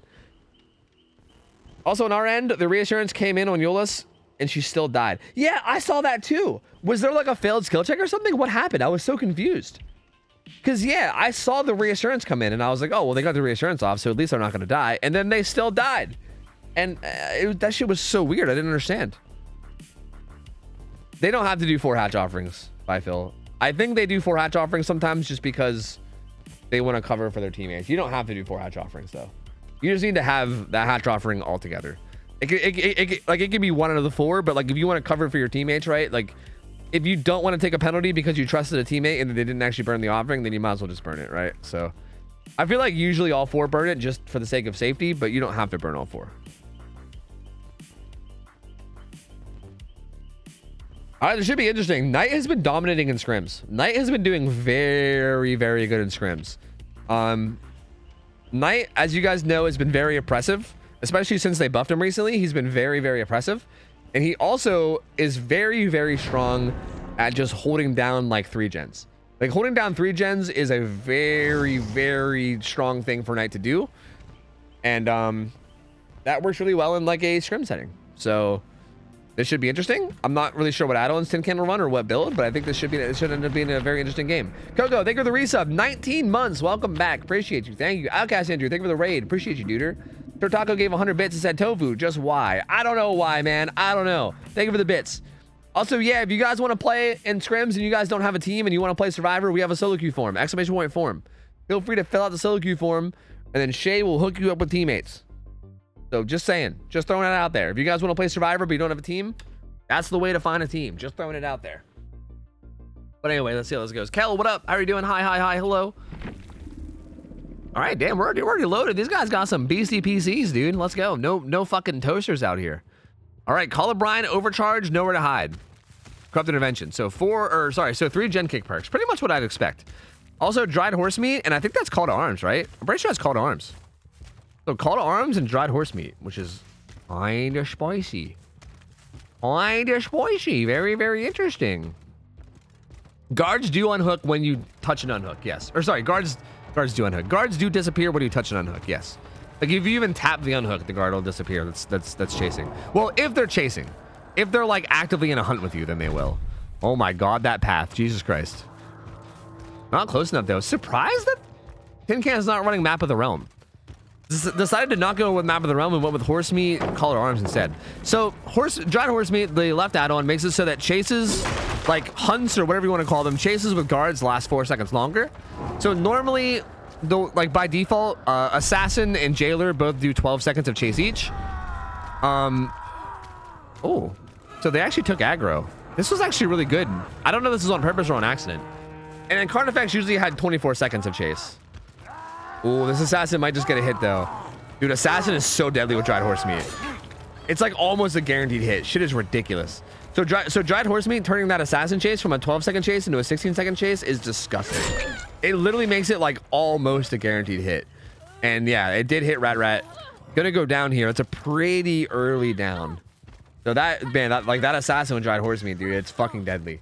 And Call to Arms also makes it so that your maximum patrol range is like 10 meters longer. And you move faster while setting patrols. So it just makes patrols kind of just stronger in every way. Tin Can getting the hook right next to a gen that has a ton of progress. So getting able to kick this with all the gen kick perks.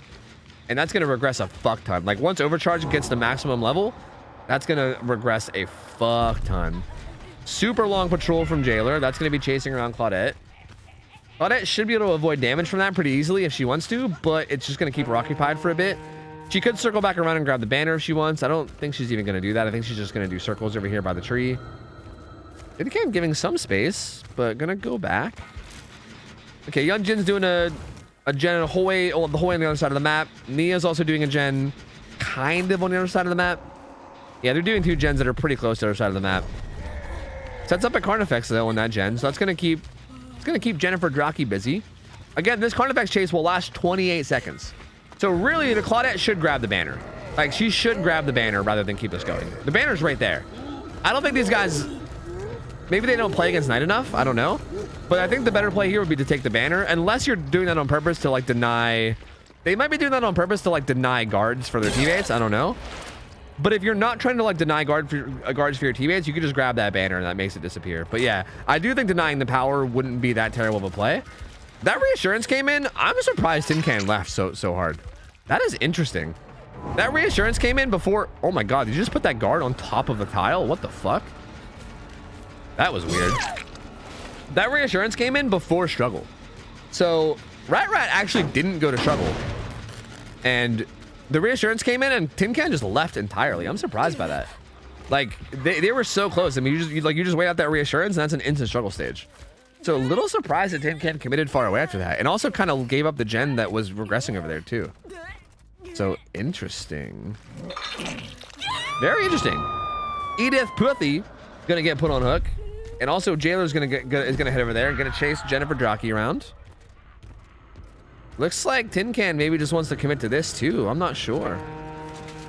Maybe he wants to come back here and hold down these gens again. Gunna comes in pretty quickly. Uh-oh. Look out, Jennifer. Look out. She's fine. Gets hit by Knight.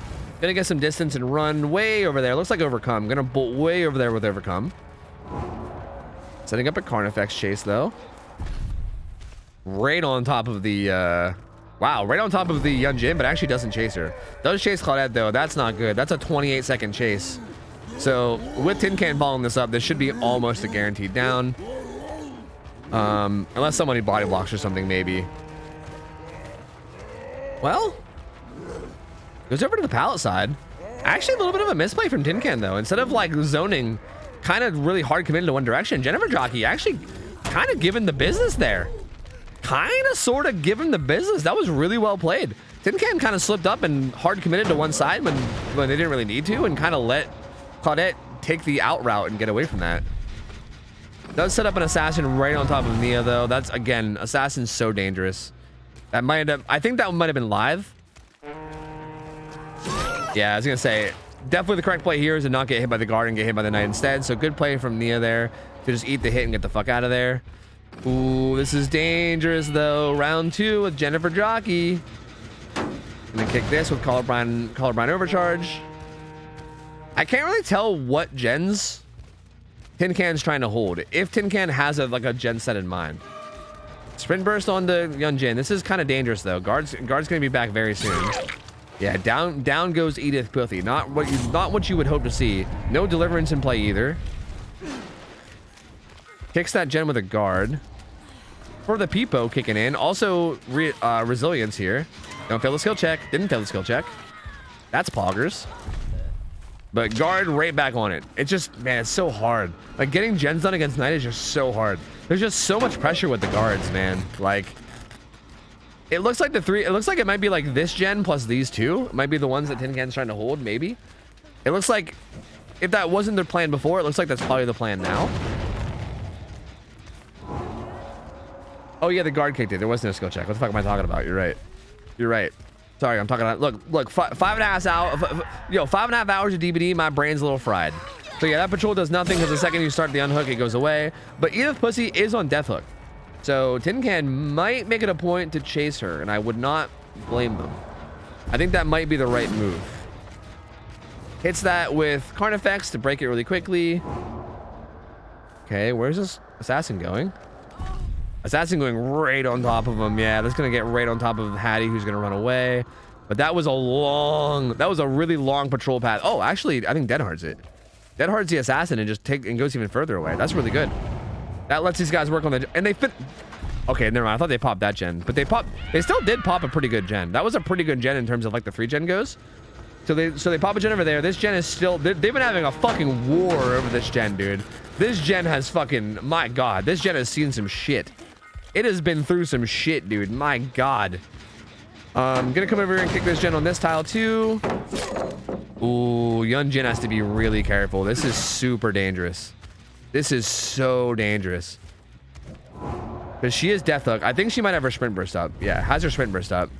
Guard appeals right on top of her, but she's gonna sprint burst away from the guard and not get chased by it. But if Knight takes a good angle on her, and yep, and he did, so that's gonna be a dead Yunjin. That was very risky for her to like get so close to the gens while injured. I feel like she should have healed first. Oh no, and then Nia dies to the guards too. Oh wait, the body blocks though. Oh wait, Edith Pussy. Sorry, not Pussy. Edith Pussy. Sorry, that was vulgar. I just used cursed words. I apologize. Hide your children's ears. Edith Pussy, I mean. Pussy, not Pussy. Pussy is actually gonna stay alive for a little bit longer thanks to that double body block. And they also for the Peepo over here too. So Rat staying up for a little bit longer. Or sorry, Dova staying up for a little bit longer too. Rat gonna choose to go down deep in this corner, which I think is a totally fine play to make. Jennifer Jockey really wants to get this gen done before the night comes back, but I don't think it's gonna happen. Definitely want to at least get Yunjin back up. That was a gen kick by the guard. Tin Can seems to be torn between getting this hook and protecting this gen. And I think is going to auto protect this gen instead. This Yunjin needs to get to safety. Yeah, and okay, she is. She needs to get to safety for sure. If they have a med kit, it wouldn't be okay. The med kit was the guy on the ground. Also had unbreakable. They just need to get Yunjin back to full health. I think they're trying to balance that with also not giving up this gen and all the progress they have on it, but like it's a tough balance. Down goes Nia. Now Yunjin is being healed. Oh no! Not like this, Hattie. Not like this. That's not gonna help the case in terms of getting that gen done. This is gonna be Nia's first hook, so not the end of the world for Nia. This jailer is gonna patrol this gen for like the next fucking century because the patrols last forever with jailers.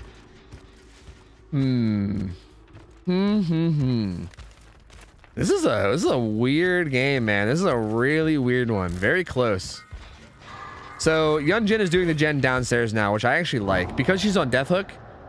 Although looks like, oh, damaged it actually. Looks like Tin Can sniffed this out somehow. I actually really like this play from Yunjin, because I think doing the gen that isn't being pressured is probably the play. But I think Ethan's just going to run far into the corner now, which is good. Tin Can going to get at least one hit just to force him to reset, which is also good. So good plays from both sides there. That does allow the unhook though, but these guys definitely have to be careful here. Sends an assassin pretty close. I don't think close enough to start a chase. So yeah, I think they will be able to get away. Maybe they're at least getting to the corner. So yeah, Nia gonna go back down, but at least goes down in an okay spot. Oh, yep. There's an assassin chase. That looks like one of those almost guaranteed damage ones too, right? Like that chase started really close. Oh, got the flag. Okay, got the flag. Good. So good shit from Claudette there. Again, this gen though, just this constant war of attrition with this gen, man. Like that gen has probably had like 300% worth of gen progress done on it by now. Nice patrol path, doing a little loop-de-loop in pool. I think someone got on that gen the second that she went past, right? I think. I thought I heard a gear like turning on it, but I don't know. Gonna kick that with Carnifex. So now again, this is a tough spot though, because you don't want to let Nia die, right? So this is a really tough spot to be in. Hattie getting smacked. So now, oh, this is really not good for these guys. Because Claudette's the only full health survivor and she's getting chased. And everyone else is injured, which means they can't save. And I think Tin Can recognizes that and is just going to secure this kill. So yeah, this kill is just going to get secured now. Because yeah, everyone was injured and the only person that wasn't injured was getting chased by guards. There was just really no way to get that save at all without dying. So damn, down goes Dova. Now it's a 3v1, which is going to make this a lot harder. No one on that gen. They're doing this gen right behind them. That's fucking ballsy. My lord, is that ballsy. A little too ballsy, I think. Maybe a little bit too ballsy. Doing the gen right behind the guard who's doing the patrol. That's going to be a hook right beside this gen. And I think that's going to make the game pretty much over at this point. 2 hooks away from winning. And again, like, has a hook right in the middle of the 3 gen on top of the gen that has the most progress.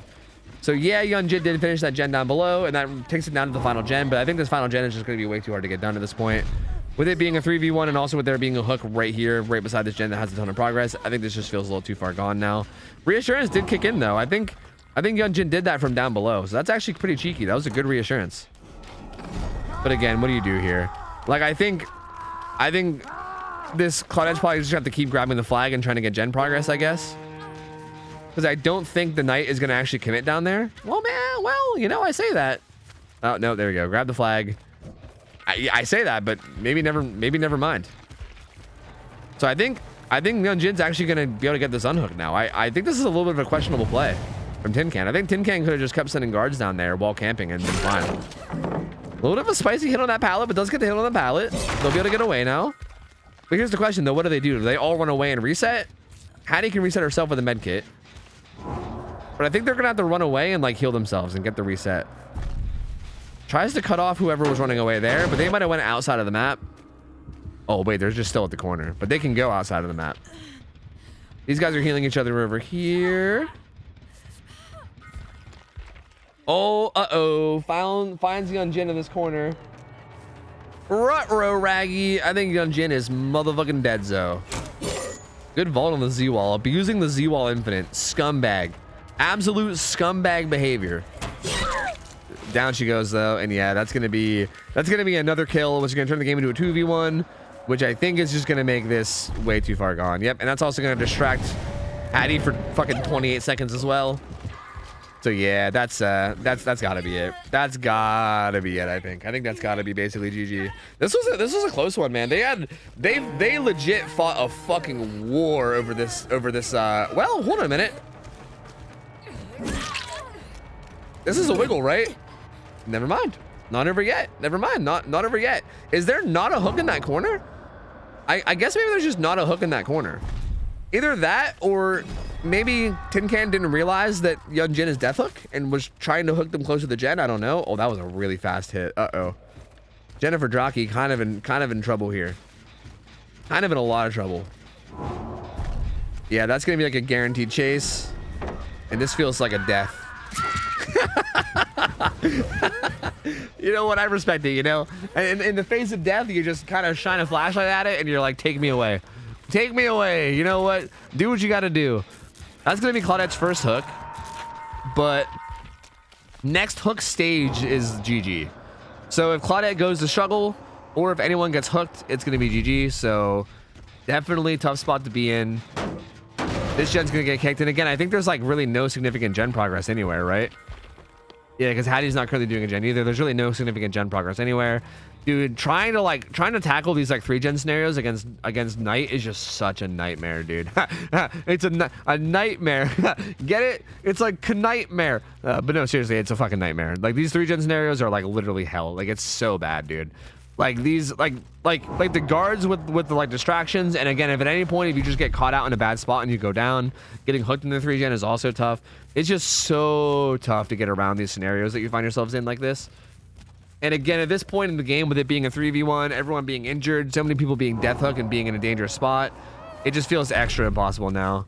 Okay, Yunjin gonna hit him with reassurance, but not actually get the unhook. I feel like at that point you might just want to unhook. Like again, you can unhook and it cancels the guard, so they maybe could have just triggered the guard and then got the unhook. That might have been the play. But maybe they were okay. I think what they were trying to do was they were trying to distract for this Hattie, I think. Good dead hard from Hattie. The unhook's gonna come in now because the distraction's no longer there. I mean, Hattie got found, so there's no longer a need to distract. But again, I think Tin Can also recognizes that next hook is GG. So I think Tin Can's like, you know what? Let's just chase this and say fuck it and just end the game, which is probably the right play. Maybe actually, maybe. Again, is there no hooks here? I don't know. Because yeah, I think that hook got destroyed. So I think they can body block this just like they've been. I think Tin Can was looking around for a hook right there. No, there's a hook right there. Oh, there's a hook literally right there. So yeah, I think Tin Can's just been greedy. I think every single one of these situations, I think Tin Can just been being really greedy and going for a hook that was really far out of the way. Gonna take this hit, but I don't think that's enough, right? No, it's not gonna quite be enough. Yep, and there you go. That's hook number 9. That's GG. Good try from these guys. Good try from these guys, honestly. Off the record kicking in, giving the nodders while running away. You love to see it. But yeah, that's gonna be it. That's gonna be it. Good try from these guys, though, man. I think it was a really unfortunate situation with the Nia, like her dying. Like once she died and the game turned into a 3v1, that's where it became really, really hard. Because they were doing a really good job of like kind of keeping the Knight split between holding his 3-gen and killing a survivor, right? Because usually killers will try to tunnel out a survivor like first things first. But they were keeping the Knight split between like having to decide whether they wanted to tunnel someone out or protect the 3-gen. And Tin Can kind of went with like protecting the 3-gen over tunneling someone out. And I think that maybe isn't even the best play. And I think the way you punish that is just by being really, really, really, really careful with your death hook survivors and not letting them die. Oh God, that animation's kind of brutal. I'm gonna be honest. There's something about like watching them like crumble and fall like that. That's like kind of weirdly brutal. But anyway, yeah, I think it was just really unfortunate that they had a survivor die. I mean, to be fair, Nia wasn't even death hooked. She just got hooked and then everybody was injured and also getting chased, so they just couldn't get the unhook in time, which was unfortunate. But once that Nia died, it kind of all it all kind of just went downhill from there. But good try. Good try from FLB. And well played by Tin Can. I mean, that was a solid Night game. I mean, like, what can I say? Pretty clean game overall. Solid, solid plays. Again, a little bit surprised to see Call to Arms over Map of the Realm, but I think Tin Can utilized it well anyway. I think there was some patrols that would have had a chase with Map of the Realm that didn't because of the lack of Map of the Realm. But I feel like the value that Tin Can got from Call to Arms was probably worth it anyway. So I think in the end it was probably, I think it was probably a good add-on choice. 3-ish gen, yes, the 3-ish gen. Night makes me cry. Am stress. You're stressing me out. Oh Lord, dude. They're all gonna go get fucking schwasted just to fucking de-stress after that one. My God. But okay, that's 1-0 for Tin Can. I'm down to do one more match, and I think that's like the perfect timetable. So you said you had more teams, right? Is there another team that can play against Tin Can? We can play one more game to see if Tin Can can go 2-0. I'm down. Call to Arms on bigger maps where the 3-gens are more spread out. Yeah, that's fair too. That's fair too. Because the map is bigger, that definitely makes more sense. Yeah. I can definitely see that. And yeah, I agree. FLP did handle the guards really, really well. Like, there was like that one really clean dead hard from the Hattie that then ran into the corner. Jennifer Jockey was getting chased by guards for pretty much half the fucking game, I feel like, and did a pretty good job of like not getting hit and or grabbing the flags. At one point, Jennifer Jockey had that really good fucking juke where they like were literally getting chased by the guard and the knight at the same time and still somehow got away without dying, which was fucking crazy impressive. Yeah, just honestly pretty wild stuff. Pretty wild stuff, I gotta say. Pretty wild stuff.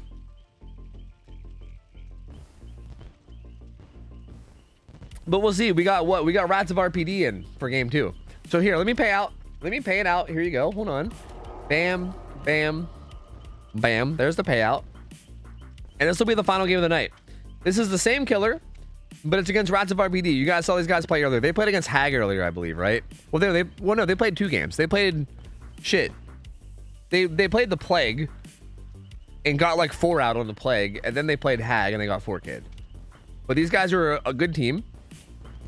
I gotta play ads anyway, so I'm not really worried about the guy taking a while. I'm gonna hold the lobby hostage and play some ads.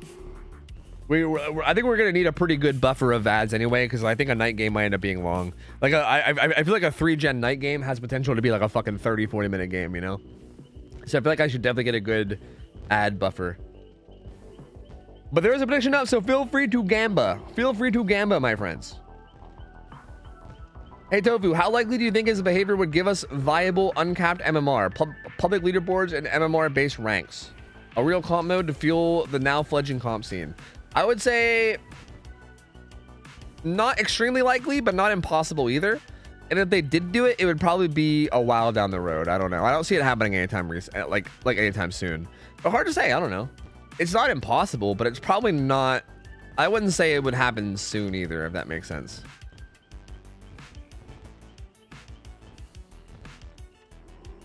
My longest match was 50 minutes. Jesus Christ, man. My lord. Hold on, arms plus horse speed is used to defend gens because you know they're sitting on it. Yeah, that's fair. That's fair. I feel like I use Map of the Realm because I don't really like hold down gens a lot of the time. I usually just go chase people whenever I play Knight, so I guess that's fair.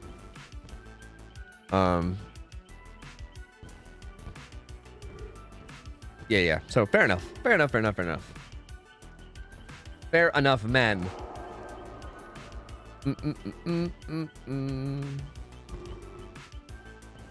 And yeah, FLP, thanks for playing. You guys played great, man. You guys played great. It was really fun to watch you guys play. You guys put up a very good fight. Again, considering Knight is such a weird killer and tackling 3 gens against Knight is so fucking hard, you guys did very, very good. You guys did very, very good, and it was fun to watch. We'll see how this one goes. Yo, Billy Joe Jim Bob, thank you for the resub for 7 months. Welcome back, you fella. I like that name. That reminds me of all my fellas I grew up with. They were out there in Pennsylvania. Good old Billy Joe Jim Bob. Welcome back in. Appreciate it. Thank you. Appreciate the support. Thank you. PvP, what up? Yo, actual legitimate question.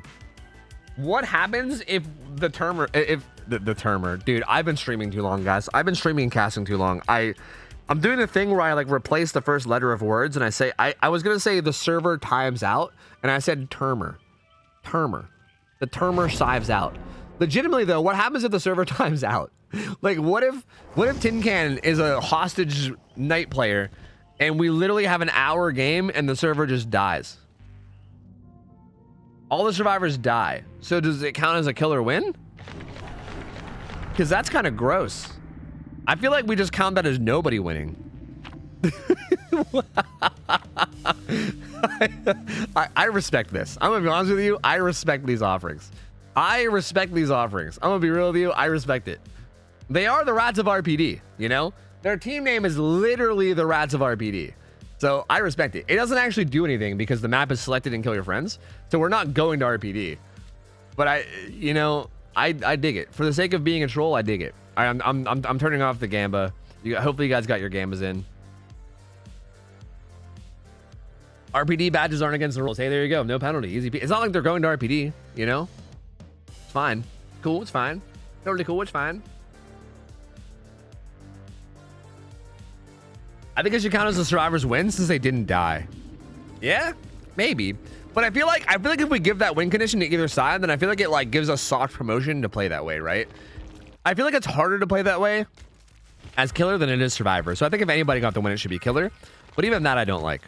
Because as survivor, if we gave you the win for surviving for an hour, then like that would incentivize people to just hide. Like if there's like only 2 people left, then you just stealth and see if you can survive for an hour, you know, which would not be great. Same build, by the way, same build, everything, perks, add-ons, everything. Finds two survivors, finds Kate and Jake right away. Gonna be chasing the Jake around here. Has a Carnifex to help out, but I think Jake's just gonna bail. Yeah, he's managed to get away without even starting the chase. Carnifex is dismissed. All right. Well, how's this going? They got 2 survivors in basement with Prove Thyself. That's pretty good, but I think the knight might be going down there, perhaps. Set up a guard. I didn't even see where the guard got set up. The guard got set up somewhere. Actually doesn't hear that gen at all. Audio occlusion being not good. Good old DVD audio coming through. And I don't think Tin Can heard that gen progress at all. I actually didn't either. From Tin Can's point of view, I did not hear that gen progress at all. But that gen had a ton of progress. So that's unfortunate. They're just gonna get that gen done, but like by the time Tin Can even realizes what's going on. So yeah, there it is. Pretty unluck, I gotta say. Finds a hit on the Kate. Also the Claudette's being chased by a guard back here. These guys gotta be careful, man. Kate might go down here. Ooh, Kate's probably gonna go down here. Yeah, Kate's probably dead. She does have a god pallet here, actually. Never mind, she should be fine. Has that god pallet, so she'll get out. I think Claudette got out too with the guard, so yeah, they're both out. Kate's gonna get the fuck out of dodge, or at least try to. Guard spawned up on that gen. It's chasing away Jake, so Kaylee's gets away safely without dying, so that's good. That's good for the survivors. So 1 gen down before down even kicks in. Jake just running away from this guard. Gonna eat the hit from the knight to despawn the guard and run away, so good play from him. Throws this pallet early. Tin Can gonna try to utilize Assassin, trying to follow the sound of the footsteps.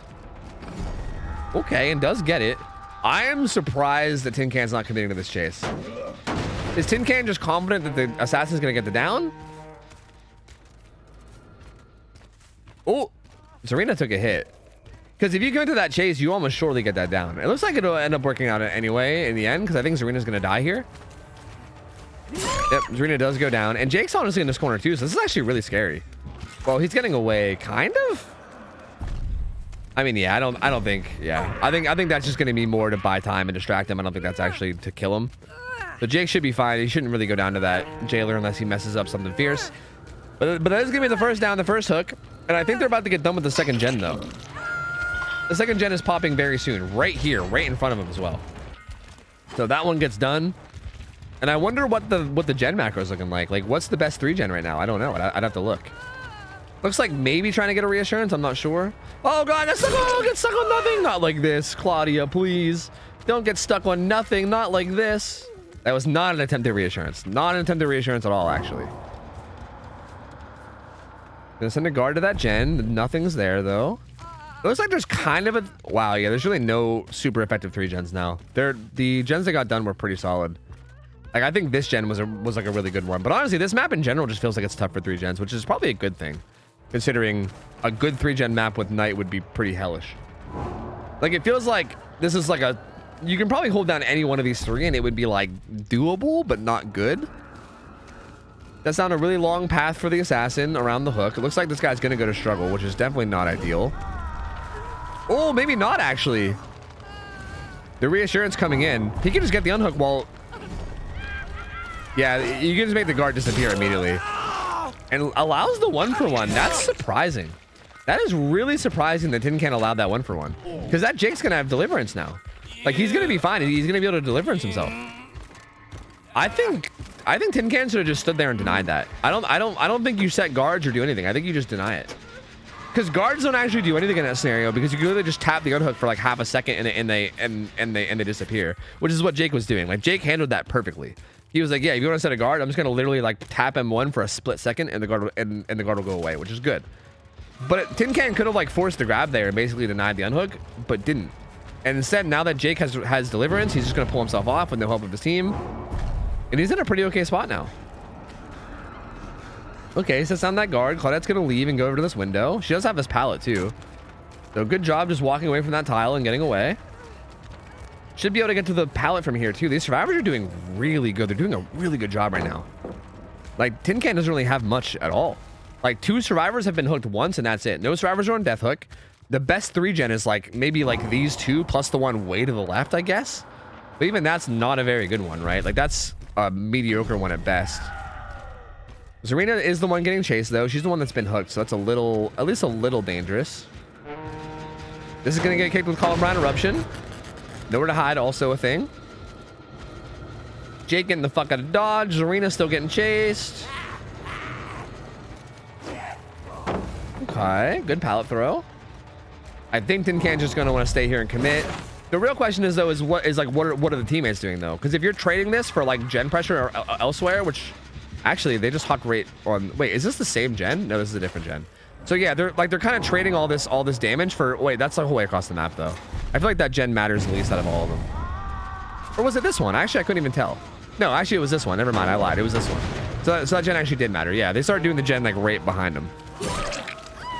Claudette gets hit. She's gonna run away. She's gonna get the fuck out of here. I don't know if they recognize the 3 gen they're in now. They might. Like, I think they could obviously tell that the Knight's trying to control that gen right there in particular, above all else, for sure. Looks like they're gonna want to reset. Was that a med kit drop? How friendly. Make sure to remember to share, kids. And down goes Kate, but again, that's Kate's first hook. That's a fresh hook on Kate. She's not been hooked yet, so that's not really the end of the world. That'll aggro on Jake. He can maybe just do a little loop-de-loop. Actually, it didn't even aggro on him. These guys are just gonna heal up. They're just gonna reset and get themselves reset. And they can probably... I feel like they need to tackle the... They need to try to get some pressure on, like, the far gen, too. Like, this gen is the one that Tin Can's, like, mostly focusing on. If these guys try to get some pressure on, like, the gen that's way down there, as well as this gen, like, if they continue pressuring this gen and also pressuring that gen down there, that would be really, really good. The reassurance comes in. They're all back to full health now. Like, this gen right here, I think, is the one that needs to be pressured. Tin Can putting a guard down on it, but no one's there yet. They're kind of set up nearby, though. The Carnifex is gonna... I was gonna say, the Carnifex is gonna walk a good bit away if you just give him the distance. Like, that was a long patrol, so the Carnifex was gonna, like, make his way the whole way back to where Tin Can was, if you just gave him some time. Looks like Tin Can might want to commit here to actually get the hit. Maybe? Yeah. Are they gonna take advantage of that and unhook or not? Yeah, Jake's gonna come in and unhook. I guess just gonna commit to Claudette. This is interesting, because you got to know that they're doing the gen behind you, right? Huh. Gets the vault. Still has Deadheart in play too. Like, Deadheart still exists on that on this Claudette. They're doing up on this gen. Wait, why'd they let go? Yeah, they're gonna get this gen done. That breaks the 3 gen. So this puts Tin Can in a tough spot now, right? Like, what do you do now? You no longer have a 3 gen you're holding. This feels like probably game over. Again, I don't want to say game over yet. I mean, we saw what happened with that fucking Oni game earlier, where it was a 5 gen 3v1, where I said it was game over, and we saw how that one turned out. You know what I mean? So I don't want to say 100% game over, but this feels pretty over. Like, there's no 3 gen, no one's on death hook. 3 survivors have been hooked once, and that's it. So no one's even close to death hook. They're also resetting and getting back to full health, and now the gen split is massive. Like, there's a massive gen split. Again, that being said, anything can happen, right? Like, every single game of DBD is just one mistake away from snowballing into a loss at any point. Like, every single game, no matter what point of the stage you're in, or sorry, no matter what stage of the game you're in, it's always just one massive survivors, like mistake from survivors away from literally just being game over. So you never know, it could happen. But so far, these guys have played very clean. Hello, Carnifex. Claudette's gonna get chased away. She is injured though, so that's a little bit scary. I think Tin Can might commit to this. Deadheart's way early there. Ridiculously early Deadheart. They are duoed up on that gen with Prove Thyself. I think it's gonna get interrupted by this guard though, I would imagine. Yes. There is a guard to interrupt it. But he actually kind of walks away. Assassin's like, hey, I'm just here to hang out, and then he leaves. This gen's gonna get kicked. I think Claudette had Unbreakable, didn't she? No, that was a different survivor, never mind. Assassin gets dismissed. Zarina back on the Shack gen, and again sends another guard. So really wants to defend that Shack gen, but again, the whole time they're doing this, Jake is on the gen the whole way across the map. So you can sit here and have this little standoff all you want, but the whole time you're doing it, there's a gen across the map getting done, which is, again, it's why it's so important that they broke that 3 gen. Oh, as a matter of fact, they want to deny this hook. Is that even? No, that's not really reasonable to do. They were gonna do it, and they were like, wait, this is probably not smart, so they stopped. Gonna keep putting pressure on that gen. Gets kicked again. But this gen is basically done. Oh man, why is it that every time we're in this scenario, this has happened like fucking 4 times today, where like a gen's almost done across the map and I'm like, this gen's about to pop, and then I switch to them and then they fail a skill check right as I switch to them. That has legitimately happened like 5 times today. I'm not even trolling. And these guys are even like a fucking super high hour cracked out team of god gamers too, and they failed the skill check. Like, what is going on, dude? Oh, I'm jinxing them. Never mind, they're trash. I meant to say they're trash. I meant to put no expectations on them whatsoever because apparently I'm just jinxing everyone out here. I'm literally just jinxing everyone. Sorry, nobody's cracked. Everybody's bad. Don't have expectations of any player in any of these games because they're all bad. There you go. Is that better? They're going to open that gate. They might even just be able to grab that unhook and then all get out together, which looks like maybe what they're going to go for, I think. I'm surprised no one's going for Kate just in case, but maybe. Claudette gets hit with bar time, but yeah, she should be able to just get out with this. Jake gets hit, but yep, all 3 of these guys are out, and they can just let Kate die, and there you go. That's GG. That's GG. That's Rats of RPD taking the win there. Taking the fucking fat dub, baby. Taking the fat dub. So GG's, good try from Tin Can, but these guys just played around this like so perfectly, like so clean. They had really good gen macro, and they handled like the chases with the guards really well. They played really safe. They made sure to not go down in like any bad areas. Again, I do think a massive turning point in this game was Tin Can giving up that 1 hook for free, like giving up that 1-for-1 with the Deliverance survivor was a little questionable because it was literally just 1 survivor there. You could have just denied the unhook and then like denied the Deliverance, but instead let them unhook solo with Deliverance and activating the Deliverance, which is a little questionable. But I don't know, still overall, I mean, overall, good try from Tin Can. Like solid, like solid attempt, good try. Survivors, really, really well played. I also think maybe like, because there's no like super good 3-gen on that map, I feel like honestly just tunneling out a survivor and then working with like whatever you have after that might have been better than trying to hold down a 3-gen from the get-go too.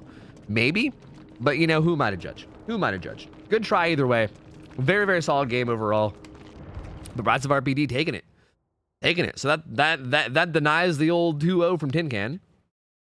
And yeah, and interesting games, dude. Interesting games. Let me pay out. Bam, bam, biggity. Bam, bam, spiggity. All right, sweet. I think that's the last one though, guys. I think that's the last one of the night. I've been live a good 6 hours. It's my Friday. Oh, I guess it's everybody's Friday, huh?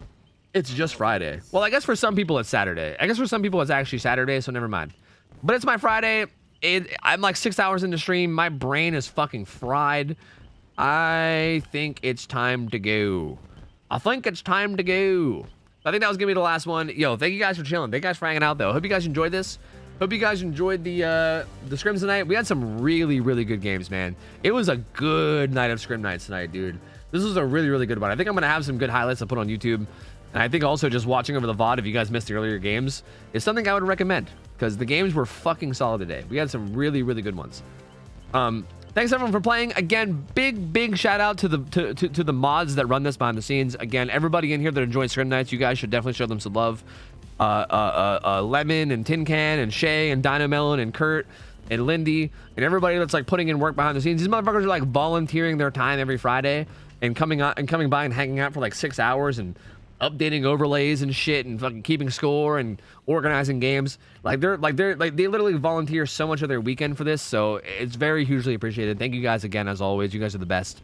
If you guys are new and you're not already following, feel free to follow on the way out.